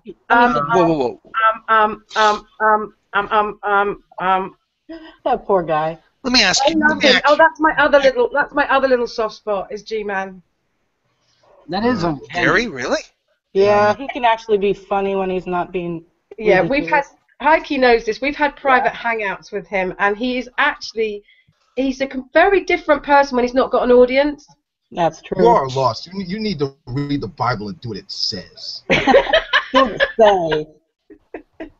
No, see, he said do what it says, which is silly because the rap was something and pray every day. Read the Bible and do what it says. And he's a terrible rapper. Better. Oh, he's a terrible rapper. It's embarrassing. Duct tape. Yeah, really bad. Bless him. He really doesn't get that it's probably not a good avenue to be taking. Rap is political free speech. He's all right. Yeah, he can do what he wants. Hey, I'm not trying to stop him from doing that. I'm just saying that he's not very good at it. That's all. Yeah. When you do a poor job of it. Yeah. I've never heard. Granted, the first one with the ow Was he beating himself? Oh, dude, that wasn't the first one. That was like after his third try. This is when he improved. Yeah. Poor guy. Yeah. He just has a child's mind. You have to give it to him. He's very passionate about his beliefs, and he's there's a word for it, and I'm sure Adam knows what it is. When even though you know that you're wrong, and you it's like it clicks, you still carry on to that. It's called stubborn. Yeah, there's another. I don't know if there's a better word for that. They're probably none of you might know. Sophilism or sophistry? No, sophistry is something different. No, sophistry is when you use different definitions of words and just rely on semantics. That too. Then sophistry. The definition, or a great example of sophistry, is basically all presuppositional apologetics. Or just switch on any TV channel, listen to a politician. Can you do him, Wolf? Can you do him? Can you do True or Echo? You do it. Okay. Okay. Yeah. I can do a good Ronnie. Okay. Let me see. Let's see. That's very good. Good job. What we see, the DNA inside the cell. It's that of a computer programmer. It only. And this is me simulating how Ronnie loses connection all the time. I know. No. I can do that better. Hey, what's up, everybody? I'm gonna talk about the specified sequential information. Fiona, you're a coward. You're ignoring the DNA has specified sequential. Like he's literally deep throating the microphone. I'm not even joking. Like he's literally blowing that thing out. Oh, Aaron Roy, you're a coward. Oh, you've been called out. You know, I'm starting to get worried about Seamus, because we've been doing this for like 15, 20 minutes, and he hasn't come on to scold us for mockery yet. So, someone call an ambulance. Seamus is unconscious. Yeah, that's pretty much the only Right, way. you're mocking him. You're mocking him. Don't be mocking him now. No. Well, Brett Keane. We not. Let's. Hello, ladies and gentlemen. This is the Brett Keane. Can I suck your penis, please? Also, I'm a theist, not a Christian. Atheism overall. Atheism overall is bullshit. It's got that lack of belief and everything, and there is no Pascal's wager. If atheism is true, basically the Big Crunch is true, and we will all suffer heat death. No matter how much they cry, no matter what they do, they ultimately all suck dick. And basically, if you give me money, I will talk more shit about them. Sucking dick like it's a bad thing. You just take It's not a bad thing unless it's done badly. I do it well. I was going to. That's the problem. That's why Brett Keane sees it that way, as a bad thing. He doesn't have skills. He knows his boy A Tubbs can give a better blowjob than you, Nadia, probably. That's his opinion. Have you not noticed though that he laughs at all his stupid jokes that he makes every single time he comes out with a really benign, sort of inane joke, and then he goes as though nobody else is laughing. And the other thing in a world of random chemicals, where you're a hamburger with no soul. Yeah, a bag of skin. That's what he says. A bin bag of skin. But he also breathes meat bag. through That's his what he mouth. says. Meat bag. Yeah, meat bag. But he also breathes through his mouth, so he's like, it's just like the weirdest. Oh, Nadia dropped out of her own group. She's back. She's back. Oh yeah, that reminds me of that episode of Star Trek: The Next Generation where the crystal beings referred to humans as ugly giant bags of mostly water. That would be Brett Keane. Hey, Adam. Oh no, Annabelle. Can you tell me what was the name of your ancestor, the fish? I know, that's what. I named him Swimmy. You know, nobody can take him off though. Nobody can do an impersonation of him, and that's what bugs me. Because that's what I'd love. Well, Annabelle, I don't know where you could get off talking like that. I mean, your ancestor was a rat. I mean, like, can you tell me that's what rats do? He's such a dick. Do you know what? No. I got articles here that say that you came from a rat, so you need to know what that rat is. Like, yeah, his article. I love his studies. Yesterday he referred to a video that says there are no true atheists, and the video referenced to a study which correlated responses from atheists. Basically they were asked the question. Not ask a question. They were forced to say something that a god would do that would be bad. Like a god would rape a baby, and they noticed a raise in emotional response, right? And so I look into the study. You know how many participants there were in the study? That's right. It was 29, wasn't it? Yes, 29 people. We had a sample size of 29. You know what to say then? Do you know? And this is what he does. Did you notice when you brought that up? He said, "Hang on a sec, guys. I've got kids to deal with. People like us. Parents like us have these things." And he disappears, right? And he's making out that he's gone to deal with his kids. But then somebody says something that about him, and he's straight back in the room. So clearly he hadn't. You know what he's doing? He's looking stuff up to try and refute what to back up what he's saying. So stop attacking my family. So stop attacking my family. Yeah. You better pay my rent, or I'm gonna accuse you of attacking my family. Yeah. It's hilarious, and he gets his wife to do his e-begging as well. Yep. Yeah, you know, like at the same time he became a God believer, his wife became a God believer, and it's like, okay, what if he turns to Islam in a few years? Like, is he gonna put on a hijab or something like for his wife? The drunken Kind of a peasants. coincidence, isn't it? The drunken peasants did a excuse me. The drunken peasants do a piece on him every week now, and it's brilliant. Yeah, I watched that. It's awesome.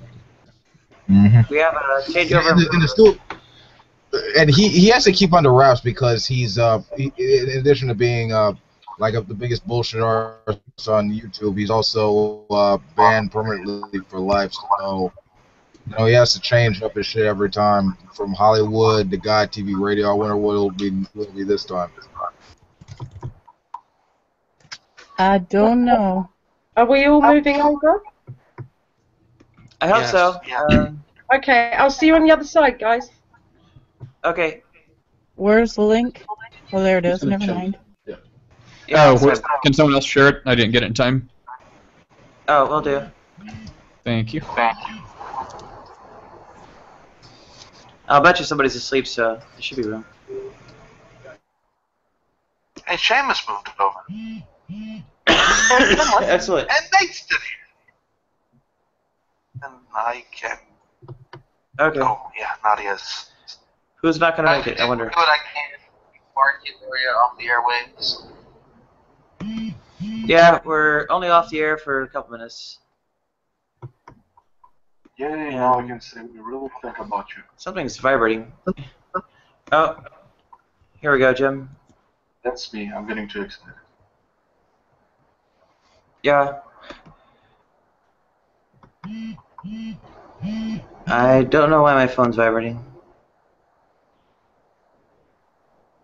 Yeah, sure. Hey, don't look a gift horse in the mouth. And yeah, baby. We have Christian Hillbilly. He's filming Vitamin C again. But apparently Annabelle didn't make the transition. Oh, Nadia, how are you? Very good to have you all in here. Yeah, I'll get my headset on so it doesn't pick up quite as much ambient noise.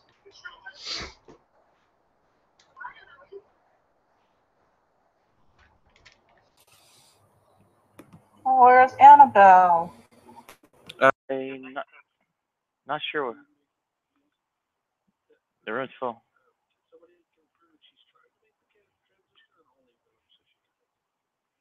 I'm not sure. I think there are at least 2 more people than can actually fit. So, should I start up a second one to overflow? Well, on occasion, but usually they go one at a time. Single file line, boys.